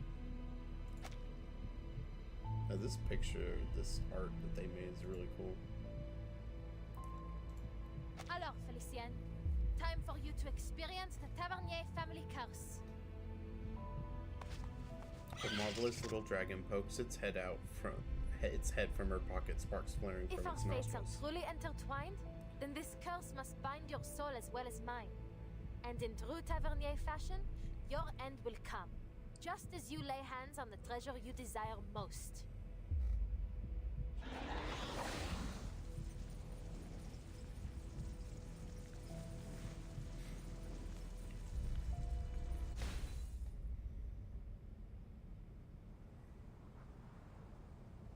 The ritual proceeds moment by moment as the Paris above them begins drawing closer to the ground, the twin Eiffel Towers nearing collision. The unnatural light emits brightly from the diamond, drawing the two worlds together. Incroyable, Felicienne. Just a little longer and Paris as it should be, born from the collective unconscious, will descend into reality. C'est true, Paris. Not like the garbage heap below us. A bullet grazes the diamond. Felicienne instinctively shields it with her hand. The mirrored city above begins to fade.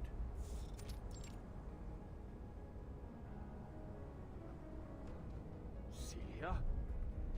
How did you get here? How are you still alive?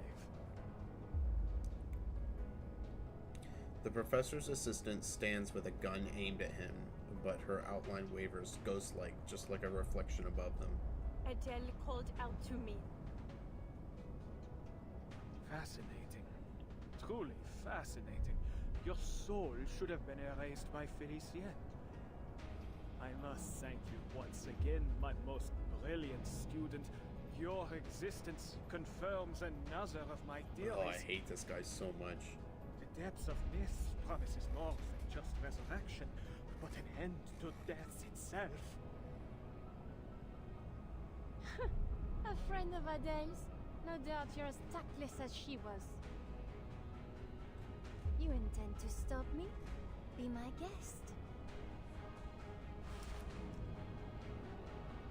She lifts the diamond to her chest right before her heart. Go on. You should be grateful I've given you the opportunity. Whether you hit me or the diamond, you'll stop the ritual. Go on. You really think threatening Adele's body will intimidate me? It won't work. Her hand trembles. She fears missing the shot, or worse, hitting true. Yet, is that hesitation I see? Think about what our chère Adele would say at a time like this. Pull the trigger. Sounds like her, n'est-ce pas? Shut up! Shut up! My, have I said something wrong? Or perhaps you don't know Adele as well as you thought. Here, let me show you in a more vivid manner. The woman inhabiting Adele's body tilts her head with one hand as if shaking loose her thoughts. Don't worry about me. Just shoot. Take us both out. It's what you have to do. It's the only way to break my family curse. You have to end the adventure with my death. To fall at the height of a brilliant journey. That's better than fading into some bleak, ordinary end, no? No, Celia. You don't need to do this. I'll end this myself.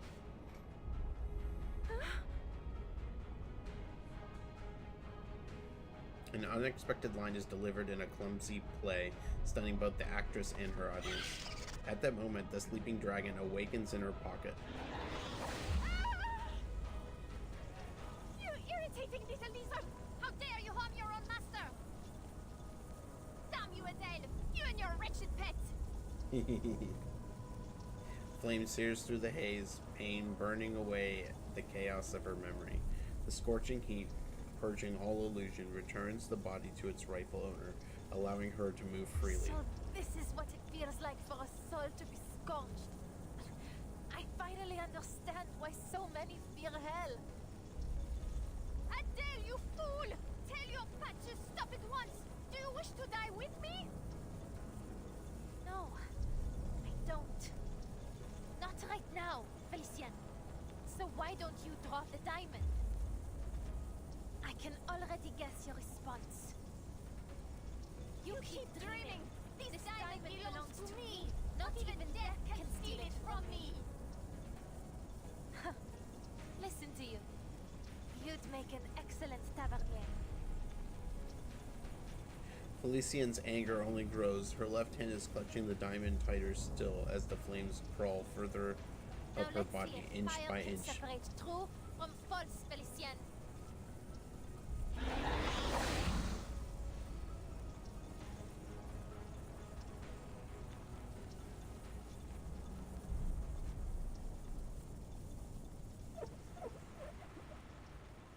Damn.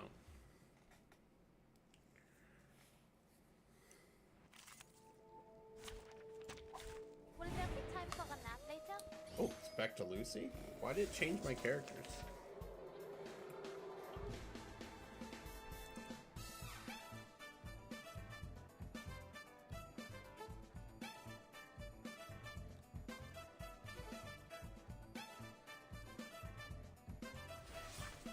I'll handle it. All right. Give us a little water. According to my calculations, the perfect solution. Regaining control of Eliminate our bodies. false.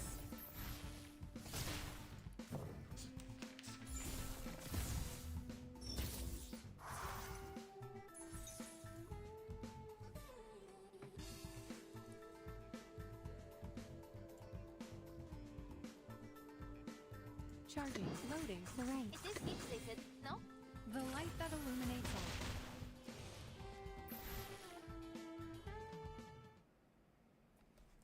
You're fired, Adele. Took you long enough. Now, to preserve this memory in our dreams.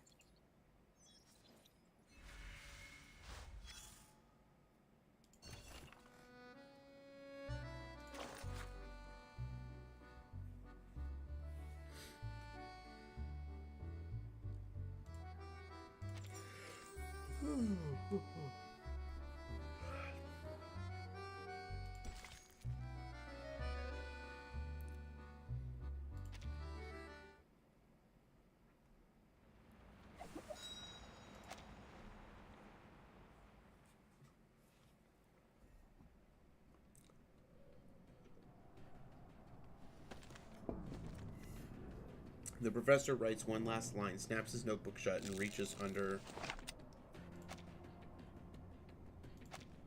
his coat. His fingers grip his oldest friend, a La Protector revolver. Then Adele's personality wasn't entirely consumed. She's managed to regain control of her body. Even a spirit as strong-willed as Felicienne lacks the ability to completely dominate another.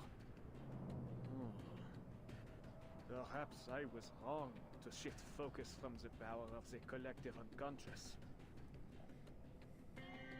There is no need for that, Professor. Her spirit returns. She raises her hand and nudges the barrel away from Adele. Even were you to interfere, the outcome would remain unchanged. You are but a pebble in the course of the stream of fate. Wait with me a little longer.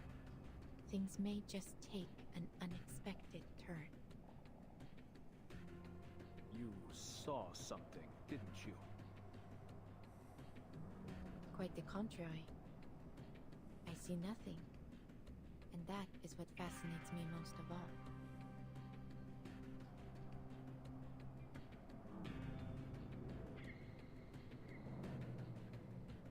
You're fired, Adele! You reckless, foolish would-be Joan of Arc! Felicienne's form convulses violently. Without a vessel to cling to, she's nothing but a drifting soul, a shadow. A failed actress dragged off stage. That's almost flattering. But this is nothing compared to what you did to Celia.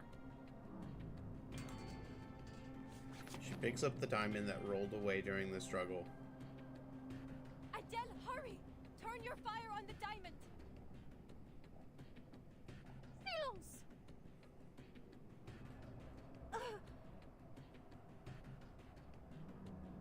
Her figure flickers as Felicienne lifts her hand, then with only a twist of her wrist, Celia's outline melts away. Stop this, Felicienne! There's no time to check on her friend. Instead, she grips the blue diamond so hard she imagines it could break. Only the real remains. All falsehood will burn away to ash. All falsehood will burn away to ash. The charade must finally be put to rest. Par le feu est purifié.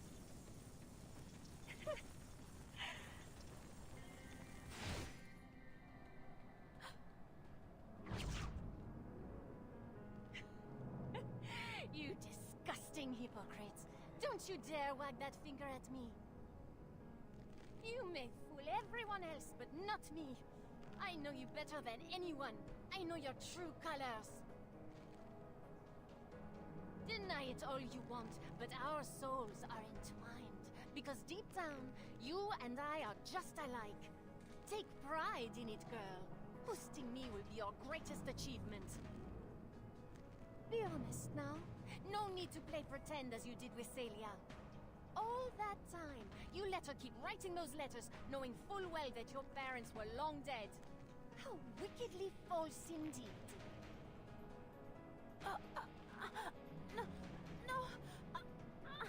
I just... Cold fingers tighten, blurring the line between the living and the dead. She shared her deepest hopes and dreams with you through those make-believe adventures, but you ignored them. What's there to envy about a cursed bloodline? I suppose you kept her as a salve to your dreary, miserable life.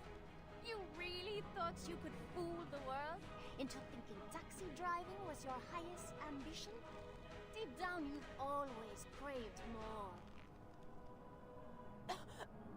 Don't act like you know me. She gasps for breath, forcing out a strained But protest. I do know you. I know each and every one of your wicked thoughts better than you do. She told you to burn the diamond, but you secretly desired it. You craved your place in this adventure, your death. Who could blame you for triggering the curse? You weren't chasing treasure, not by choice, not like your parents. All of this to pretend you are unwillingly caught up in this adventure. You even get to play the savior. And oh, how your dear little friend fits the role of a damsel in distress. All you need is a villain. And that's where I came in, just as you wished. Of all people in Paris, why did I come to you? Have you given it even the slightest thought? Muscle and bone grind and twist beneath her crushing grip. Admit it, Adele. You wanted me to hurt Celia. You wanted to kill her. Adele uses all her strength to turn towards Celia's face, finding it frozen in shock. You're lying. Ah, yes, lies. She lied to you too, Adele.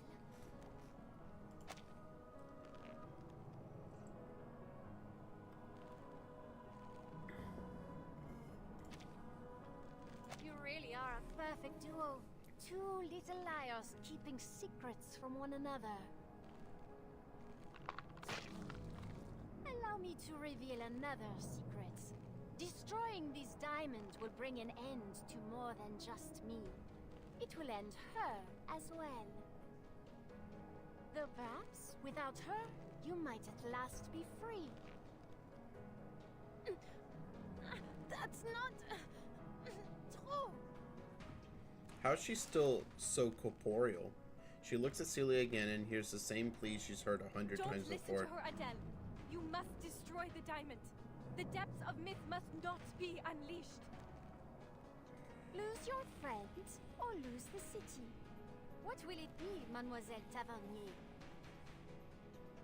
What am I saying? I have no intention of giving you the chance to decide. I am not about to die again. She lowers her head for no other reason than to indulge in her suffering. But what she sees instead is a crooked smile with teeth clenched in defiance. Damn it! What'd she do?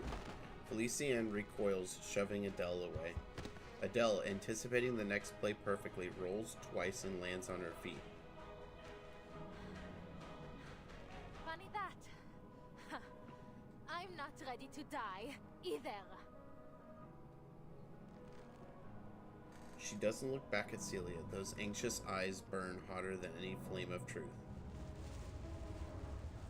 The shell of Felicienne peels away complexity, and without warning, a massive shadow takes form at the tip of an alpha tail. Get away.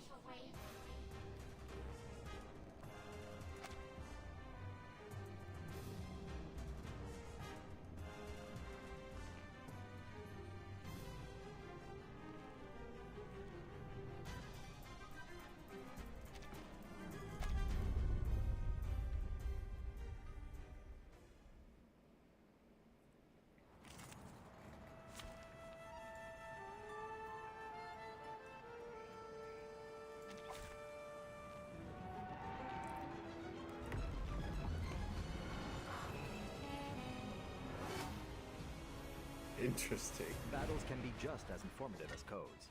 You just have to know how to read them. Hello, damage. Do you really soldiers? Shape-shifting? Manus Vindicte? My dear, foolish Adele. What good could possibly come from fighting me? The rift is widening. We have to stop her. Those monsters, they're forming some sort of shield. We need to break through. Allez, Adele. Think. I'll handle the text. It is heat-treated. Give it a little water. Charging. Encryption complete. Purge the impurities. Leave me alone. Phantoms. The light that illuminates all.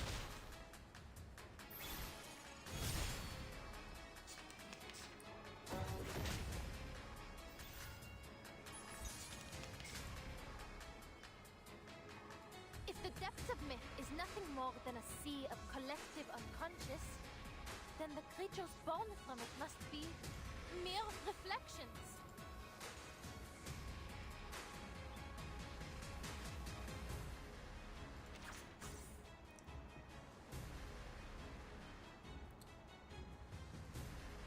All right, Loading.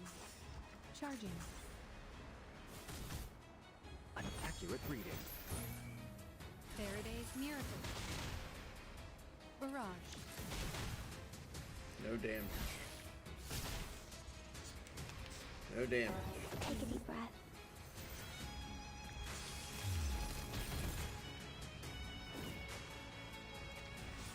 Hang on, I need to restart with a different team. Battles can be just as informative as codes. You just have to know how to read them. Shell. Damage. Do you my what? The rift is the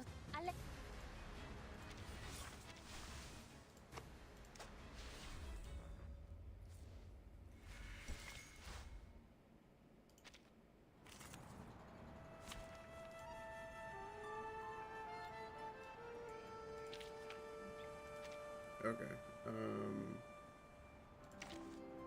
Just pull you out.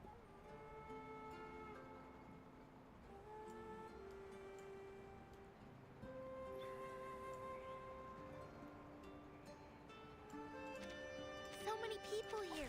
Feels like trade season again. Program activated.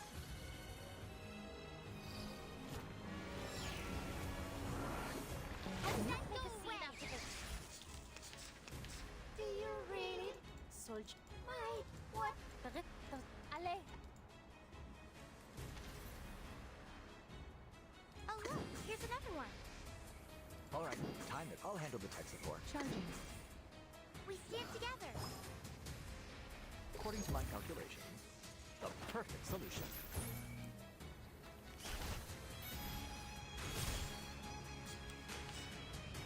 That doesn't sound good.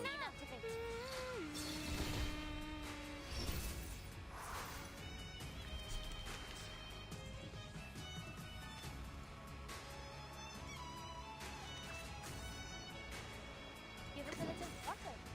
Loading. This one should do. Eliminate what is false. Leave me alone. Phantom. The light that illuminates all.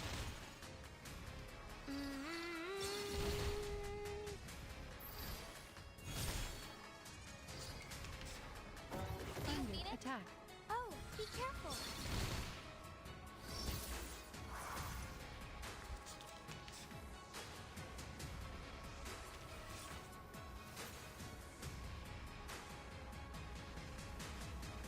If the depths of mere reflect.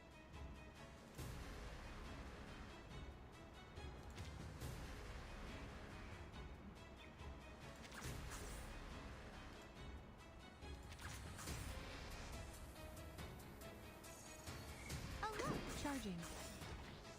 Purge the impurities.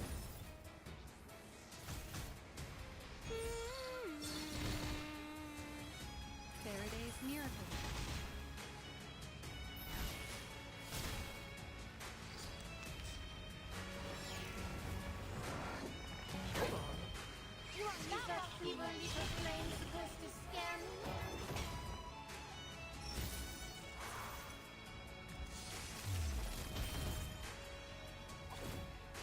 Damn, what is going on here?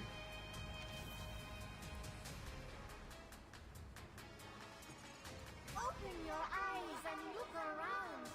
Can you... You want me to? This part should do.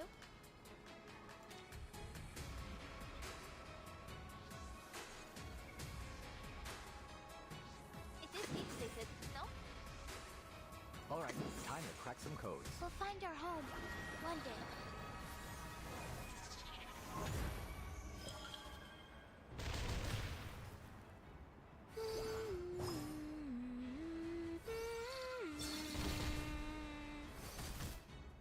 Decode complete.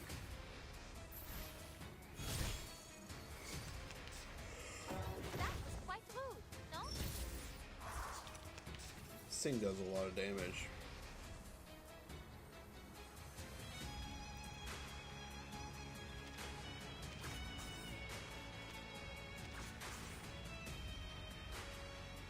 Loading. Charging. Eliminate what is false. Eliminate target. Barrage.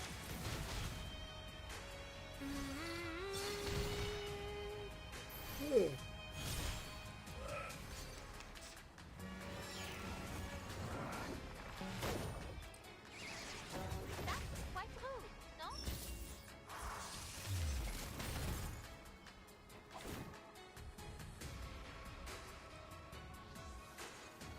You want me to?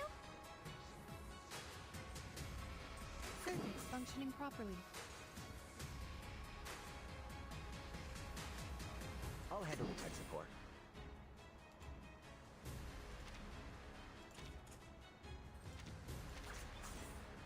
We'll find our home one day.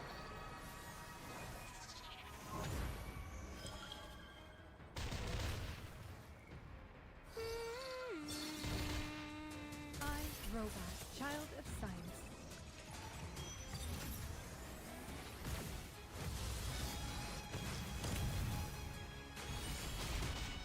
An accurate So it's a reading. matter of surviving through each phase. Purge the impurities.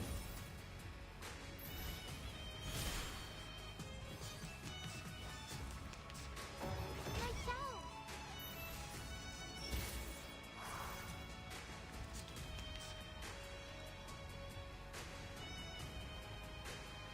A perfect algorithm. One that can only exist in theory. This part should do. Loading. Give it a little butter. Enumeration is a last resort. But sometimes, it can work a miracle. Oh, be careful. Aim and shoot. Eliminate what is false.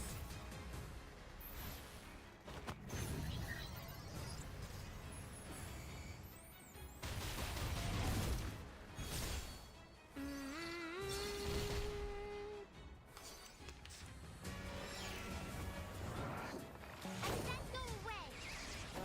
Decryption failed?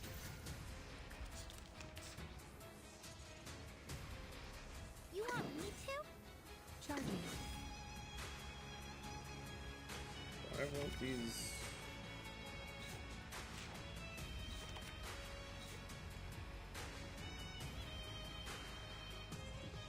I'll handle the tech support.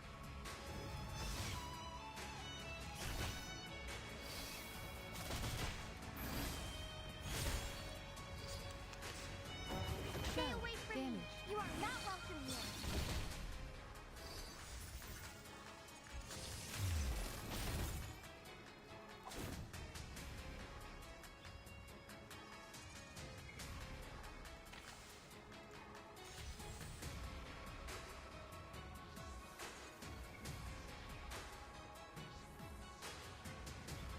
Loading.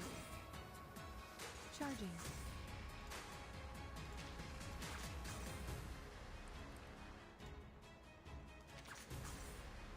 Target confirmed. The light that illuminates all. Purge the impurities.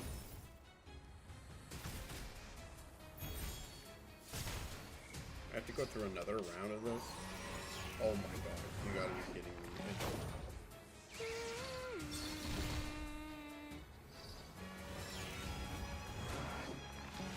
Attack. Stay away from me!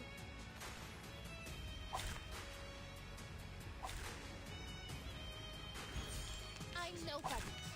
Just a tour guide from Paris who can handle a car. And tell truth from lies. Par le feu est purifié.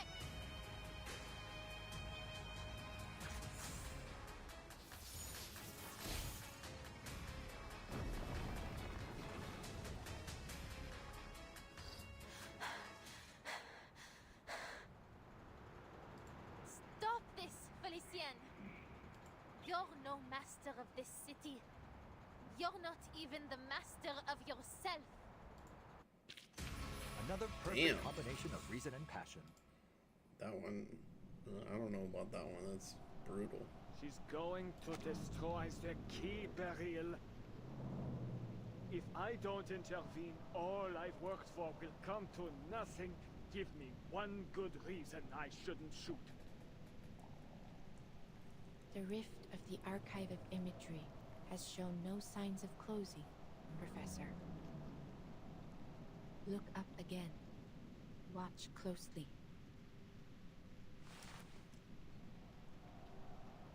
Laurent Rousseau lifts his head. The city in the sky drifts closer, its head scraping the diamond has horizon. already served its purpose.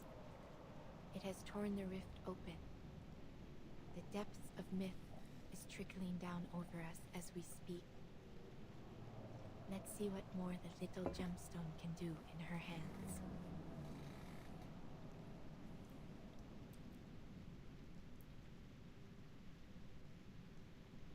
Adele wipes the blood from the blue diamond with her thumb.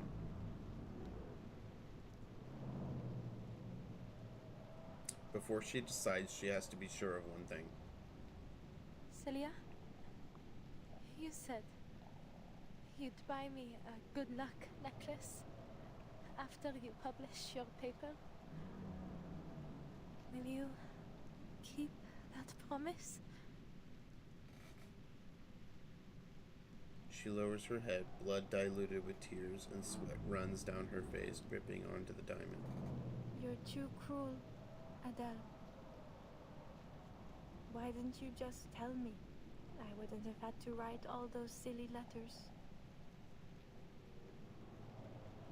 A stained, awkward smile twists her lips. Will I see you again? I'm not sure. Her eyes land on Felician, unconscious beside her. Time is running out. At last, Celia steps forward. Like when they were children, she places her hand over Adele's, helping her close her fist.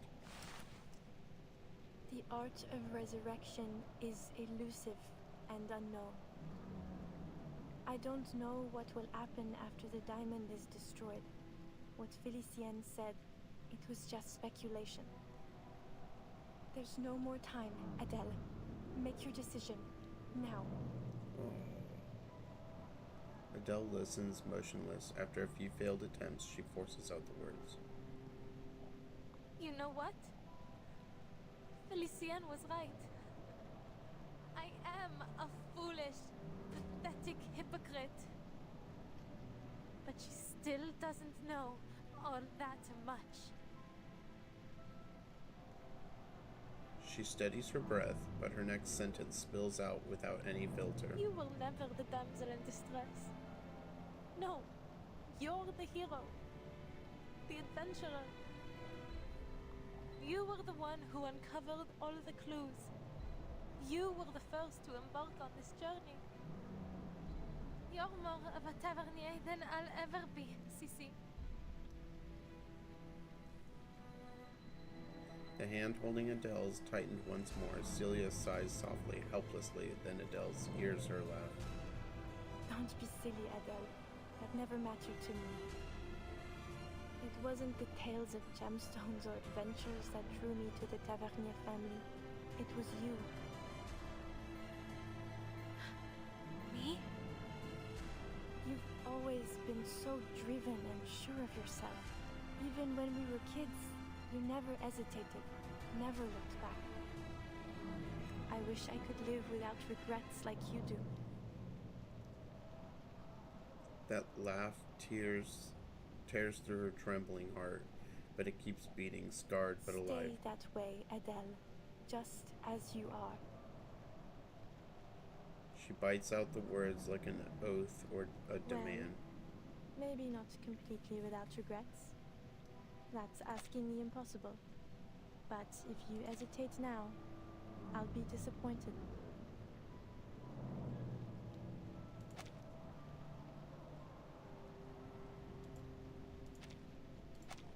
Celia smiles one last time. So go on.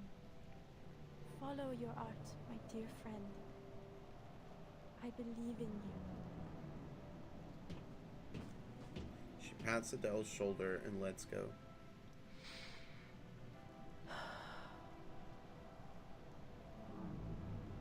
The sound fades, so does her breath, only the heartbeat remains. All the waiting, torment, pursuit, and struggle have come to an end. Every ounce of hope, hatred, sorrow, and forgiveness has been poured out. She has no other choice. Par le feu est purifié. Flame is just another means of transformation, but now it must expose what's real. Whatever the disguise, their true natures are revealed as both substance and form change.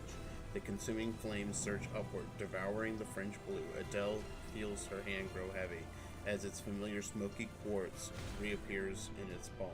But the French blue doesn't vanish. A single gem becomes two. Image and matter part away. Wait.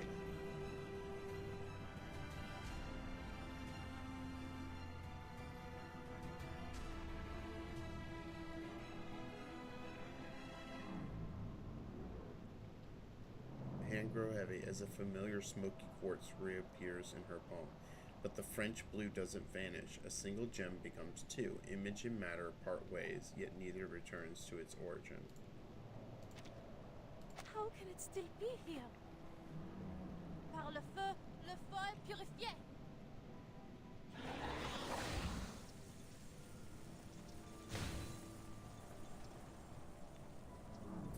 In the blaze, falsehood crumbles and truth remains. The translucent blue diamond endures, proving its unshakable reality. I burned the beast of Gévaudan. I even burned Felicienne. So why can't I burn this diamond? It is from the depths of myth, isn't it? Surely it can't survive your fire. It isn't possible. It's only a symbol. A primordial symbol, yes. That is precisely why it survives. The diviner affirms her words. The French blue is both abstract and concrete. An iconic symbol held deep in the collective imagination of our society. No matter how many imitations or counterfeits may exist, none will ever take its place. It is eternally transcendent, unconditionally pure. Its existence can never truly be destroyed. Okay, You so have done all you can, Adele. Bravo. she's saying it can't be destroyed because the French blue not only is an actual physical stone, but it, or was a physical stone, it is also a symbol. So even though that one is a fake, it's a symbol, so it manages to stay alive, I guess. Adele listens, confused. She's changed nothing, and yet she's praised. Paris continues to descend, the twin Eiffel Towers crossing at their tips. Like a ladder folding away, heaven and earth draw closer. Celia and Felicienne grow transparent, stripped away by the wind. But I failed to destroy the diamond. Celia and Felicienne are...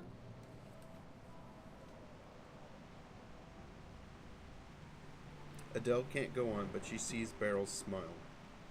The same smile she gave her long ago in that divination salon, the version of her in that moment, smiling Countless now. streams converge and intertwine here in this moment. an unstoppable downpour is coming. And in it, you are a remarkably stalwart droplet. Your struggle has at last reached its conclusion. The rain. It is about to fall.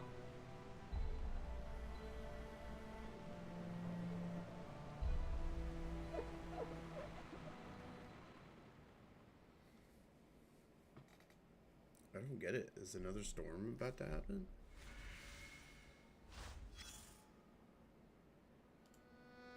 What a cruel storm. Yeah. So far, the story has followed along a classic direction. Broom walked the hero's journey, but just as it seemed that it might end with triumph, down came the storm. This is the 5th joke fate has played on me. I must be honest with you. There is something in it that I like. As dreadful as it may be to stand before a future I cannot foresee, I feel something else. Perhaps you might call it hope for someone born with my abilities. There is a strange beauty in moments like these. To know how it feels to know nothing.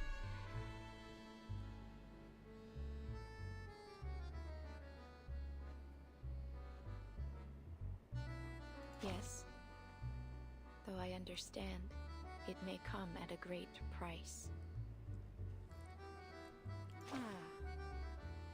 Perhaps that is why the Vigile Bureau and the Foundation have kept such a keen eye on me.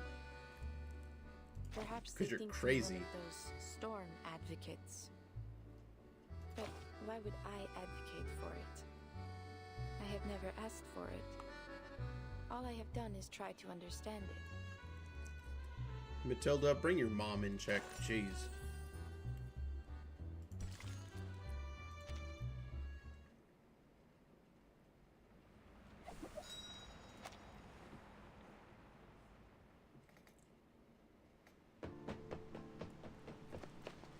Without hesitation, Adele rushes to Celia, trying to steady her friend.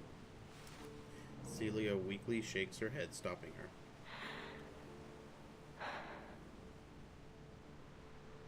The diviner looks past everyone toward the darkening sky. Just as it was meant to be. What? This ridiculous sight. This distorted Paris. She smiles too, then lowers her gaze to the world below the tower.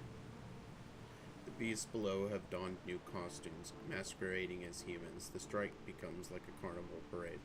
More figures pour out from the alleys and buildings, half beast, half human, joining the wild hunt. The July column just turned into a billbouquet. The Vert Galant statue replaced with some bizarre lobster. And my friend is disappearing before my eyes. And you're telling me that all this was meant to happen? It's all so meaningless. So absurd. Is it? A single word pulls Beryl from her trance. Perhaps you are right, Adele. Thank you for showing me what I could not see. Fate, destiny. It has become nothing more than an absurdity. A tangled mess. This storm should never have come to pass. Storm? She repeats the word faintly, glancing around. Celia, too weak to speak, Felicienne, still unconscious, and Beryl, watching them both in silence. Everyone is spent. Only one delirious actor remains on the stage. This storm is quite a delightful surprise. Look at this mass hysteria.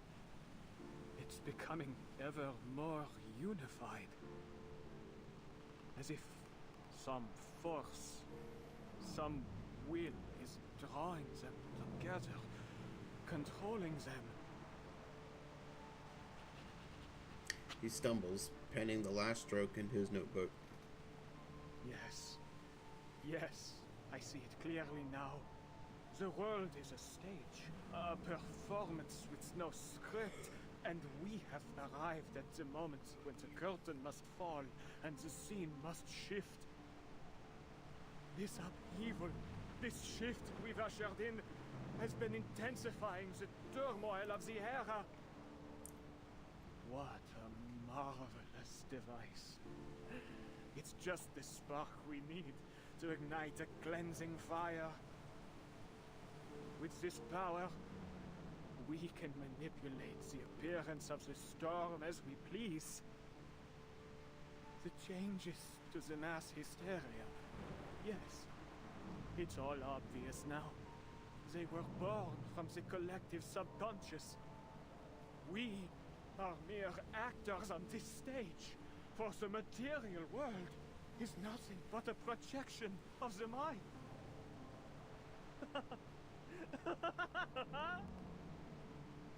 Their dialogues are but borrowed lines from ancient scripts.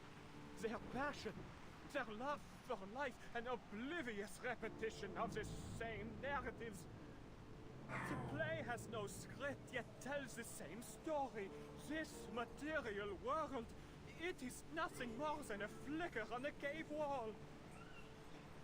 I've seen it. The ultimate truth. The truth that even the transcendental law feigns to hide. But I've seen it now. I've seen it. He's a nutter. The depths of meat itself will also be corrected, just as all the errors of the reality. But who decided which of these errors are wrong to begin with? Or perhaps what is right is essentially an endlessly repeated chain of errors.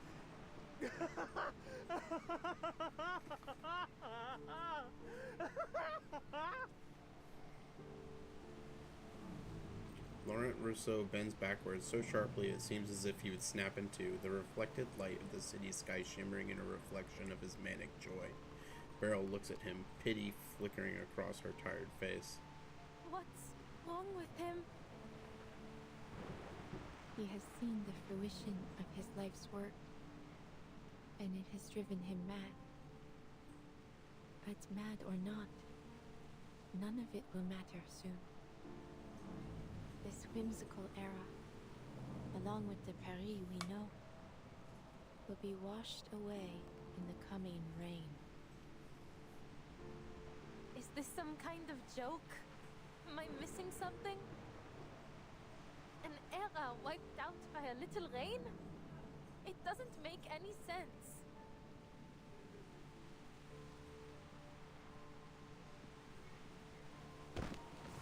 No! Celia! Oh.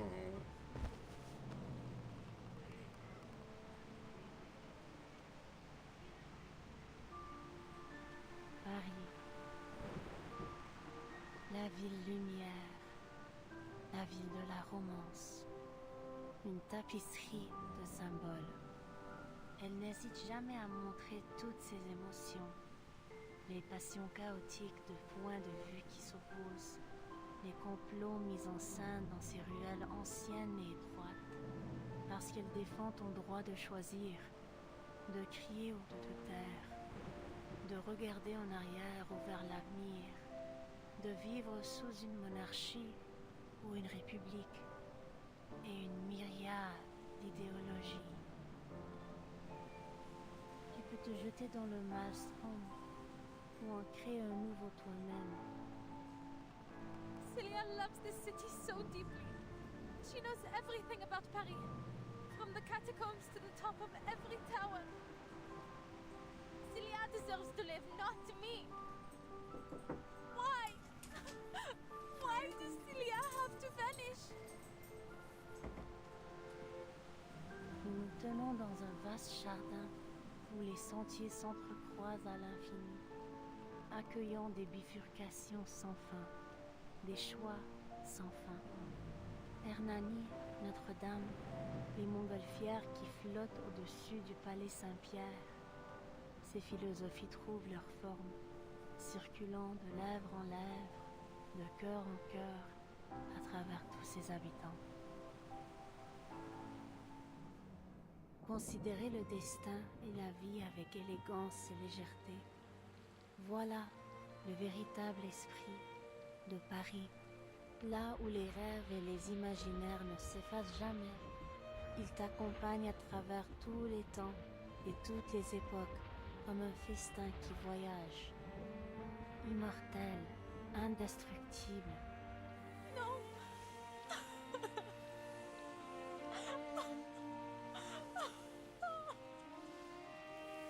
What more is there for me to seek in this meaningless, inferior world? The true world, the one that matters, has already descended. Voila. See that? The clearest, most perfect water at the bottom of the archive. Now, so close. Almost within reach. In the deepest, most pristine layer of our joint consciousness. Éternellement vrai, éternellement gravé dans l'esprit.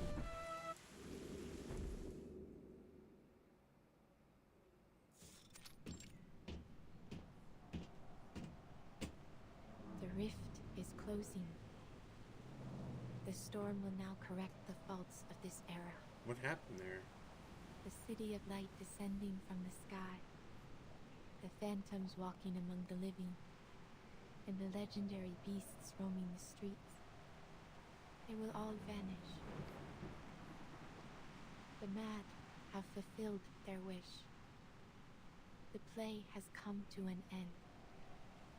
Everything once in chaos will be brought back to order. No! Beryl! A hand clamps tight around Beryl's ankle. Ah, you have awakened. Though perhaps it would be better to remain asleep. It may spare you some pain. I am no coward, Beryl. She gasps, though no air, no wind can fill what's left of her fading chest. You have to fix this. You have to do something. Tell me how to change this. Just a hint. I refuse to vanish like this. To disappear after finally clawing my way back. Beryl lifts her foot and steps forward without concern. Felician's fingers close desperately on empty air. Those worthless grovelers who can't even use arcane skills. They deserve to die, not me. Oh, what a bitch. This world belongs to us.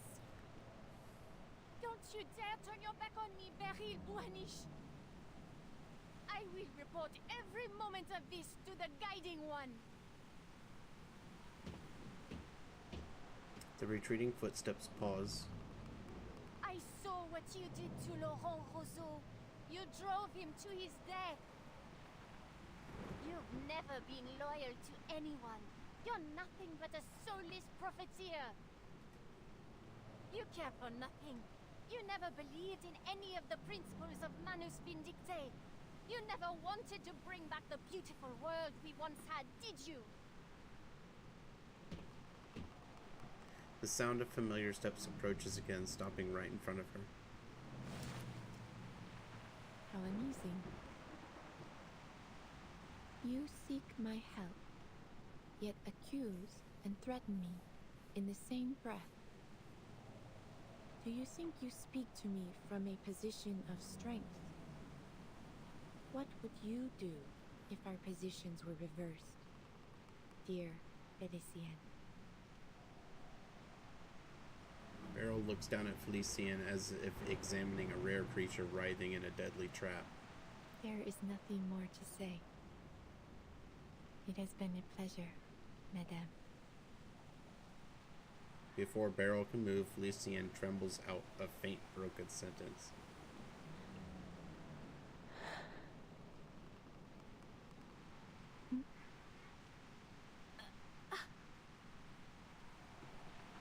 She lowers her head, throat straining. Droplets slide from her hair and vanish into the dust. Please. Please. Help me, Beryl. I don't want to die. Très bien. Beryl nods, straightens, and asks her final question.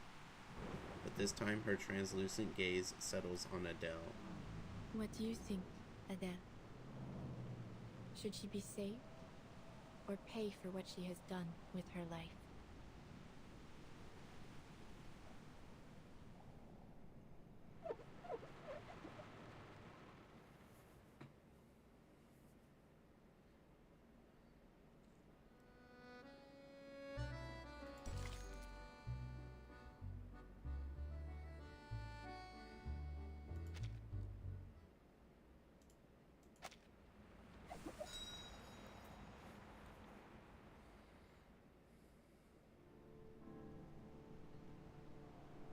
Sounds like you're just trying to pass the burden on to me.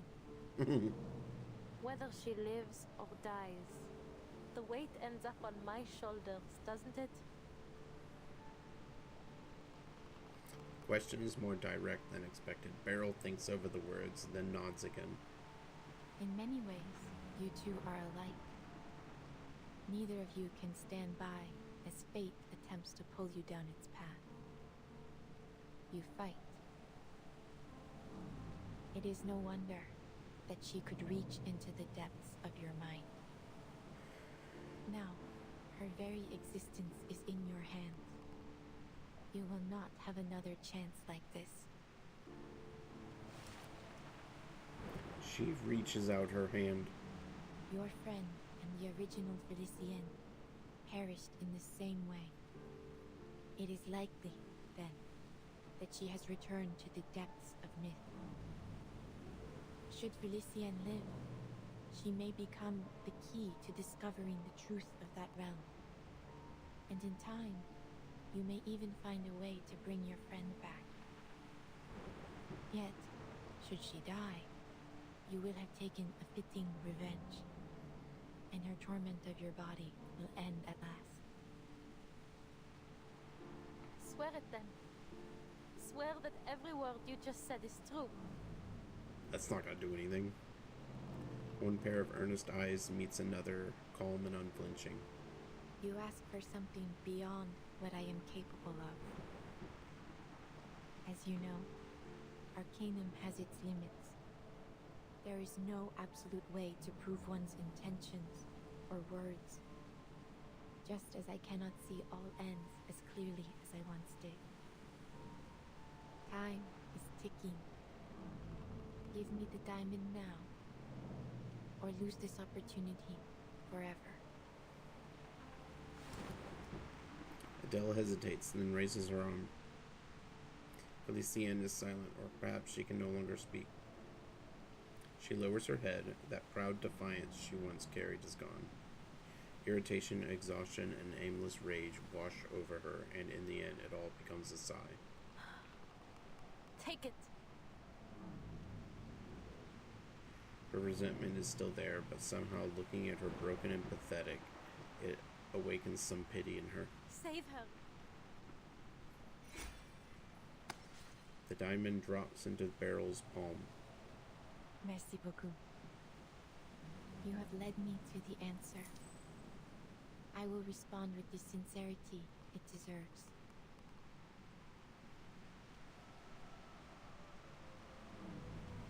As I have said before, your fates have converged. Felicien, your journey through the spiritual realm has reached its end. But you still have a place in the crown of the material world. Now, the Numa that has reached the edge of one world must begin anew in the next.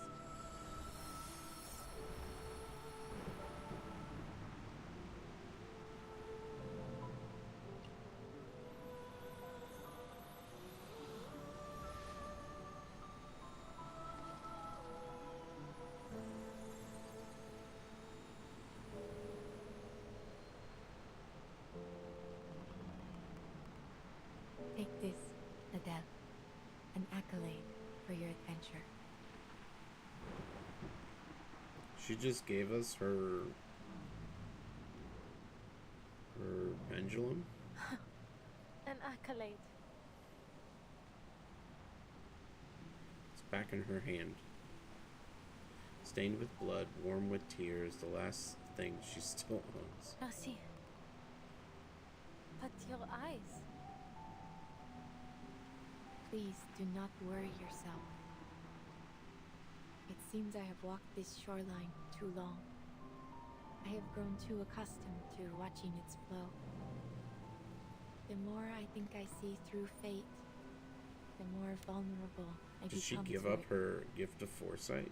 Still, I chose to watch one final time. Just this once. She smiles and points to the diamond clutched in Adele's hand. It makes for a fine imitation.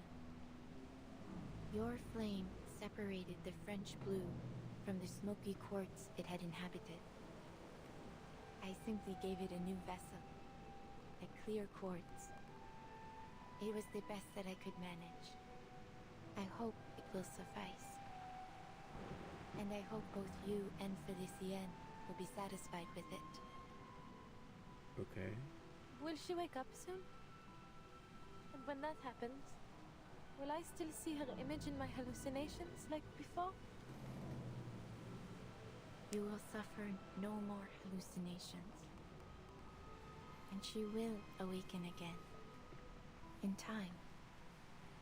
Yet you will be the sole master of your body. She is but a soul quietly bound to it. So long as neither of you strays too far from the other, her soul should remain whole. Okay.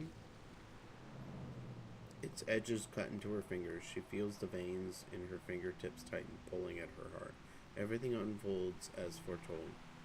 Even the French blue fulfills its destined curse, entangling its bearer like a shadow.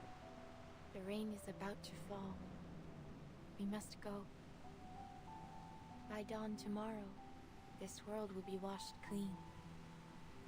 I must admit, I enjoyed this ending of yours. But whether you continue to the next chapter is up to you. Yeah. But when the show ends, the audience must leave. Beryl has always obeyed that rule, and she is not about to change.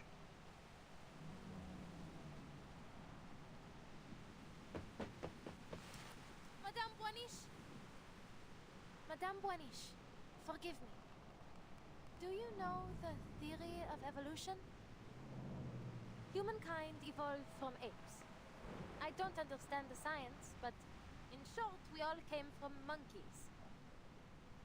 But then, where did that monkey come from? Are we all just a copy of some ancient thing? And if we keep tracing back, how did life even begin on Earth? Can we ever find that original spark of life? Is it even possible?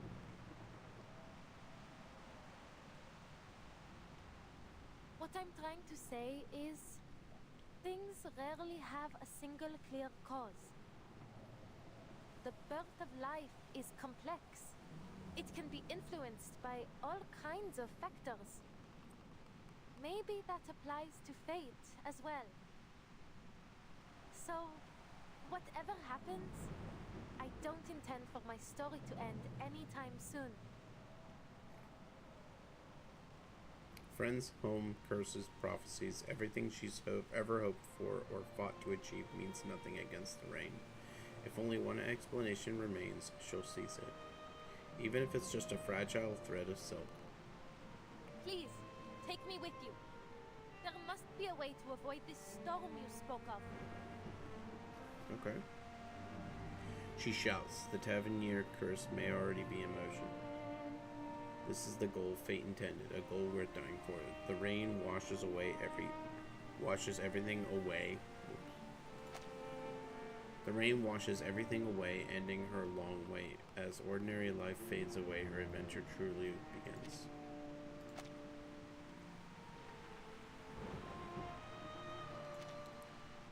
She accepted the storm pretty easily.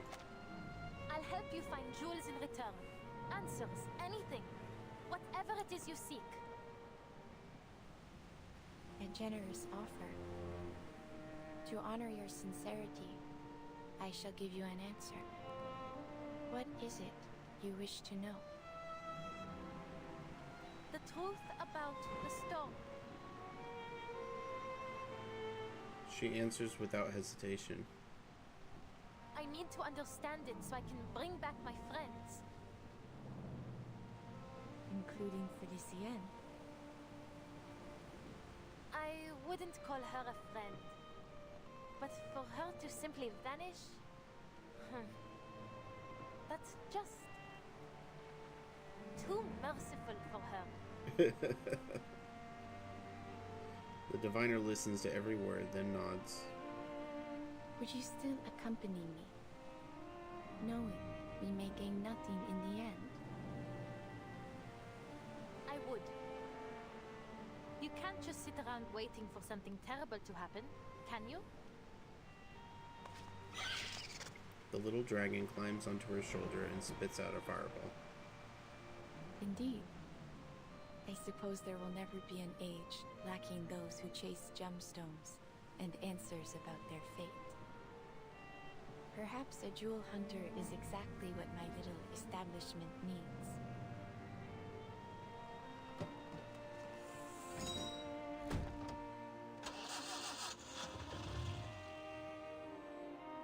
Which way do we go, Madame Boiniche?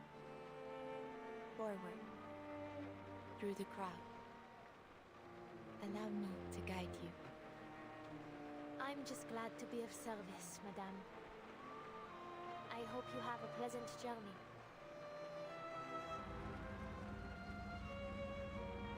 Beryl takes a final wistful look at the revelers. The city is just the place where she keeps herself, a jewelry box made to hold a precious crystal. Still, she decides to remember it just a little longer. That's enough. She leans back in the passenger seat and closes her eyes. For a long while going forward, I may not be able to divine with the same precision I once had. Yet this feeling of not seeing has a comfort of its own.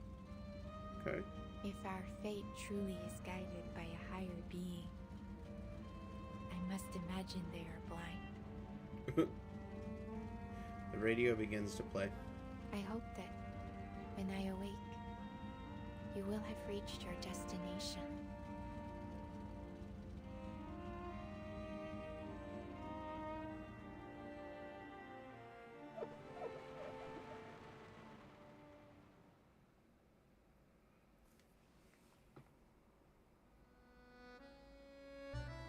It was then that I decided to help Broom one last time.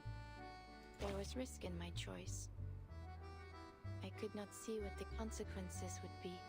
Still, I succeeded, and their rewards were most generous. Many suspected that I had planned it from the start. A common accusation made of diviners, of course. Thank you for your concern. I am doing well, though the future now comes to me through an ever-thickening haze.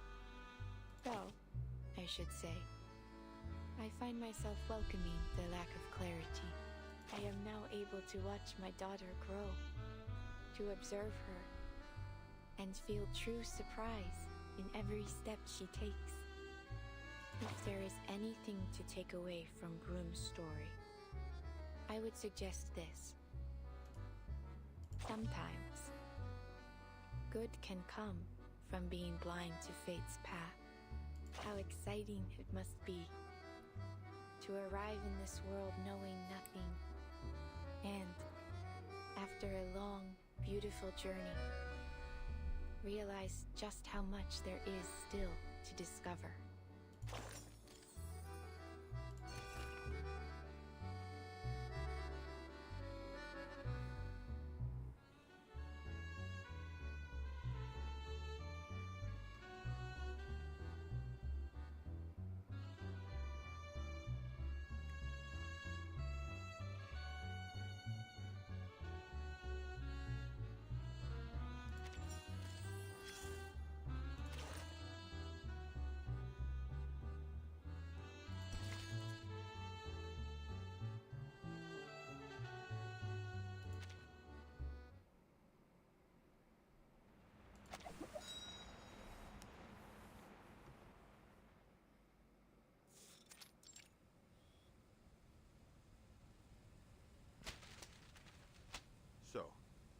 Let me get this straight.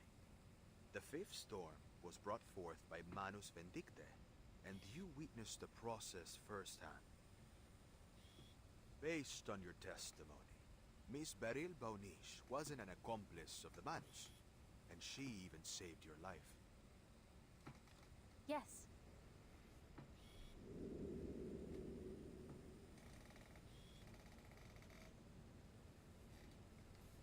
And after that, what happened?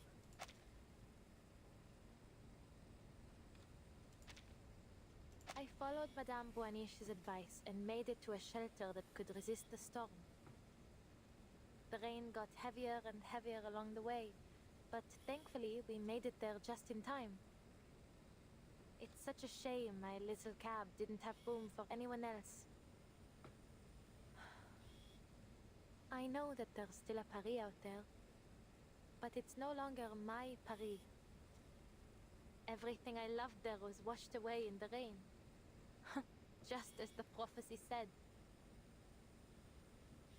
The storyteller caps her story with a bitter laugh, leaving the room quiet. And the rest, you already know.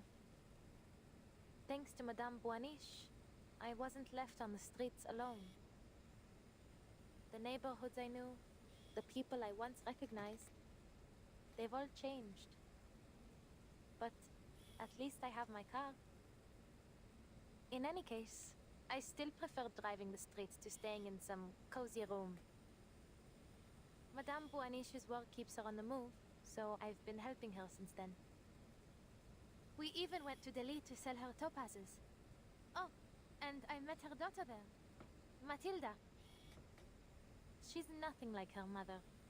Everything she feels is written plainly on her face. That's so true. To be honest, I get along better with her. Madame Boaniche, she's changed too. She pauses. She feels more real now. More alive. Because she doesn't predict everything now. Their conversation continues for some time before ending, until after the sound of departing footsteps, silence returns.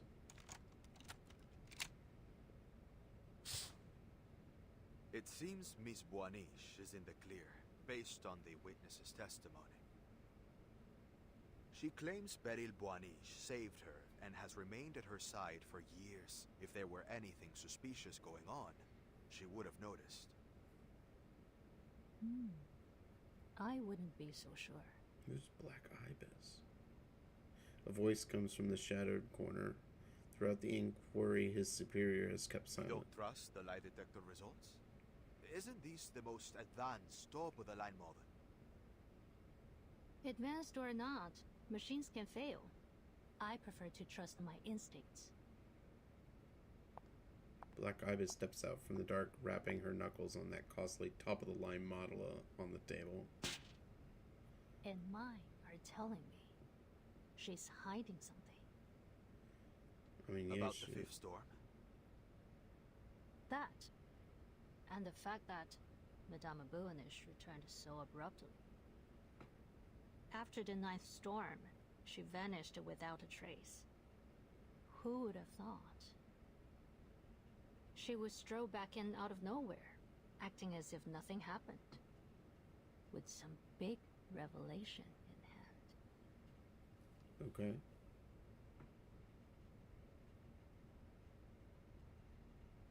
We really need that timeline. The corridor is empty, but for one still figure. Unbelievable. One sloppy mistake after another. You'd have been less conspicuous if you'd just written liar all over your face. You should count yourself lucky I covered for you. Broom hadn't planned to answer, but the voice is incessant. Are you expecting a thank you from me, Felicienne? Don't think I don't know. You just don't want your own secrets exposed. And didn't I tell you to stop talking to me like this while we're on Foundation grounds? Who knows who might be eavesdropping on us? And And I told you that I can hear you perfectly well without you mouthing the words. Is that really so hard to understand? And if I slip up subconsciously? I suppose you might have forgotten what it feels like to have a mouth.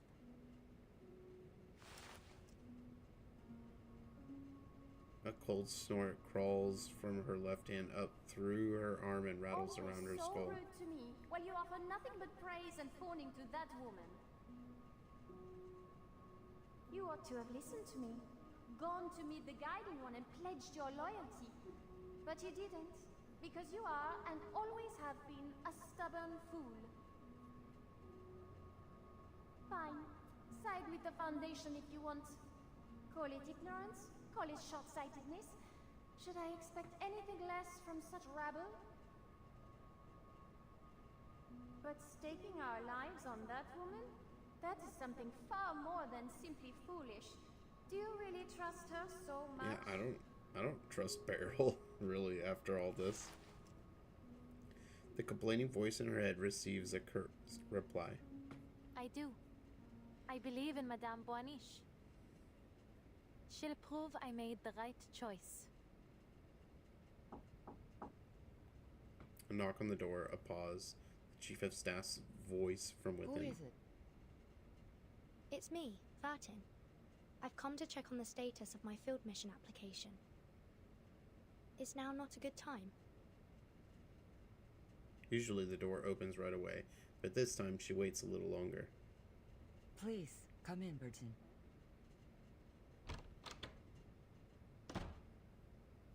She pushes it open. A stranger sits on the guest sofa. We finally meet, Miss Verton. Matilda has told me much about you. The name of an old classmate resurfaces. The woman's refined features blur with another Then you livelier must be face. Madame Beryl Boaniche. I see we can skip the formalities. Her smile is warm and gentle, but her eyes don't match. You have seen the golden thread, have you not?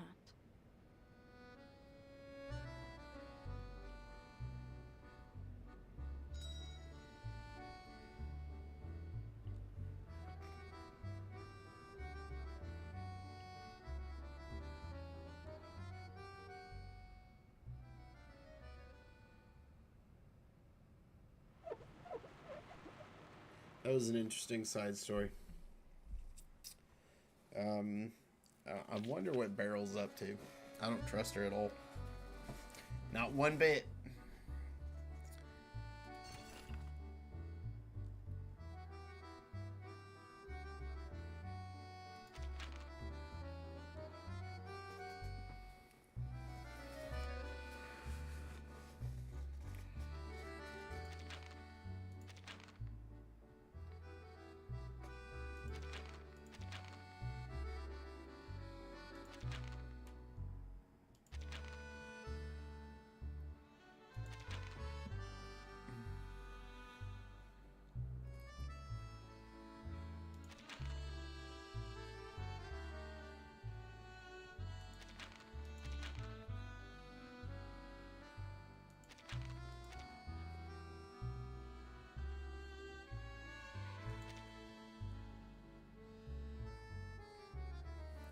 What's the ...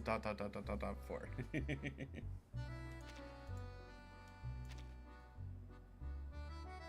Is that it?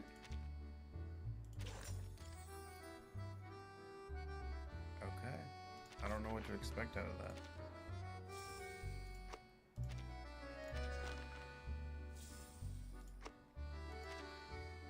Well, I mean, that story was interesting.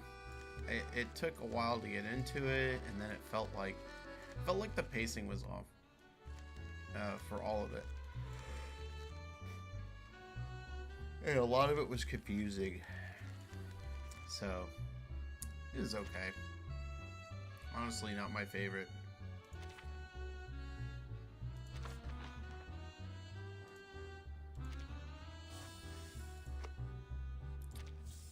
Oh, I thought that was the last scroll I needed.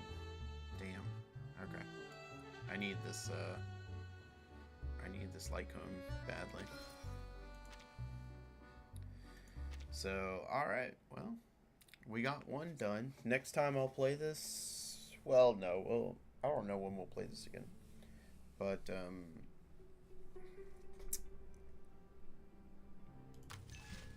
see. Let's take a look here.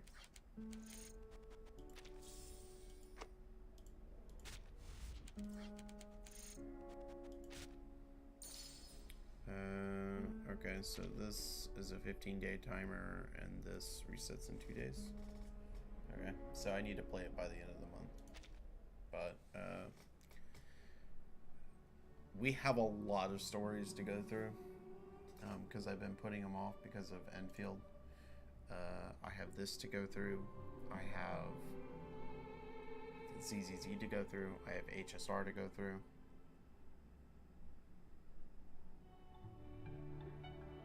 Actually, that might be it, because I have Snowbreak to go through. So those 3.